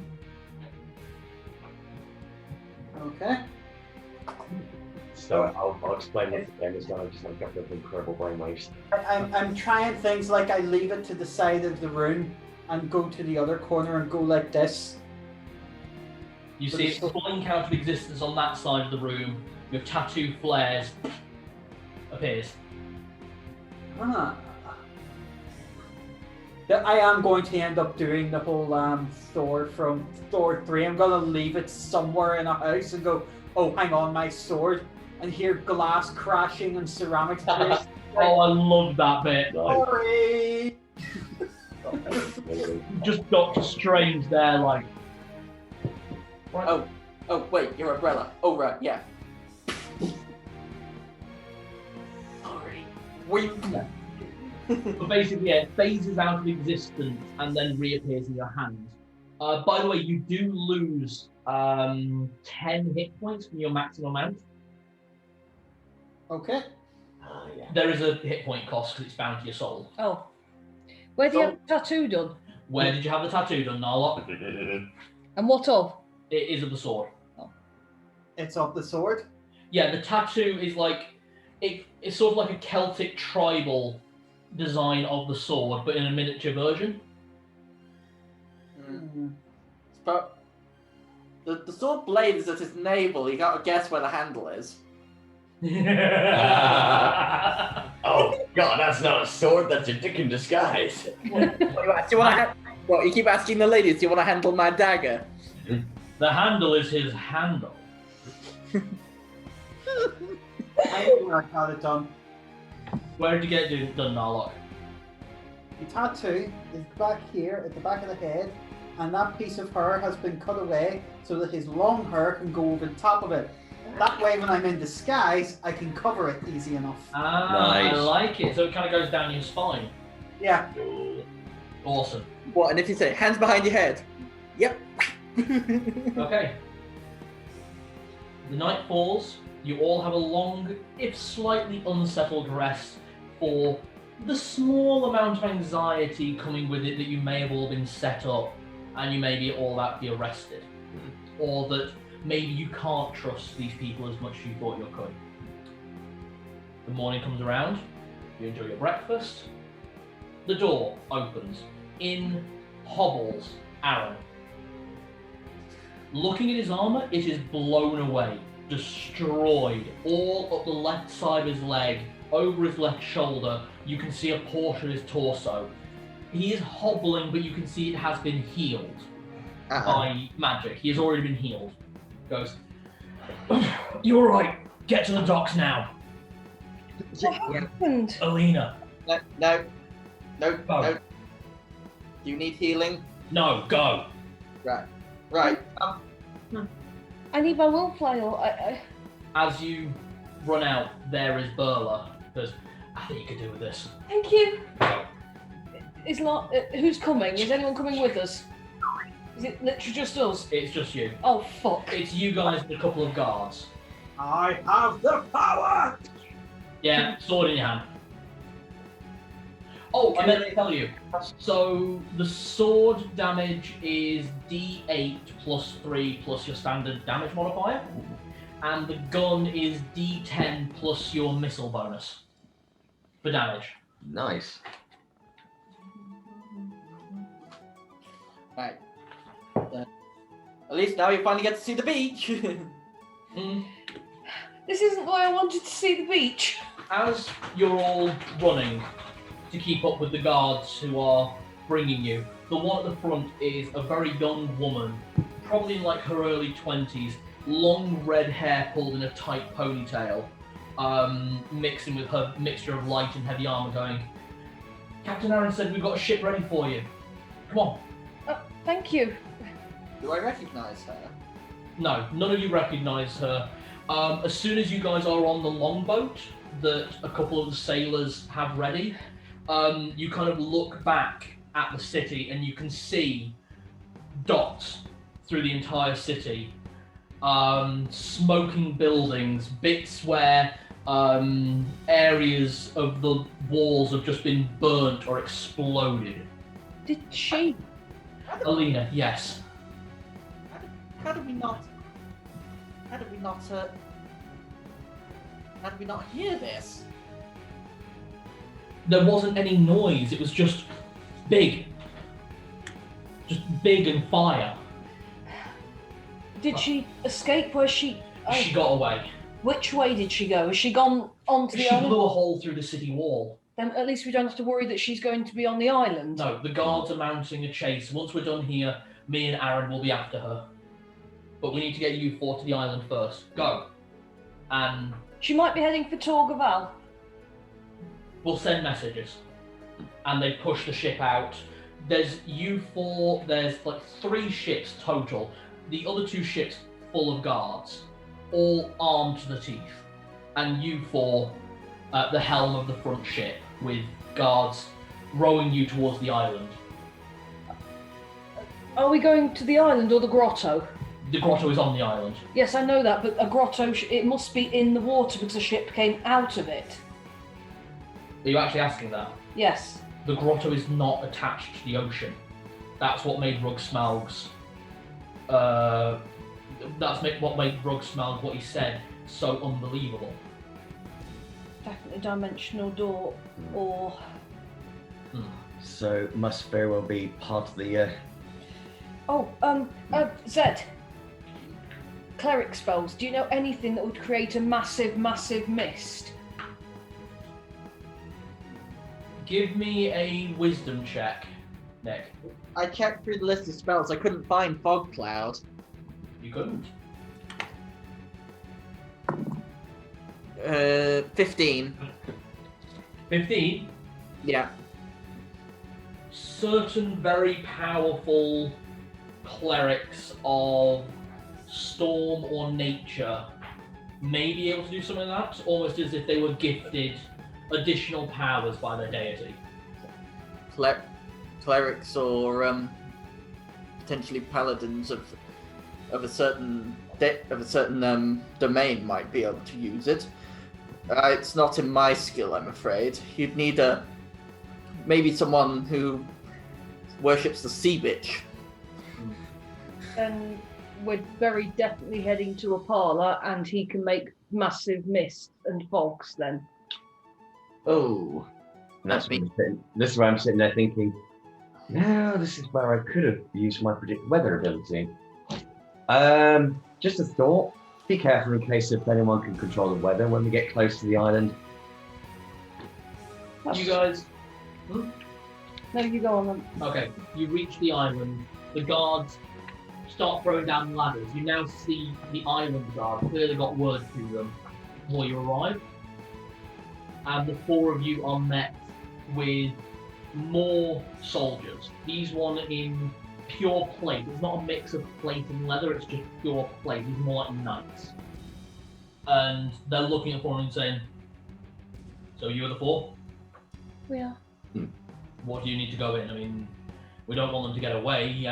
We sent scouts in about half an hour and have not returned. Do you have any... Sorry, go on. What about the grotto? Isn't that an entry point? It's the only entry point. It's the only entry and exit point. That can't be true because he managed to get out of there with a big ship. Have you got anything that can block any kind of teleportation magics? Not on the scale that you're probably talking about. Bollocks. Is there any word from the Lawmaster? The Lawmaster has just said catch them or get rid of them. And he will open the gates and see you very soon. I But he can needs ground to know his his ship. family is safe. I think I know where I could ground a ship. Mm-hmm. I've got a scroll of plant growth. What is seaweed if not a plant? Jenny, double Yes. that. I have one too. Nice. We've got two. If we can get in and we can stop him from being able to move his ship. Oh, please make note, by the way, your will flail is now a will flail +2. Yes. The damage is gone. Nice. Okay. And the accuracy as well. Okay. Do you have some stats for me, or? Doesn't really change otherwise. Okay. And So, I've got all the 2 hit bonuses. okay. So it's still a +1 to hit. No, it's a +2 to hit. Oh, +2 to hit. Okay. Oh, sorry, I've got that allocated. I know. I Don't was worry just about making for my notes there. that. It's a +2 roll well now. It's the rare version rather than the legendary version. Okay. Yeah, I was just thinking who needs more stats and things, and I think that's everyone. Because Zed, you didn't buy anything. No. Narlock, you got a new short sword. You got a gun too. And the gun, and I've given you the stats for that, yes? Yep. Yep, perfect. You two both got new weapons. Mm-hmm. You got new moves. Mhm. Remember, you can attack 3 times in the turn? Yep. Have fun. New armor. No armor. Oh, I've got but some new spells. Yep. since it's changed, my armor class is going to be different. It drops. All right. Don't worry, I've got all of that prepped. Okay. But that said, you don't have the back demodifier. Nice. Okay. Okay, I draw my sword. Ready. So the grotto is before you at the moment. Do we want to try and go in sneaky, or do we want to go in all guns blazing? I'm going to just ruin this for this moment. Can we take aim first?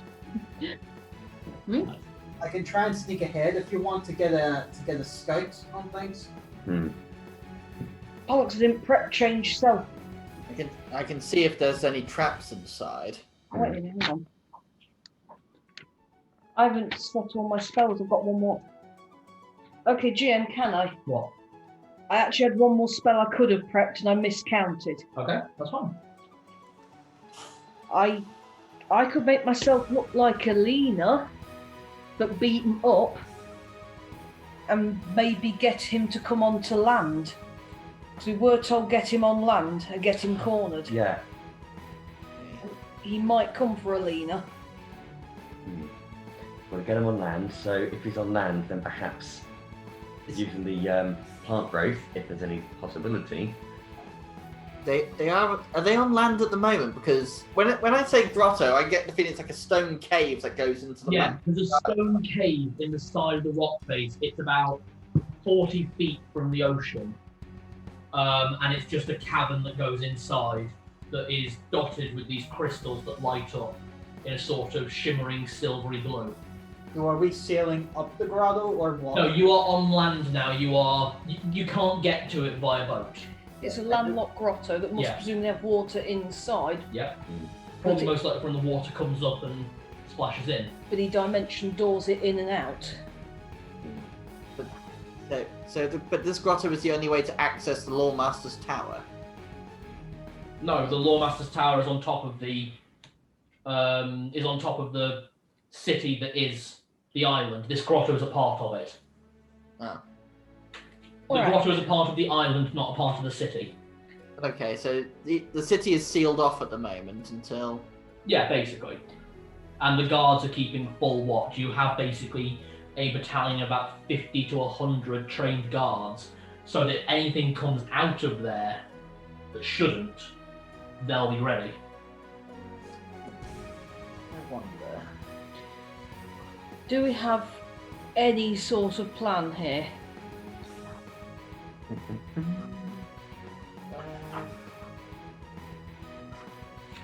Okay, well, it looks like the grotto is the only way, so we're going to have to head in one way or another. The skill that I have, the detect illusions and stuff, percentile, does it count as a spell slot or? No, it's an innate ability. I just want to give that a go and just see if I can Yeah. detect any sort of illusions to start with. Absolutely. So it's a focus, and you need to, your level you need to roll below 5%. Below 5%, alright. So I just get the sword and just try and focus. Any illusions? Right, 76. You can't detect anything. Okay. No illusions. We need to get him onto land. Odds are he'll be in there on his ship. If we can get him off his ship, that'll be a start, right?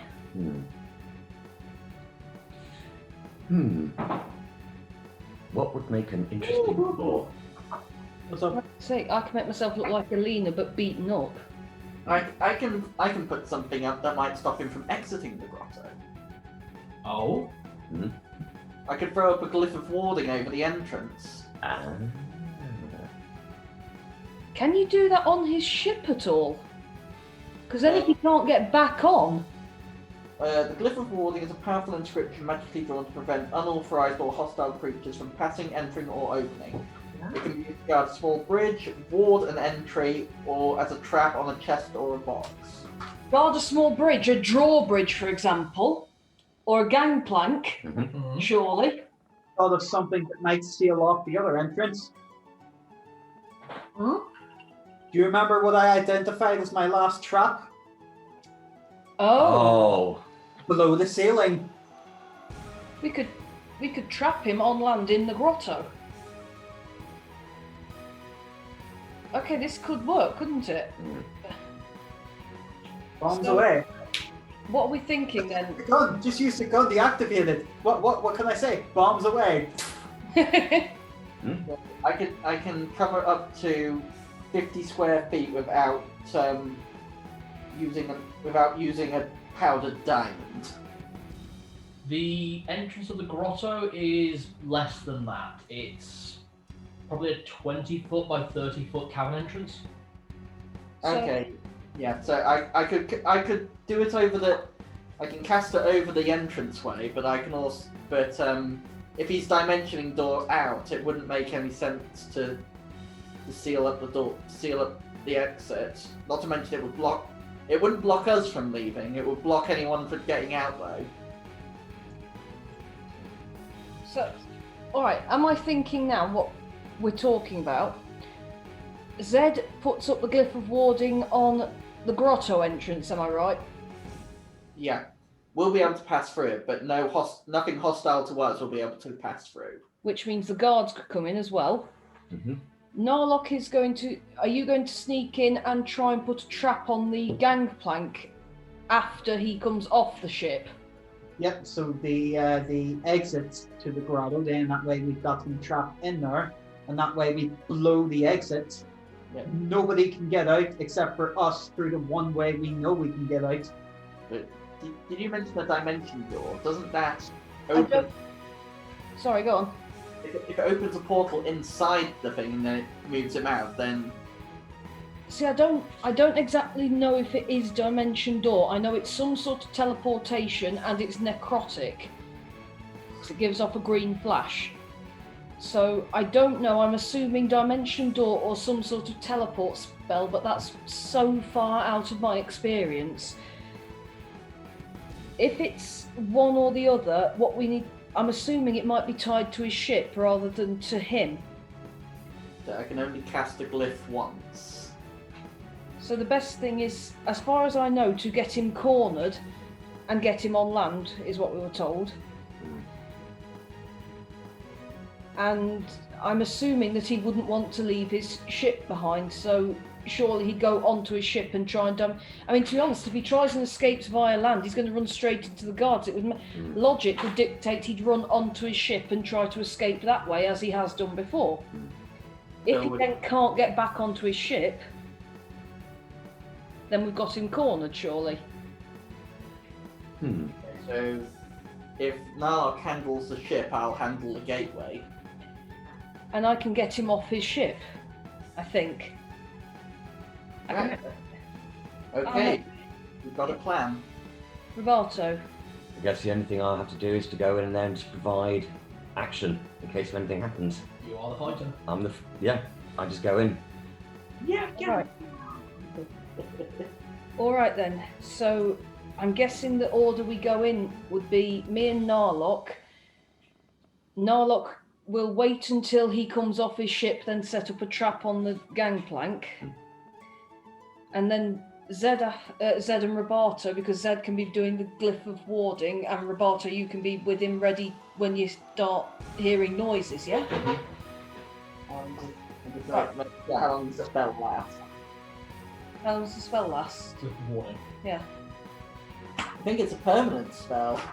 I think it's permanent until decast or deactivated. Permanent until discharged. Should we have some sort of signal for the armed guards to come running as well, because he might have a crew in there? Could you send some of your sparks? Could you send sparks up? Oh, I can, yeah. I could send a dazzle. Would that work, do you think?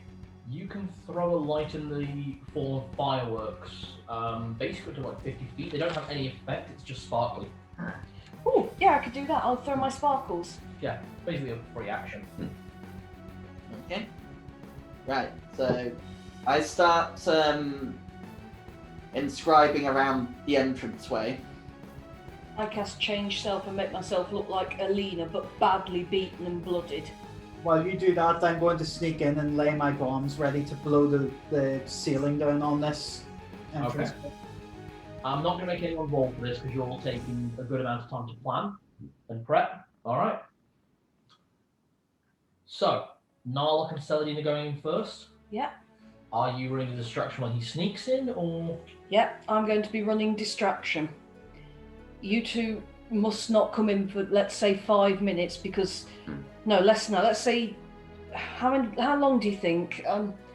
3 minutes. 3 minutes. I'll be set. Zed can keep that time to the exact minute. Because you two can't sneak, if I'm right. You're Well, both in heavy armor. yeah, I was gonna say I wouldn't be able to sneak that well. I'm not trying to sneak, but Narlock's really good at sneaky. Okay, Narlock, Cloak on. let's run you first because you'll be dashing ahead to basically get a decent sneak. Give me one sneak check. Is that with my cloak or without?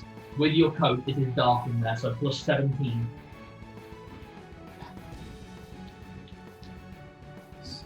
22. 22? Yep.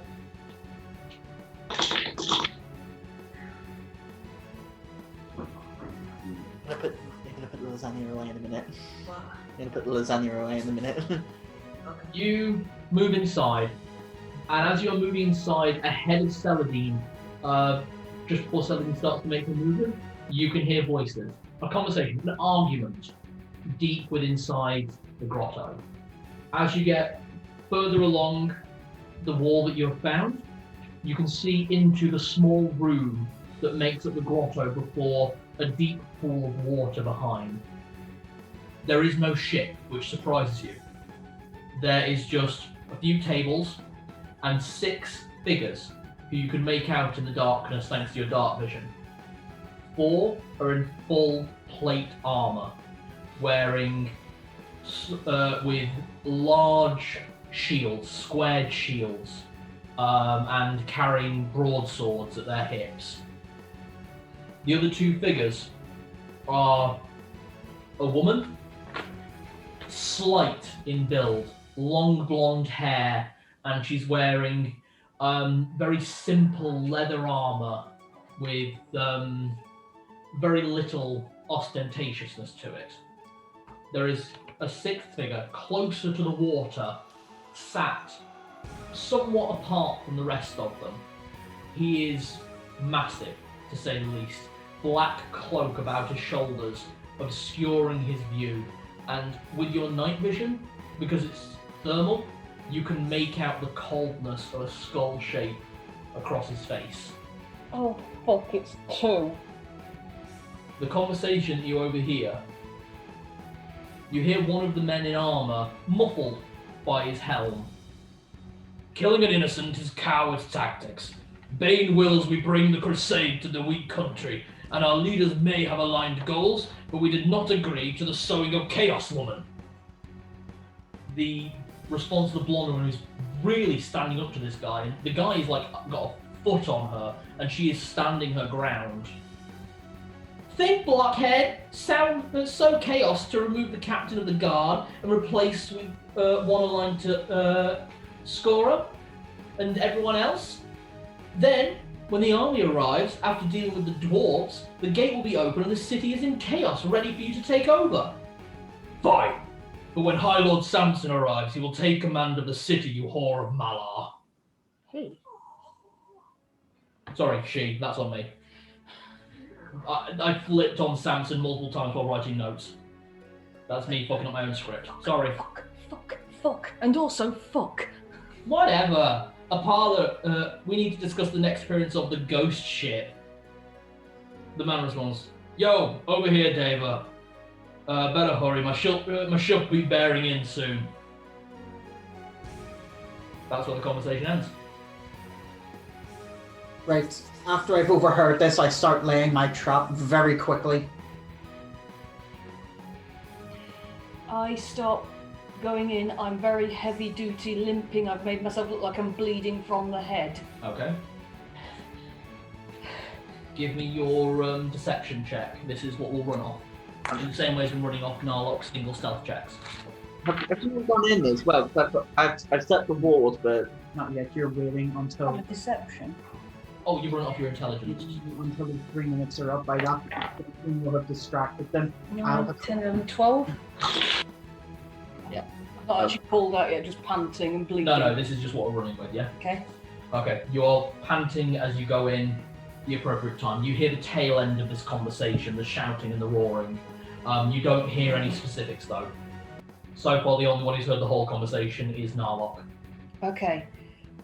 The moment I can see them, Yeah?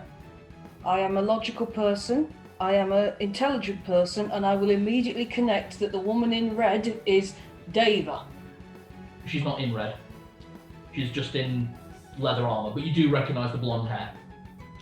Okay, as the woman in red. Yeah. She's just not happening to wear red at the moment. Yeah. That's good. I also see there is no ship, which is good, but I still would rather them be over here than near the water. So I am going to call out. I'm going to call... Sounding injured. Apalla! Dava! It's all gone a little bit wrong. They look up. And then I'm going to pretend to hit the dirt. Faint. Full faint, so they run over, surely. Yeah. Dava goes full panic. The Apalla is like, yo, what? Dava is running straight over. Help me. Alina, no! Can I just check on that spell real quick? Change check self. one detail on it. I don't know the page. I can look it up for you, though. Thank you. By the way, the agreed password for the ward is Tibbles. Of course it is. Love it. Well, no one else is going to know. No one else is going to know that, are they? True. True. Change self. Change self. Where the hell is it? I know it's. That's level 1. That's why. Is it a level 1 spell? It's a level 1 illusionist spell. Useful. Nice. Change self.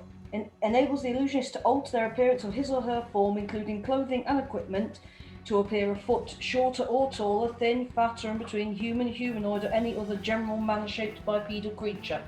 It is 2 to 12 rounds base plus 2 additional rounds per level of experience on the caster. So, yeah, this is lasting all right. Okay, Dava is over at you. What I want to check is obviously with certain versions of the spell, contact disillusions it. Mm-hmm. This one doesn't. Get Apalla. Yeah. Get Apalla, he needs to hear this quick. Apalla, get over here! And yeah, he is running over. Okay. Fuck, okay, I've got to keep them talking, yeah? Do you need to keep them talking, or are we flicking? We can flick, yeah. So, in the time of the talking, and by the time Apalla has reached you, 3 minutes are up. Narlock, were you doing anything? Yep, while they've been doing that, I have lit the fuse and stepped away. Use on that. So once they get there, Once they've got to her, I have. Do you know what? Actually, no, I'm not gonna. I'm gonna wait until I can see them coming through at the 3-minute mark. right. Sorry, what was the plan with the bomb, just so I know? I thought the bomb was See above the that? ship. See the way that we think that ship is going to be coming up from there, and the ship's been able to do some considerable damage. Right, you're blocking off the water. Blocking off the water, blocking off those 4 guards out there. It leaves us with just these 2 in here. Okay then. Right. So once you'll be able to tell me when we've hit the 3-minute mark, and then I'm just going to. Yeah, it's hit the 3-minute mark. You two know it has. So, what are you doing?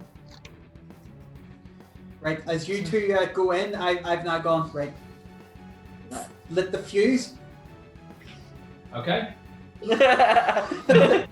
So, are Zed and Roboto running in basically at this point, and Tim? So, shall we wait? Is our signal the boom? Yeah. Pretty much. Wait for the boom. Okay. The Right? Paladins of Bane look up as this charge comes down at them.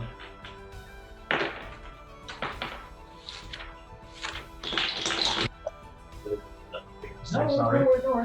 It's getting exciting. Okay. One of them, boulder lands on him, crushing him instantly. The other 3, using their shields to block their way, manage to break away. All 3 on the same side, but all 3 of them injured.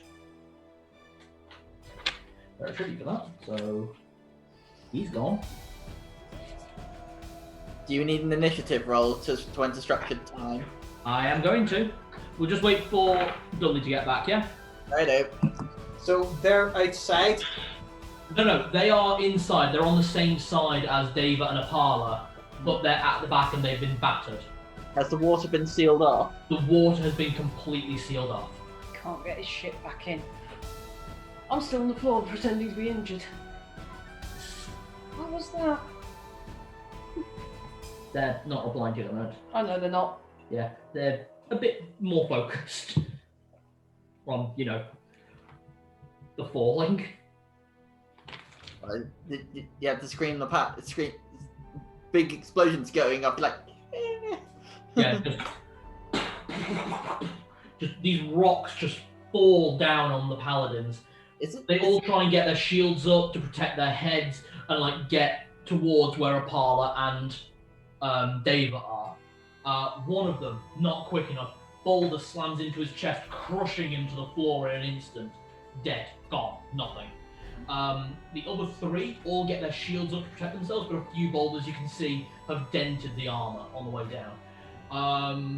Looking at the Paladins of Bane, it's very simple plate armor. There is no detailing, there is no ostentation to this.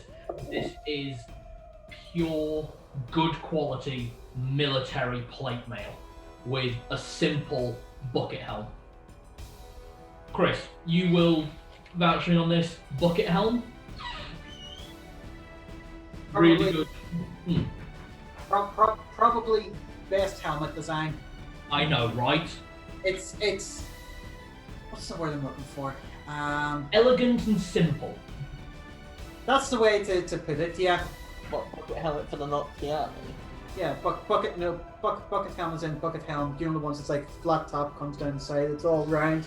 Oh, Yeah, like the Templars, yeah. Yeah, it's simple. It's utilitarian. It's all that you Very need. easy to mass produce. Yep. Although it rings like a bell if it gets hit. Yeah. It does, but I was thinking that it's like the Cathedral Knights in Dark Souls had that. Oh shit. It is the typical helm of a Crusader Knight. The pointed ones aren't good in Blood. Is it Dark Souls or Blood Bowl when you're going down ladder? Right, I need initiative ranks. Oh boy. Boy, I'm still pretending to be their friend on the floor. Yeah, but we are in combat. Oh, I know. do I get advantage because I'm in hiding? You and Celadine will get advantage. So it's D6, no modifiers. Oh. 3. Right, just hold on, let me roll up and then I'll pull the numbers. Righto. Right, separate that out, I need... No, I only need 2 because it's 2 groups.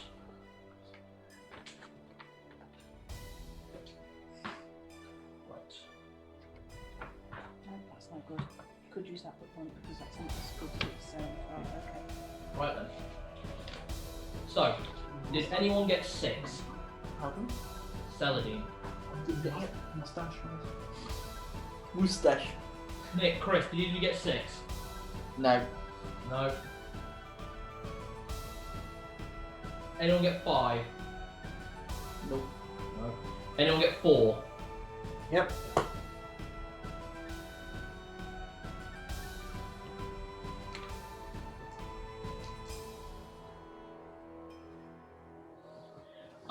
What did you two get?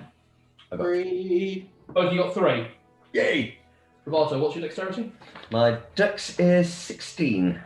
Zed, what's your dexterity? My dex is 14. Right, so Roberto just ahead. Okay, Celadine, you are the first one allowed to act. You are prone on the floor. Apalla and Deva are standing over you at present. Standing over me at present. Yeah, protecting you from what's coming in. When I say protective, like, Apalla is out front, he's thrown aside his cape, and he's got this massive, long metal hammer with a spike on the back. And Deva has just uncoiled this a whip made of bones. Atlas and Ivy. Oh, boy. Okay. Alright. Yeah, I'm gonna stand because this is like intense battle stuff. It's gonna be fucking cool. I've been looking Right. forward to this. Every time there's a fight, I need to stand. Because it's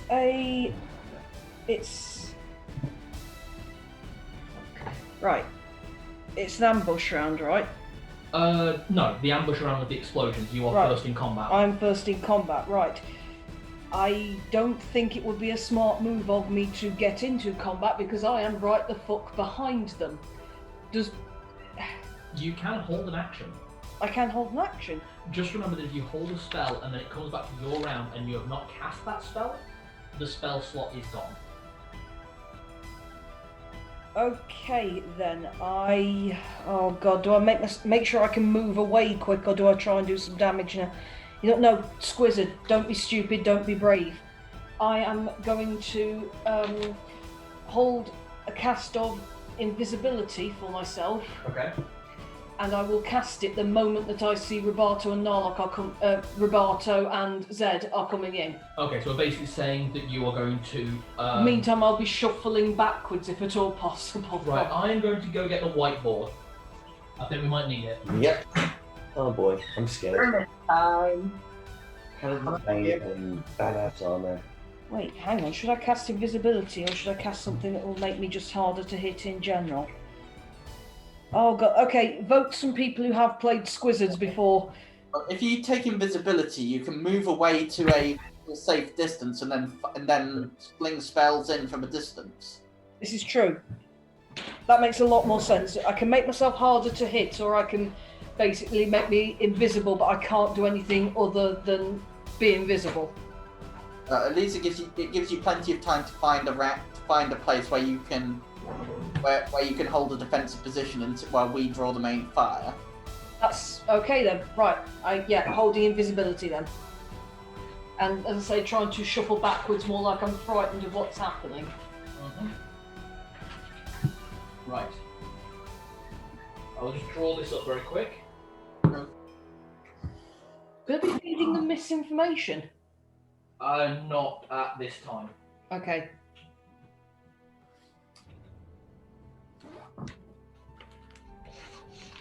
That's your fault. Mental note, don't try and pretend to be a man, try and pretend to be a girl. I can do that. Yeah, manly men. Never men. Wander around the forest looking for fights. May look like pansies. So watch what you say or else we'll put Okay. up So this is where you are, Celadine, between Dave and Apalla. As I said, they are forming a protective barrier around you. Okay. Roberto, Zed, and Tibbles, you are in the boundary of the main chamber. Narlock, you are hidden in the shadows about 10 feet from the closest paladin. You have not been seen. How far from Apalla? Are you? No, how far from Apalla? Yeah. About 35 feet, just outside of range. No, that might be fine though, because I have a plan. Okay, I like that. Right, we have the paladin's turn, actually. They go after Celadine. So, all three of the paladins clean themselves off, look around, they charge to where they can see Zed and Roberto coming in. So, 1, 2, 6, yeah. They form up a defensive wall shield, basically blocking all three of you from getting into the room. So is that the two battered knights? The 3 battered knights, yeah. I thought there were 3, but one of them got crushed. No, there was 4, one of them got crushed. Oh, right, okay. Okay? New idea. I've got an idea as well. Have you got an idea to take care of them? I've got an idea that could cause a very large, unpleasant explosion that could probably hit all of them. Okay, I'm going to leave them to you then. Right. Are you triggering the illusion now because you could hear Roberto and Narlock? Yeah, Roberto I've and triggered invisibility. Right, you're making the dash away? I am trying to get to... How far is Narlock? Narlock is 30 feet. I think that's out of range from most of my spells, so... Yeah. I would like to be. You see the wall at the southern side there? Yeah. Yeah, I'd like to go there because I believe that would still be in range for the majority of my spells. Pretty much. I think most of your spells have like quite far range. Excellent. Yeah. Are you getting up and running, or are you crawling? I'm invisible, so I don't believe that invisibility is deactivated. No, by- it's not. The Oh. difference is if you crawl, you won't provoke anything. They just won't notice that you've turned invisible, right? If you get up and move, you might bash one of them. Oh. But if you get up and run, you will cover more distance. Could I crawl about halfway, then get up and run? It would use all your movement. Right, then fuck it. I will. Yeah, I'll just crawl. Okay. Crawling. You make it to there. Right. Okay. You're Yeah. still prone on the floor. That's fine. I will be getting up and. Yeah. And you are marking your spell slots, yes? I am. Yes, I've already done Fantastic. Narlock, your turn. Okay. So while he is looking around for where I am, right? Apalla, Narlock, yep. Celadine has crawled away now, yeah? You saw me can't see turn Celadine. invisible. You saw her turn invisible, and that's it. So is she... I have a clear... With wherever she is, do I have a clear enough line to throw my dagger if it's going to take me to Apalla? Oh, you're using my favourite part of your weapon that you haven't used yet. Yes, you have a clear line. You will be in melee with Apalla. Okay. I'm going to You- I'm going to just go... And if it You teleports me to Have them... to make the throw though. That's the variance on that ability. I know. That's why I rarely use it, because in this case I need to close in with him You so do. that I can then use my sword after. If you make this hit, this shot will not get backstabbed, but your sword attack will. Right. Oh, thank fuck. Right, 13 plus 3 is 16. Yeah, because you are adding a +3 on that, yeah. Right. Oh, I should remember to get this out. The ever accursed Thacker.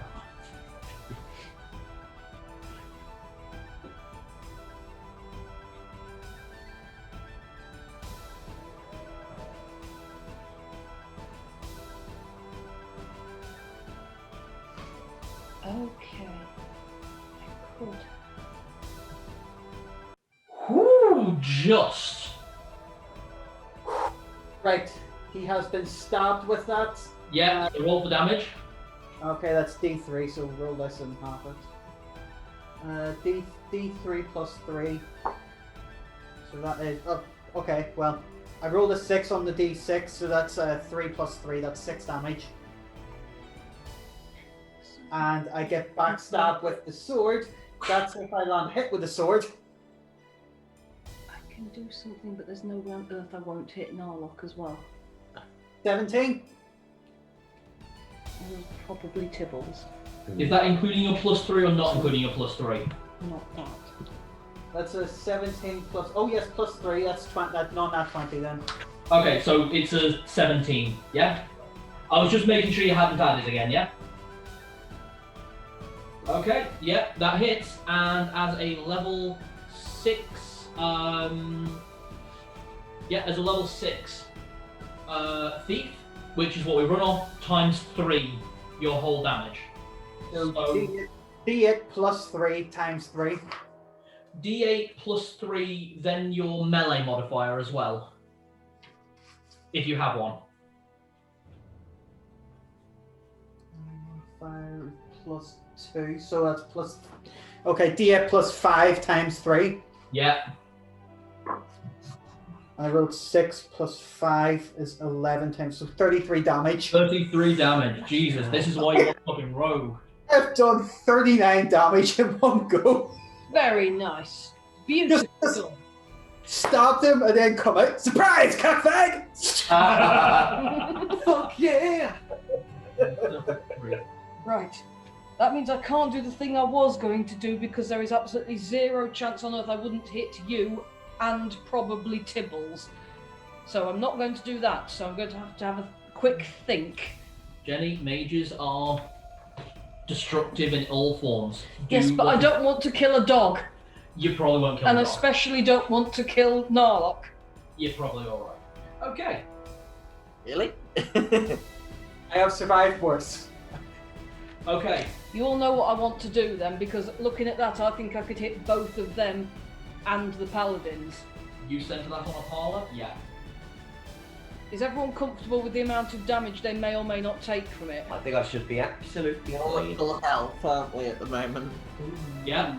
I've got 71. Gonna get fucking. I'm fine. I've got 71 Right. HP at the minute, so. I want it noted then I've got all of you's consent, so I know what Yeah. I'm doing next turn then. Good girl. Brilliant. You play wizard hard. Do it. Right. It's Apalla's turn first. Yeah, 5. Unfortunately, they did not play well. So, Apalla turned round to look at Narl going, Yo, what the fuck? And slam, 2 big swings with his hammer.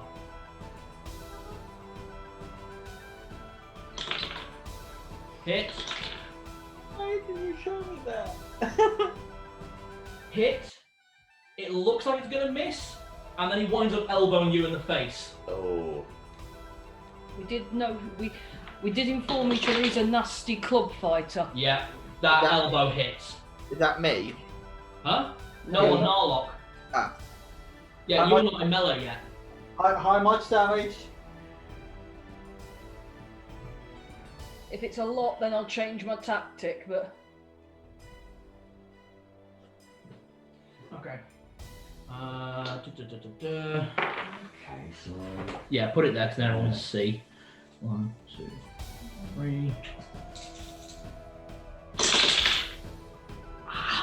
Right, you take 20 points of lightning damage as he strikes you with the hammer, you feel the full weight of a lightning bolt strike your chest. Ooh. Is that including the elbow in the face? No, the elbow comes second. Oh! Luckily, you only take 4 points of damage from that. Yeah, still taking me down nearly half my health. Eee. Rogues are dodgy. Always I remember. mean, I've still done a decent blow to him, but I don't think I've got him anywhere near half his health. Following up, Deva, the woman with the whip. 2 straight on you with the bone. It's a bone whip. Right? Can he attempt to dodge or anything like that? That's what his armor class is for. Ah. Miss. He just got Miss. bang. Yeah, basically you got hit once with the hammer, which is a big hit, and then you got elbowed in the face, and then she has tried to whip you twice, and both times you've gone, whoop, shit. One of them got fucking close. So it's just gone past and I've just gone, whoa! Yeah, pretty much. And as it does that, you see the tip of this whip isn't a standard whip, it's not a cracker. It's got these 3 pronged blades in the end, going in multiple directions. It's almost like a whip with a spike on the end. No, like, you've got like 40 health altogether and you're down to less than half or more than half. 51 altogether after taking that 10 off, and I'm down 24. Right.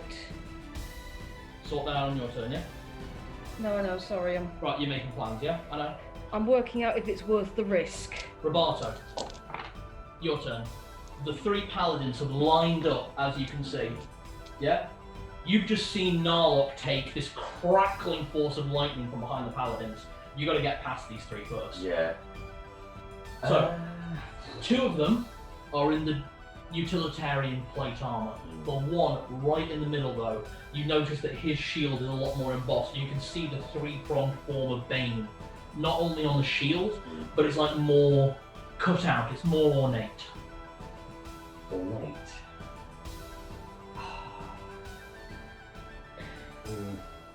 It's a tricky one because I don't have anything particularly brilliant. All I have to do is run in and keep the paladins busy for now. You are the best in melee combat. Yeah, Of so- everyone in the party, you are the best at Yeah. combat. Well, that's why I'm literally just going to have to run in and just literally get in the fray. This isn't a just. This is what you excel at. You are a fighter, and you are now not just a fighter, but a raider. Well, this is what I'm doing. I'm going full fighter. I'm just Do charging it. in. You get 3 attacks. Right, charging in, specifically going to go for the middle paladin. You're going to break the shield. You're going to break the shield wall. I'm going to try and break the shield. 3 attacks. Sword, dagger, sword. Come on. Going to start with... Oh, fuck it. I'll roll 3 dice. Do it. So, first one for the sword. 10. Hit. Okay, 10 for hit. Roll for damage before I do the others? Just keep going. Alright. We're going to rack them all up. Alright, so first one. Second one's the dagger. 6. Miss. Last one's the sword again. 14. Hit. Both attacks with the sword, hit. That is D8 plus... What's your strength modifier? It was D8 plus 4. D8, D8 plus 4 damage on both, so 2D8 plus 8 damage. Okay. Chris, if I do what I was going to, and I roll max damage, you will very definitely die. 6, so 6, 7. But it may kill him too. That'll be 15 in total. 15, nice. And I have a chance to recover. He does not. Yeah, I can stabilize. Remember, with a level 0, You can. All right then. if necessary. If not, I've got some very heavy duty healing Just spells. keep in mind, this is the guy that has made his way past I think the everything biggest because thing he's is- partially lich. If we kill him, You he's can gone. have less than half hit points. This is With true. that, with only 2 of your attacks hitting, Right. this is what I'm saying. Actually, Right. is he got phylactery hidden somewhere? Zed, it's your turn. Me and Tibbles. A lich, so You know he has lich-like powers. he may or Yeah. may not have a phylactery. Right, so me and Tibbles rush in. Who are you going? Sorry, I've just got to update this. So, Roberto has bolted between you and Tibbles and gone for the biggest, most heavily armoured of the 3. The one who probably looks like the leader. And 2 big slashes with Roberto's scimitar. He's managed to find the chinks between the armour where things are just a bit more broken, and just and you can see the blood pouring from beneath the armour. Okay. I'm going to go to the one to the left. Which one looks more damaged? Because I mean, they all took a buckling from there. They all look like, obviously there's the one in the middle who's now got blood pouring out of his armour, but they all look beaten in terms of their armour looks dented and dinged from the rocks. I'm gonna go for the one on the left. Tibbles is going to join on me. We're gonna double whammy one of them out of the way. Okay, so you and Tibbles are both going for the one on the left. Yeah. So swinging with my great sword. Go for it. 11. Hit. Yep. Do I get two? I only get one attack with it, don't You only I? get 1 attack, you're a cleric, not a fighter. Yep. Human. Do I get my radiant damage? No. Damn. 10 hits. 1d10 plus 4.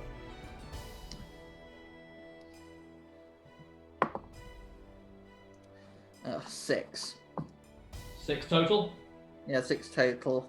Sword goes in, slam. You see the shield buckle under the weight, but just pushes back. And Tibbles. 12. Oh, would you believe that's a hit? Nice. On the same one, that's a hit. Good boy! Alright, roll the damage. What's his damage? Again? D4 plus 2. D4 plus 2. Ah, yeah, there it is. 5.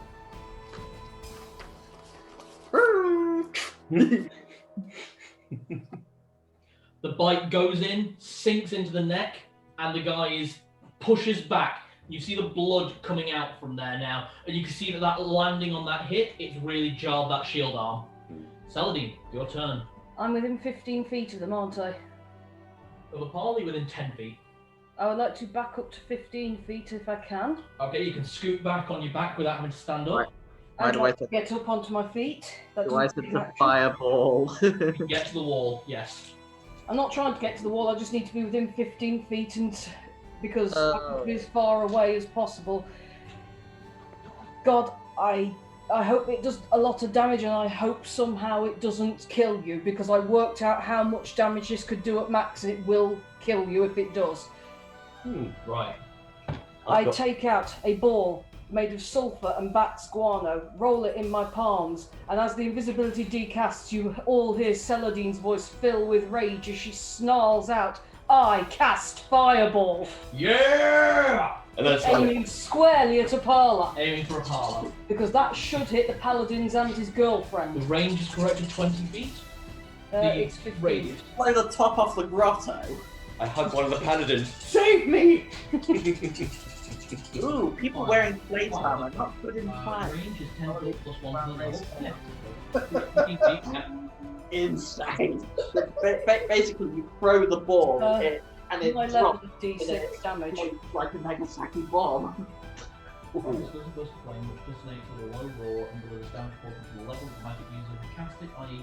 1 6-sided die for each level experience the spellcaster, so 5d6. Besides causing damage to creatures, fireball ignites any possible. Okay, that's fine. This level does not respond. A considerable amount of pressure and the burst will generally conform to the shape of the area in which it occurs. With normal spherical volume.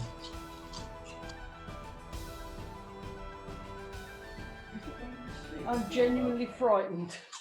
It's gonna be awesome. I want it to be awesome, but I don't want to kill Narlock. Because if Narlock goes down, I may have to run. I'm the only one in range of the spell. Out of all of them. As For the far as I can. party, I will check that. You may all be in range, that's why I asked for everyone's consent. Yep.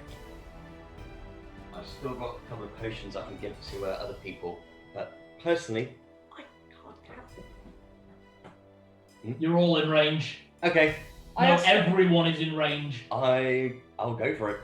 You included. Oh, fuck. It fills a 33,000 volume space. You've cast it. Fucking do it. I am going to need saving throws against spells from everyone. Oh, this ain't all good. It's okay, I did not roll anywhere near max.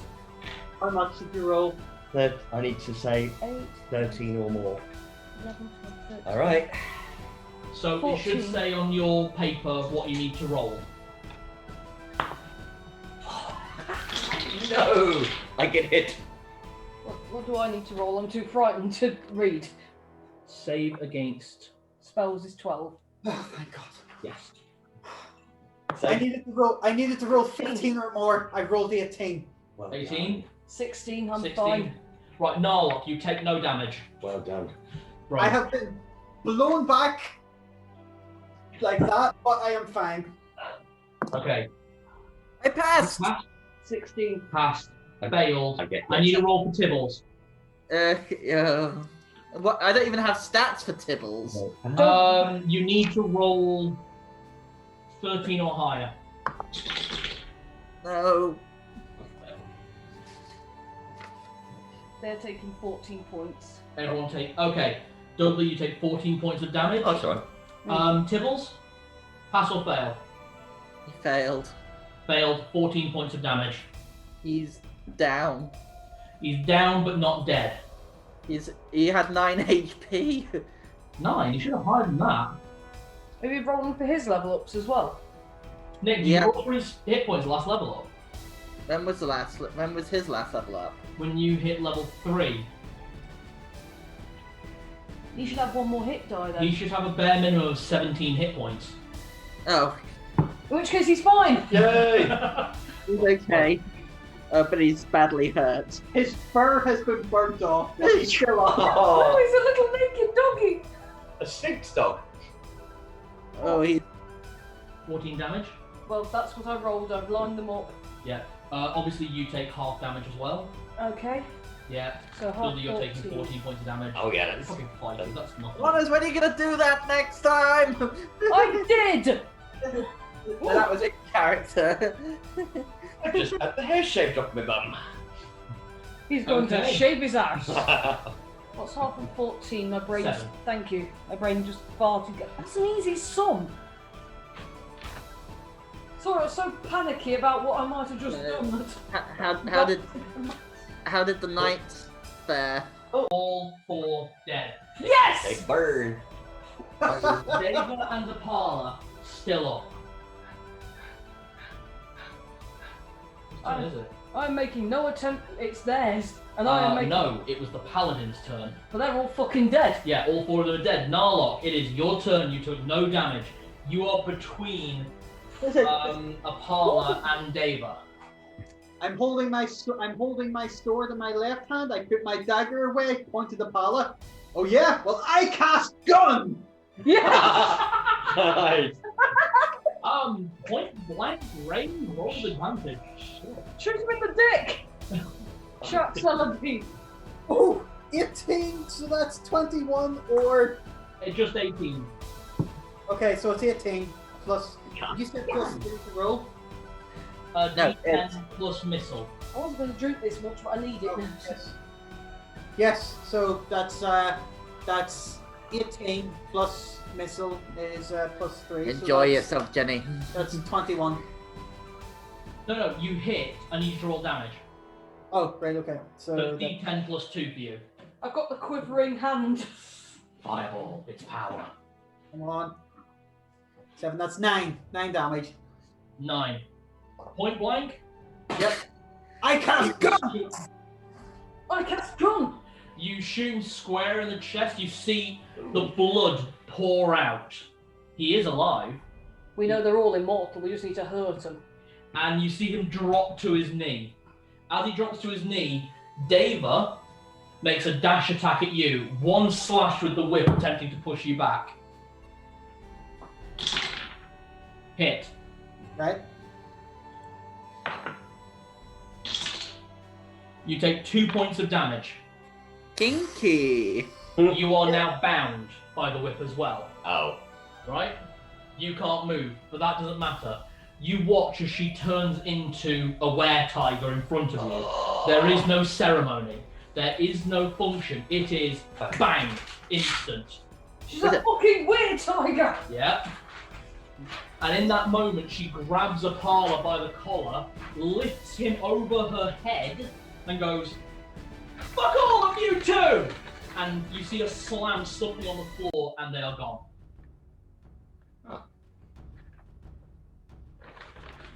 That's it. You're out of initiative.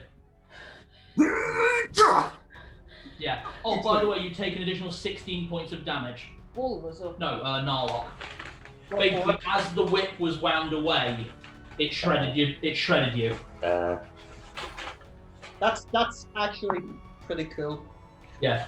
She does drop it. I will say that. I heal. I tend to tibbles and just as the healing spell, it just the fur immediately grows back. Heal. Is he all right? I didn't hurt anyone, did I? He's all right. A little Oh, no. shaken, but he's all right. They did it. They're the ones that hurt me. Oh. Narlock is sort of just doing this essentially. Yep, they did. Yeah, maybe. Cure Not quite serious wounds. As you're all piecing yourselves together, the guards rush in. They're gone. They start picking through things. Captain of the guard, not the one you met, Captain Fast, a different one. This one, again in the royal plate armor, comes to you and says, "Well, you fucked him." We what? You fucking fucked him. That's 4 dead Templars or Knights or whatever. Kicks one of the helmets off. They are scorched within. There is no remains. Apalla and the other one, Deva, they disappeared. We don't know where they've gone. They just disappeared. They're still out there somewhere. He can do lich things, but and strike you with lightning. He's very badly hurt though. But she's a weird tiger. That's fine. We know what we're looking out for now. Samson, the High Paladin of Bane, is coming here soon. We will batten down the hatches. We will build the boundaries. We will have an army ready for them. It's lying on a big boulder. Anybody got any iodine? Is it fit? Is it fit? It's Cure Serious Wounds is 2d8, isn't it? It is, plus your cleric level. Okay, restore 15. Okay. It's I am still pretty bad. I've got some healing. well, please don't relax on that. I can only do that once a day.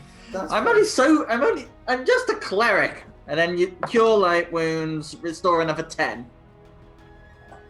We've got a couple of healing potions in the bag of holding if you need. If anyone needs, actually. Oh, So, hopefully you don't need you don't need me to use any more magic. That's the last of my I think that's the last of my level 1s. I've used my level 4. Barto, I know you took some of that. Do you need a healing potion? We've got some. I can't take healing potions. Why not? Non-magic. Oh, I didn't Yeah. know if potions counted. they count for raiders. Okay. Until a certain point, but it's very sort of, we don't really tend to do much magic. Basically, if you use any magic items before your own anti-magic abilities are really established, you lose it. Yeah. So Right. I've got to work on my raider skills for the time being, but whew, what a rush! Try this. I hand him my surstrumming because that's got a good health restoration if you can stomach It it. does actually, yes. So strumming. It is Uh, actually food. It's You just fermented. got to keep it down. Nice. Okay, to let everyone know, so the guards are seeing to this. The four of you are helped up and escorted out. The captain of the guards says you have a letter for the lawmaster, yes? Yes, we do. He will be seeing you first thing tomorrow morning. Didn't we hand that letter over? We tried to, but Captain Fast said he couldn't take it any quicker than we could, so... If you'd like, I can take the letter, but the lawmaster would still like to see the four of you tomorrow morning. That's fine, but please take the letter to him with the utmost urgency. I will get it to him right away. Let's get the four of you back to the mainland. You can all have food, drink, and be properly rewarded for everything you've done. Tomorrow you will meet the lawmaster, and I think the four of you could really do with a rest. Yeah, sorry about the door. And it's only Don't worry about it's only midday. it. I have actually been informed that there is someone asking for you on the mainland. He asked for Roberto Brightson. Roberto Brighton, I'm very sorry. The priest of Fenris Sulphur, he didn't give a name, I'm afraid. A Mr. Gatlock Kerr and a Miss Belmont. Oh, how many beds? That's the Riddler. I'm Miss Leyspark, but Do you? Is there anyone who might know you by that name? a few, but There- it could be me. It might be Lana who's after, so... Well, fair enough. If it is you, then understandable. As we head out of the cave as well, I remove the glyph before anyone walks through without needing to. I'm going to tell you right now, the combo maneuver that you guys managed there was beautiful. That was so much fun from my point of view. The bomb, everything. Do you know what a paladin's sword can do? Just out of curiosity. A paladin's what? A paladin's sword. Nope. When a paladin raises their sword, it decasts all magic. But they didn't know to raise their swords because they didn't know anything had happened. They didn't know any magic had been cast. Nice. Well, paladins are mage hunters. In 1E. But they use magic. Oh, they're basically the Templars. They use cleric spells, but they don't get in 1E. They don't get access to cleric spells until they're already level 12. Yeah, I know, right? By that point, they're a high paladin, and by that point, they can already summon a horse like a familiar. Jesus. But anyway, you're all taken onto the boat and taken back to the mainland, where you are given whatever you need to rest before you get there. Right, bud. Yeah, I'm today conscious of time to go to work tomorrow, so. What time do you need to be finished by? So it's only past, so... We say midnight, all right? I'm going to say midnight is absolutely fine, yeah. Midnight is where we cut this off. Yeah. And don't worry, I've only got one more thing planned, and then it's all going to be next session, and the next session will be all role-playing fun. Cool. Yay. I promise that. Alright, you know, because I want everyone here for this. Okay. Alright? How are you two doing? I'm fine. Yeah. Now that I'm off the antibiotics and all that, I'm actually a lot more alert and awake, and He's much better now that they finally got it right. yeah. Oh, meant to say, by the way, I sat my exams today. Ah, How'd it go? First one I think went really well, and second one, the questions that I answered I think went really well. The problem was my laptop crashed as I downloaded the Word document for the second exam. Yeah. So it turned what should have been an hour and 15 exam into a 50-minute exam. Couldn't All you? the time I had.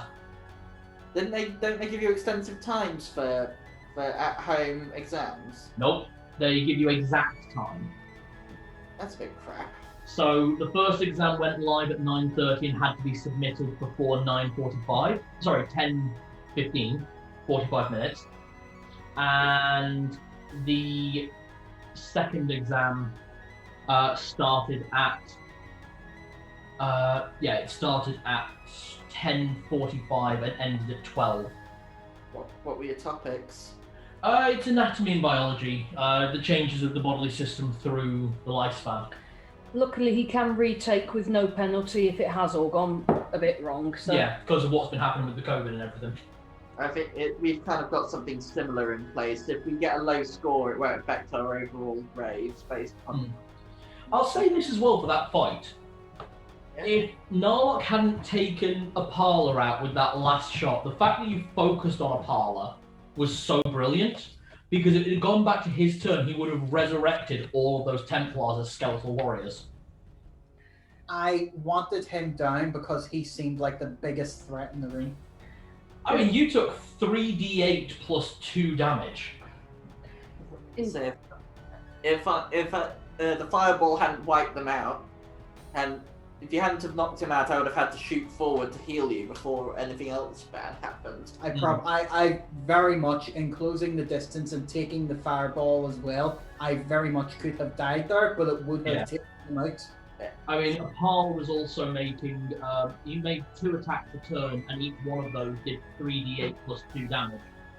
I figured she wasn't too much of a threat because wielding a whip is quite tricky to do a lot of damage with. The type of whip that she wielded, the initial damage isn't a problem, but once it's wrapped around you, it incapacitates you, and then she can shred you for 4d8 damage. So the total damage of that whip is 5d8. Jesus. But you gotta hit the first time. But we've learned a few things. We've learned that they are vulnerable to being set on fire. That they are too fucking stupid. Those two were definitely. They were not my brightest set. Whatever you call what did you call the girl again? Deva. Deva. Yeah, she seemed very arrogant. Definitely one of the more youthful of his assistants. Yeah. Oh, and we learned she's a were-tiger. Yep. Well, I've added that to the ridiculous conspiracy theory map. Because I was thinking perhaps she's a tabaxi. Okay. We have this last bit, half an hour. We're going to get some fun in on this. And you guys are going to get some actual answers. Oh. Ready? Uh-oh. Okay. No, I'm shitting. So, when you are brought back to the coast, Aaron and Vesala, his apprentice guard, the woman with red hair, The one who was following Alina. they are both there, fully armoured. It looks like they're getting ready to leave the city, and actually looking back, you can see the city gates are open again. So people can come and go as they please once more into and out of Dale. That was very quick to open the gates. They're very quick to open, very quick to close as need be. We've proved absolutely who killed the Lawmaster's daughter. No reason to keep them shut. Exactly. Oh, did it actually tell who actually murdered her? It did. It was those two. There It was Deva and Apalla, Along with the paladins. along with the paladins.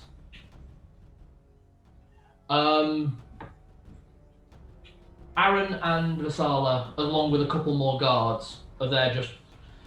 Sounds like you did everything right. We managed to get the full story out of McGee, and he'll stand trial for this. Thank you. As for everything else, we're heading out after Alina. She has answers.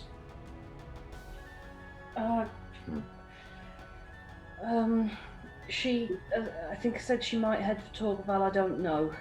That's all right. I got wind that a companion of yours, Lana, Yes. the second the gates were open, she and her band were the first out, heading straight for Torval. That's good. Alongside those, a small battalion of mercenaries that I didn't know existed in this town walked out as well, saying they were heading in the same direction. Yeah. And Gobo. Mhm. Is it Gobo? And the whorehouse is closed. So, I think that's your fault.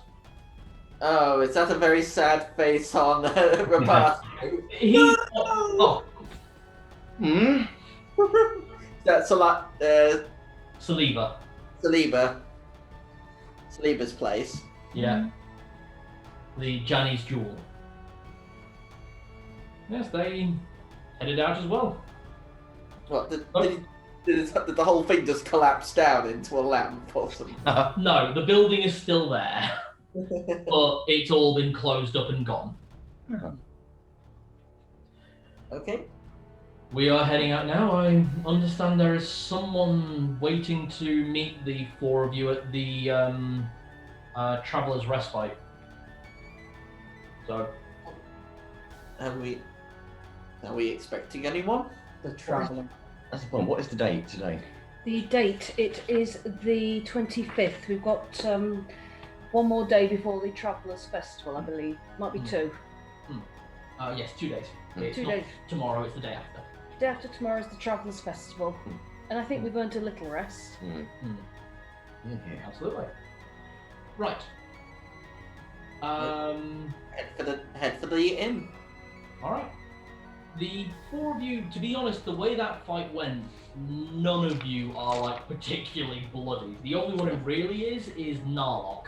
And even then, the amount of healing that you have had over the way back, you've only been in a fight, but that's about it. Yeah, just torn clothes with a couple of nice scrapes, not so much deep wounds that have just sort of bandaged up a little bit. The rest of you have a few singe marks. That fight was over quick. I mean, I can tell you how quick. It was less than a minute. Were you expecting that to go on for a little longer? I was expecting a bit more from that. I am really proud of you guys. Well done. You put tactics in place. You adapted to information that you thought you had against information that was actually presented to you. So I'm very impressed. Well done. You will all be getting some nice bonuses for that. That's why we're doing this now rather than next time, where it won't have the same impact. Yay. So, Tibbles is a little bit. yeah, Tibbles is a bit brutalized, but to be honest, your healing did the job. The hair has regrown already. Yeah. It just looks a bit paler. He looks a bit like a stray. He's always been a stray. He just looks more like a stray. So he's mine. You're stray. So, heading to the Traveller's Respite, there are a couple of guards standing around, not particularly paying much attention, but you're all kind of motioned over, and you're pointed towards the outside dining area, which has been completely cleared away of anyone save for a single man sat at the table. None of you recognize this man. He's in about mid-30s, mid-40s, like late 30s, early 40s, I'd say, in terms of age. Very short, blonde hair that's pulled into a tight ponytail at the back of his head. He sat in quite nice clothes, actually. Not like ostentatious, fancy aristocratic clothes, but good quality clothes. And as you all approach, he smiles at you. In turn, the largest smile is presented for Celadine, as well as Zed. You two get the biggest smile of all from this man. And he stands up, pulling the chairs out and says, please, sit. Won't you all join me? I've ordered tea, and I think it's afternoon tea they call it here. And I've not really got much flavour for sweets, but the tea's quite nice. There's not a cat walking around, is there? No.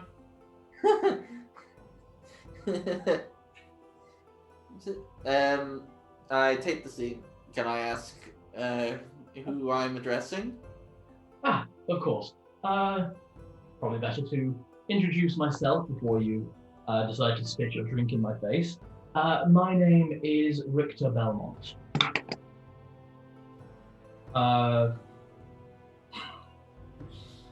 Dudley's smiling at me like he knew this was going to happen.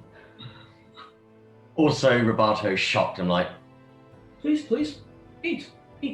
And he pulls the chair back himself and sits down.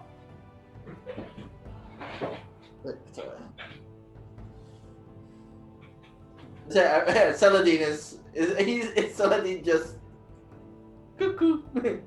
Celadine has took the seat before he said that and is now absolutely frozen with her mouth slightly open in a doesn't have or know what to say. It's very nice to meet the four individuals who Richter's have been... head of Bane, isn't he? Yeah, this is the leader of the Church of Bane. Richter Belmont, my first paladin. So technically, is he Mr. Big Baddie? He's one of. Is Tibble's got his hackles up now? Not really. Tibbles doesn't really understand what's happening. The man seems pleasant enough. He's also not armed, I'll tell you that right now. There are no weapons or armour nearby. I can put all this away because I don't need my notes for these bits. GM's gonna roleplay with us. Yep. Well, it is very nice to finally get to meet the four people that have been a bit of a, what do the youth say? A sticky wicket? Is that the phrase? God, he's English. Sticky wicket. Reminds me very much of, and I take out the dagger of Asim'Loch. One of these, and I start cutting a bit of the cake.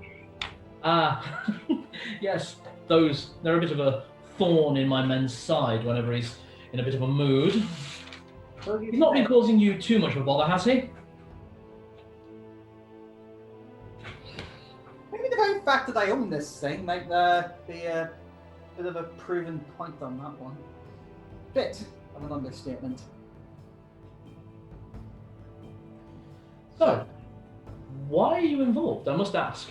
I mean, I understand why a cleric of Fenris Sulfur, my old travelling companion, might have a bit of a grudge against my paladins, and I completely understand why the daughter of my dearest and quite rebellious son might not really want to say hello to her grandfather.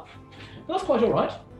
But you two are something of an oddity. You are not even from this country, and you are from Tulok. Mm-hmm. Strange. Very strange. Asim'Loch tried to kill me. Saw me as nothing more than food for his pet, and then came back to say to my face that he would very much do it again in another year. I want to know why. Well, I may be able to answer some of those questions. Absolutely happy to. I don't really believe in conquering a country without unjust and unreasonable demands. So, I believe it has something to do with his mother.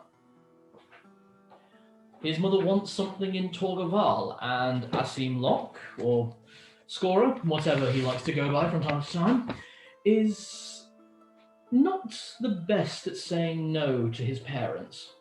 Very good at saying no to his step-parents, as I understand it. Never really understood it, really.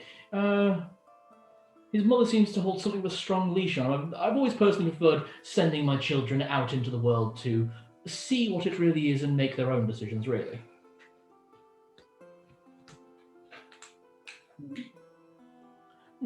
What do you all think of the tea? I ordered the cream with this one. It's not really my preference, really. I think I prefer black tea, really.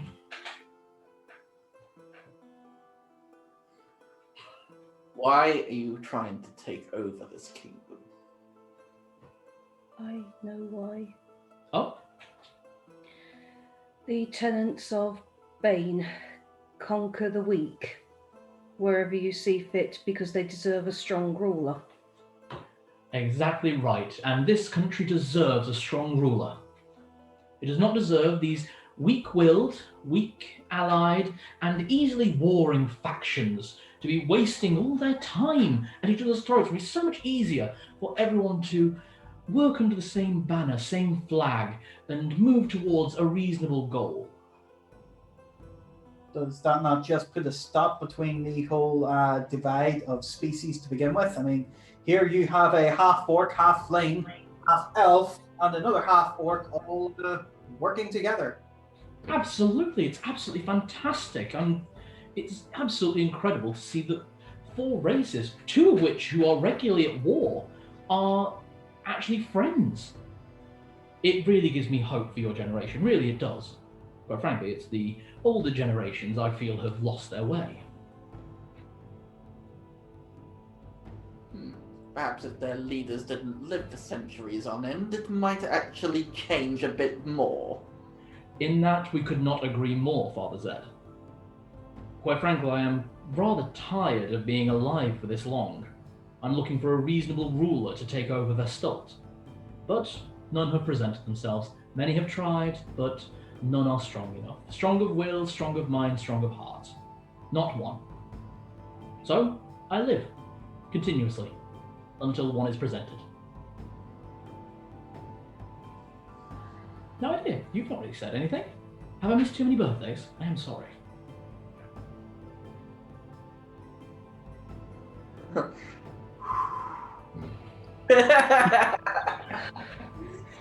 Just casually sip Stay at the tea. table. It's very nice tea. Like, out of RP, it's genuinely quite nice tea. You asked why Asim'Loch tried to destroy my home. He tried to kill my fathers and my little brother and my friends. Well, that is no good. There are, of course, losses in war, but there should not be any too much. I do understand the attack on Torgaval is a part of the Lead Witch's plan, unfortunately. Yes, in fact, while not her, I would say while it was not her dads that were killed, it was her father, biological, that was killed by Asim'Loch, who happened to be your son. Yes, I did hear about Rupert. Unfortunate story indeed. I would have preferred it if he could have been interned in the family crypt, but these things happen when you have a child with such wanderlust. He will be missed, tragically. In fact, I actually put off my wedding recently for the next 5 years. Proper mourning, it's in place.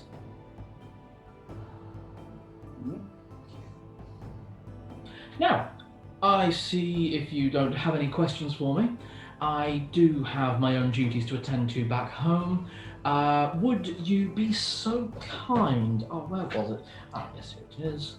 He pulls out a letter. It's quite ugly paper, to be honest. It's nothing anywhere near as nice as anything you've been handed to date. It's quite hastily written, but it bears the family insignia of the Belmont family. I understand you have a meeting with the Lawmaster in the morning. Yes. If you would be so kind as to deliver that for me. I do have one question, Mm-hmm. and I'm sure we're all wondering this. Asim'Loch, from what we can gather, he wants to bring back his father. Do you know how he plans to do this? Yes, I do, in fact. In fact, I was the one who told him how to. the same way they intended to do with Sophia 700 years ago. They'll be using the spiritual energy housed in the Pure Maiden, who I believe to currently be in the form of Gwendolyn Lexington. What is the connection to Lexington? Lexington is his stepfather, or was his stepfather until the unfortunate divorce between the Lead Witch and the Mountain Man. It was around the same time, I believe, that the situation with Lady Ixon began. She took something of a dislike to the Lead Witch. I said she was involved as well. I have no questions for you. All right. I do have something I would like to say to you, though. Oh, I am looking forward to this. You just told me that you're the one who told Asim'Loch, the Lead Witch, or whichever one of them, how to do this. That's correct. Then you are directly responsible for this. Unfortunately, yes. You are old and stupid, and I am going to kill you. Probably not today, but soon. Because you are old and stupid, and it is directly your fault that my whole family is in danger. Well, if you're able to kill me, come find me in Vestalt. And my name is Celadine Leyspark. I want nothing of your family. Strong of will, hard of temper. Interesting. Well, I look forward to all of you coming to pay me a visit. I'm sure it will not be as pleasant as this. It was very nice to actually speak with all of you and meet you all. And if you are at all curious, the letter I've handed you is a declaration of war. We had no intention of really invading this country for another 200 years, but the situation has risen that we may need to. You can call me everything that you like. I've not heard it. I've heard it all before, dear.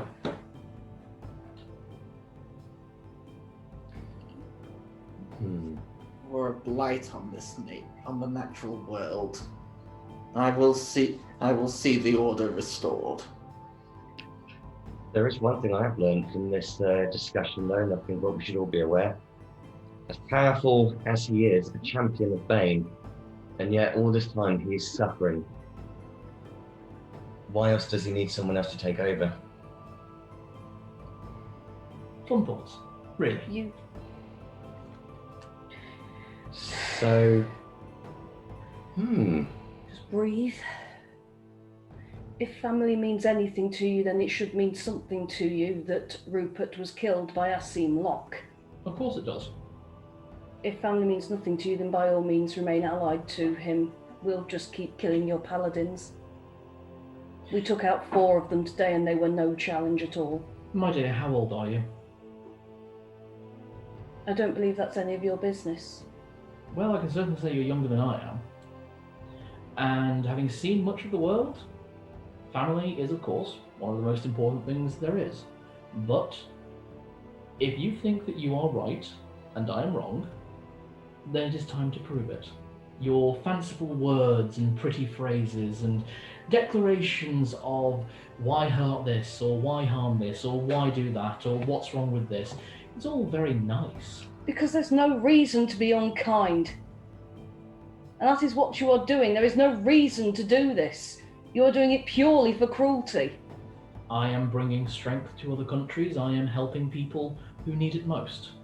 You are conquering and killing people and taking away their freedoms. Those freedoms cause them to live on the streets, be it disease and death on a regular basis. I am bringing what I believe to be kindness. If you think your kindness is better than mine, I will see you all in Vestalt. It is Narlock is just laughing here. I just realized where I've heard this before. You sound just like the tribe leader. Sound just like what, sorry? Tribe the tribe leader.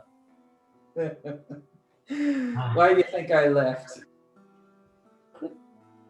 Can I be sleight of handing something? Sure, why? I want to sleight of hand Rupert's dagger and see if I can plunge it into his thigh. I'm sat next to him at the table, right? You are?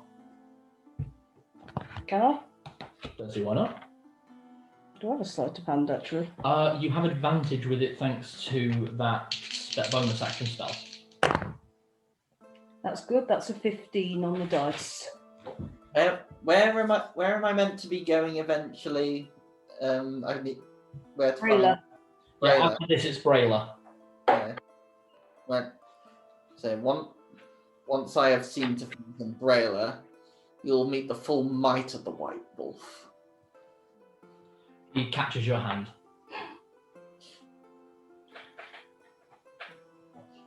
Huh. Your family ring was turned into an appropriate blade. Good to see. Do give Fenris my regard. It has been a long time since I've seen him, and I think that's all. Please, enjoy the tea and biscuits. And he gets up, walks away. Is he out of sight? He's leaving the city. He's literally just walking out of the city. He's not got any guards with him or anything. If you will all please step back from the table. Narlock flips the table off the thing. I thought you could do. Kids, can you please leave the room for a minute?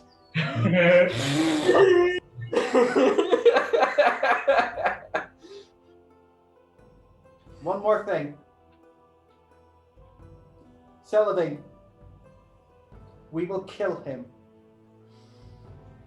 He needs to be dead.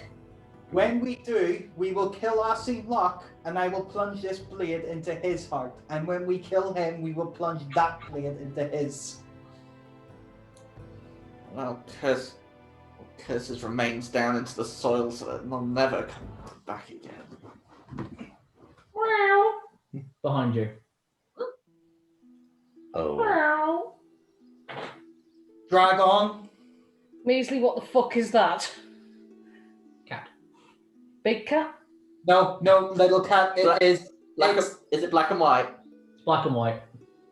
Kick it! Tibbles? Kill! I don't normally do this. I would never normally do this to cats.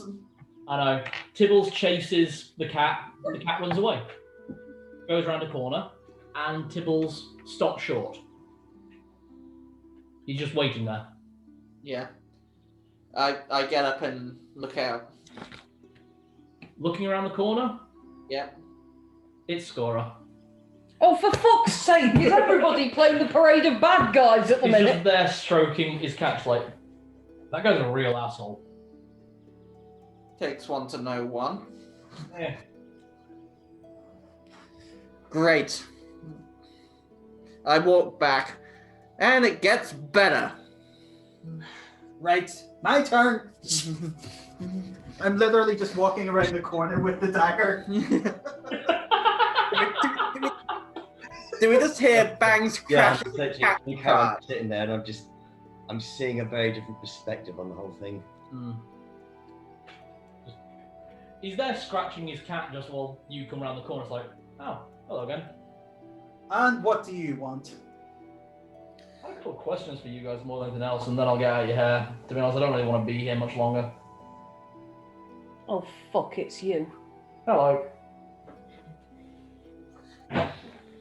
Well, go on. Questions? What are they?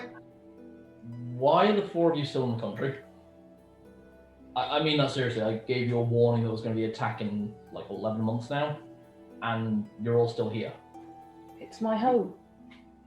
But surely you can take your family and you can go, right? You're not stuck in one place.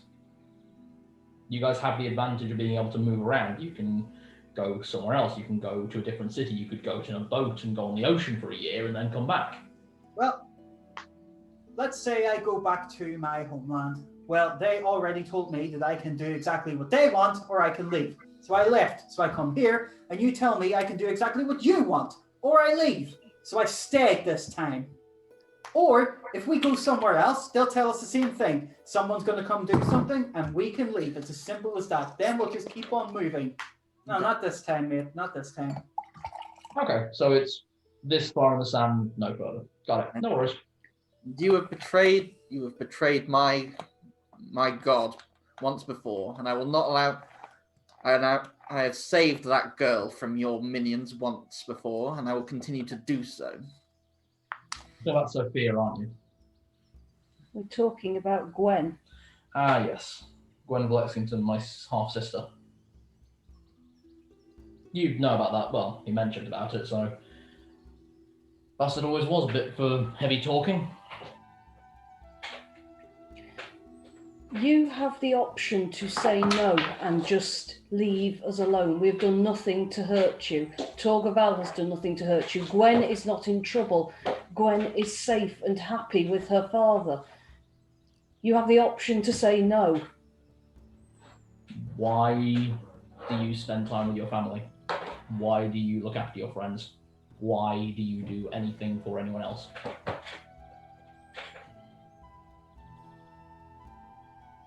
All right, I don't have an answer for that. Neither do I. Family's complicated. Friends are annoying, but they're better than being alone. It's that simple. If it was up to me, I'd go to an island somewhere with my friends and my pets, and that is it. But it's not that simple, is it? Because if that was the case, you would have all pulled up sticks, gone out somewhere, got somewhere else. It doesn't seem like you like your mother very much. She's a pain in the ass. And it doesn't seem like your father holds all that much love for you. He's alright, but it's easier when he's in a different dimension. He sends you weird dreams. Oh, you saw one of my letters. I thought one got intercepted somewhere. Okay. I don't have to answer that. It's my letter. Jeez. Okay. It's my choice whether or not I answer you, so... Yeah, fair point. Okay. Look, I'll play it straight for the most part with you guys. I really don't want to be a part of this war. Quite frankly, the second that I see a reason where this is more trouble than it's worth, I will be taking what is mine and going. The issue that you all have is with him, because he wants to conquer this entire country, and with my mother and father, and the jackass, my stepfather. Breck. Yeah. Then why aim for the maiden? It's a thorn in their sides to work with them. You left your tribe, both of you two did, didn't you? Not by choice. But then you connected to something else. You found religion and you found your friends. Mm-hmm. God, don't say it like that. It makes you sound like a born-again Christian. Just sort of wiggle at you. Yeah, just laughs a little bit when, as you say something along those lines in games. Like, funny. I use the symbol of helm just to smack him around the back of the head. Back on. Look, you want to go after Fenris in Braylor, yeah? Naturally. You have an interest in seeing the world. Mm-hmm. You want to save your city. Yes. And you want to help your friends. Yeah. All right. It's an unfortunate situation that we are at odds because, honestly, you all sound like pretty decent people, and if this were a different situation, would have been nice.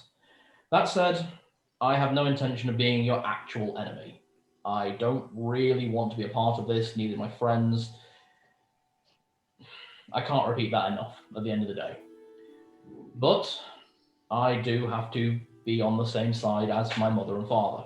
No, you don't. Do you? I'm not on the same side as the Belmonts, and I'm not on the same side as my mother. I'm the same side as the people who took me in and loved me. Then they are your parents. There's no two ways about it. It doesn't matter what your blood relation is. It's who cares for you, who cares about you, and who cares about you most in the world. And for you, that is the two men who took you in and your younger brother. You just said that.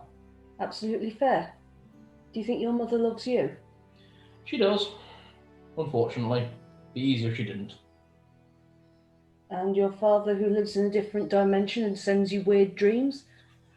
He's actually not all that bad. The only issue with those two more than anything else is that they get really pissy that I'm not like them. What, not a god? No magic. An archfey who can't use magic. Bit of a humiliation, isn't it?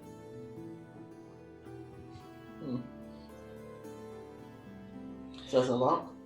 Well, you seem to have an affinity for pets. They get it. They're weak. They can't look after themselves, and I take them in. Look after them. A Maybe dragon send them away. can't look after it. He couldn't when I found him. Let's put it that way. Right. When you get to Brayla, seek out Rayanne. Her and Raven Kit are in Brayla at the moment. Publicly, they have to side with the Belmonts and with my mother. They will help you find Fenris. Why? What's in it? What's their interest in Fenris? Nothing. It's my interest in Fenris. And actually, Rayanne and him did get on for a long time. Something about being able to cut loose and just throw punches in the air, something like that. I don't get it. They will help you find Fenris. He is in the Underdark, beneath the city of Brayla. We know approximately where he is, and we know what is guarding him. Who put him down there? He did. It's a self-inflicted prison for his ascension. At least that's what he told me.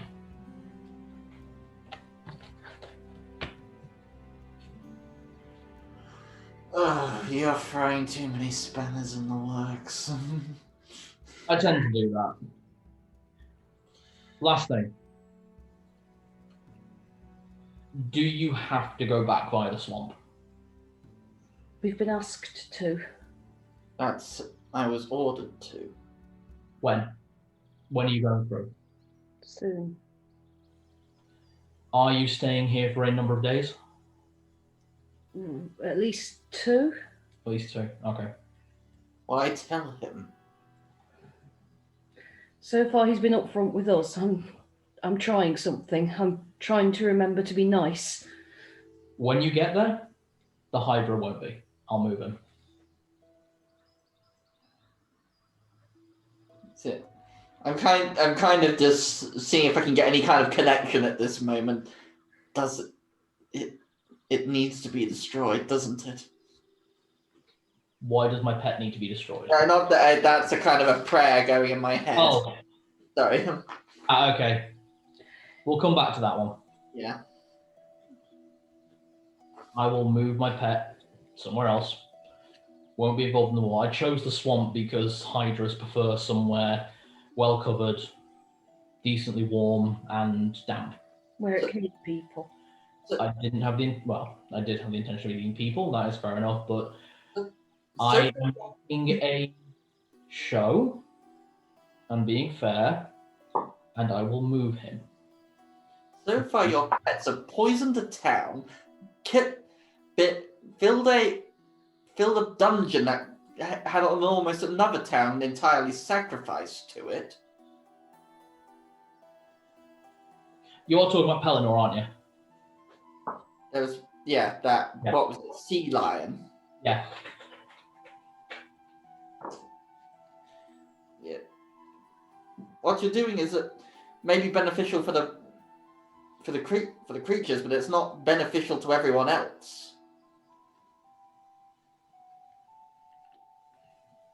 We see the world differently. You are humanoids. I'm not. I'm on the side of nature. Fair enough. I will take it somewhere it can't hurt anyone.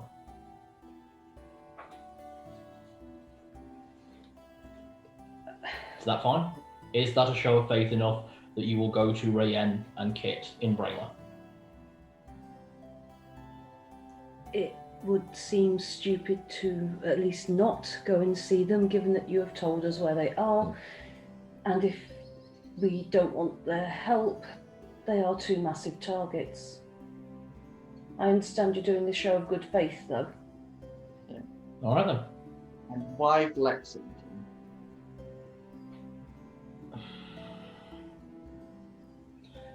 Lexington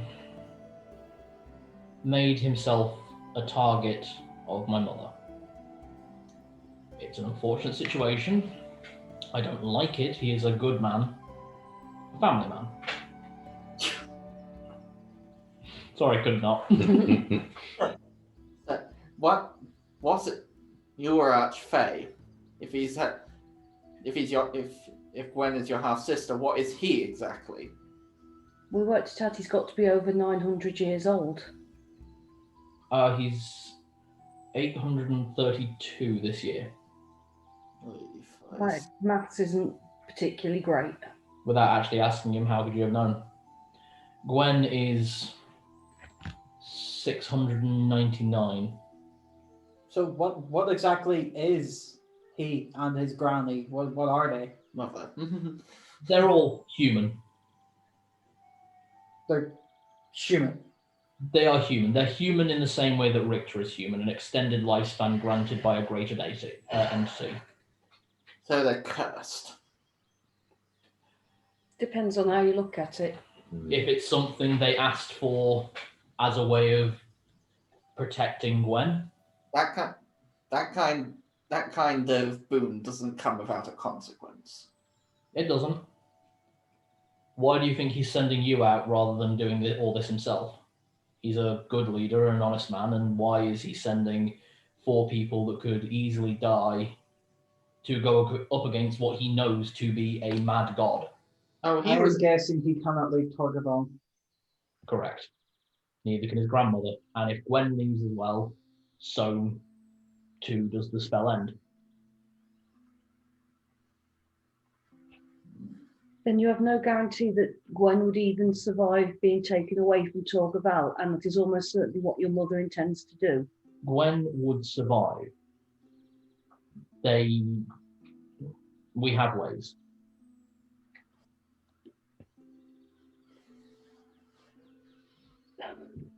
Right.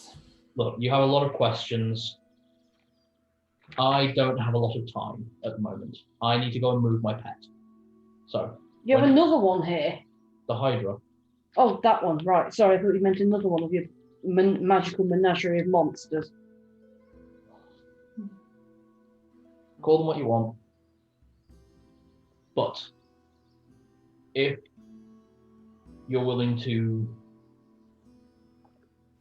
try and meet halfway to an extent, we will come to blows eventually, I'm afraid to say.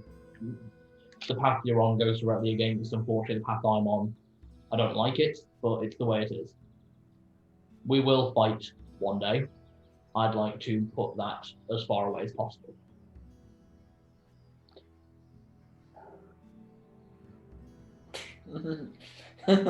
When the day does eventually come, and I take the dagger,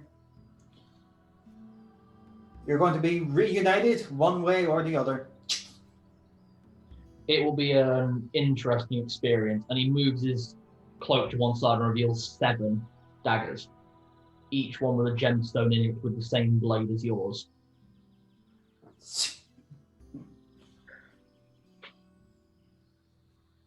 There's absolutely no point appealing to your better nature, is there?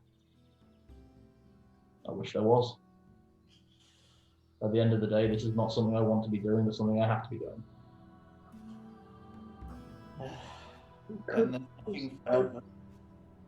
Sorry, Jenny, go ahead. I just said you could just say no. And we could go over this 1,000 times, and the answer would still be, I can't. And as we're at an impasse, there is nothing further to discuss.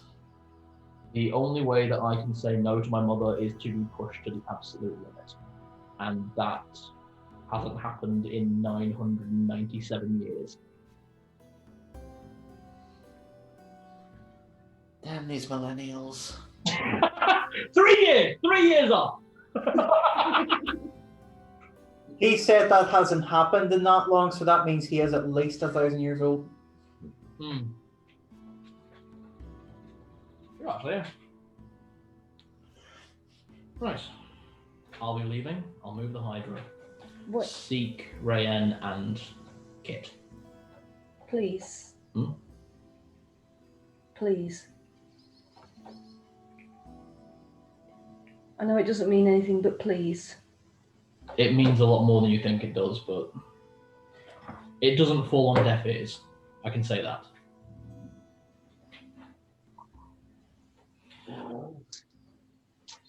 I hope to not see any of you for a very long time. So yeah. And he just walks between you. It's only 2 in the afternoon and this has already been such a long day. And we will end the session there. Sorry, that wasn't key of twat, that was key of cunt. I think I'm going to go and get wasted now. Probably.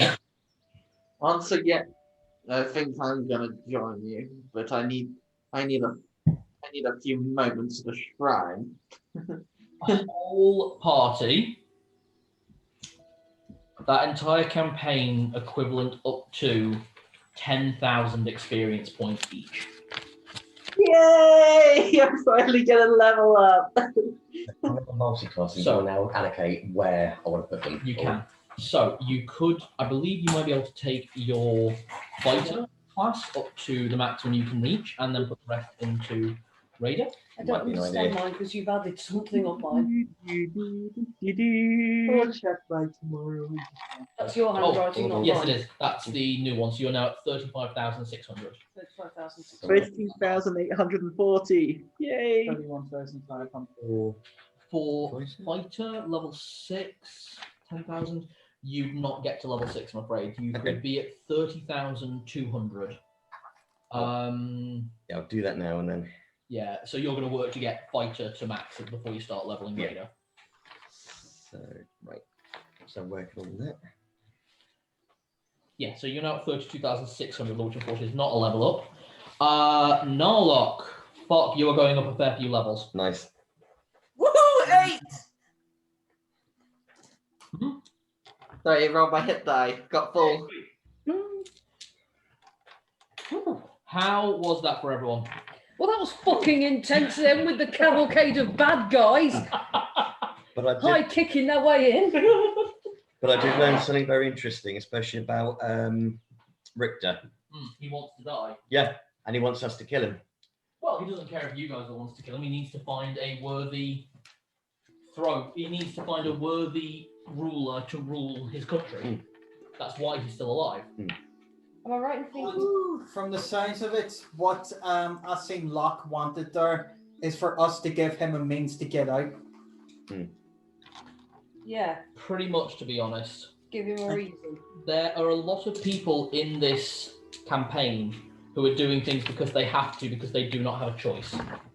So that's why they took off instead of fighting us to the death. They're not in this for their lives. God no. But key thing here, we very definitely need to get rid of Richter because he is actively going to declare, he's about to declare war on Dale. That is the letter he's actually handed you. There is one thing I'm worried about, though. No. Oh, wait. Oh, no. Just nip into the bathroom very quickly and I'll be down to see this off. What's No. wrong? Oh, wait. Sorry, I'm eating the wrong table. So your next level. That's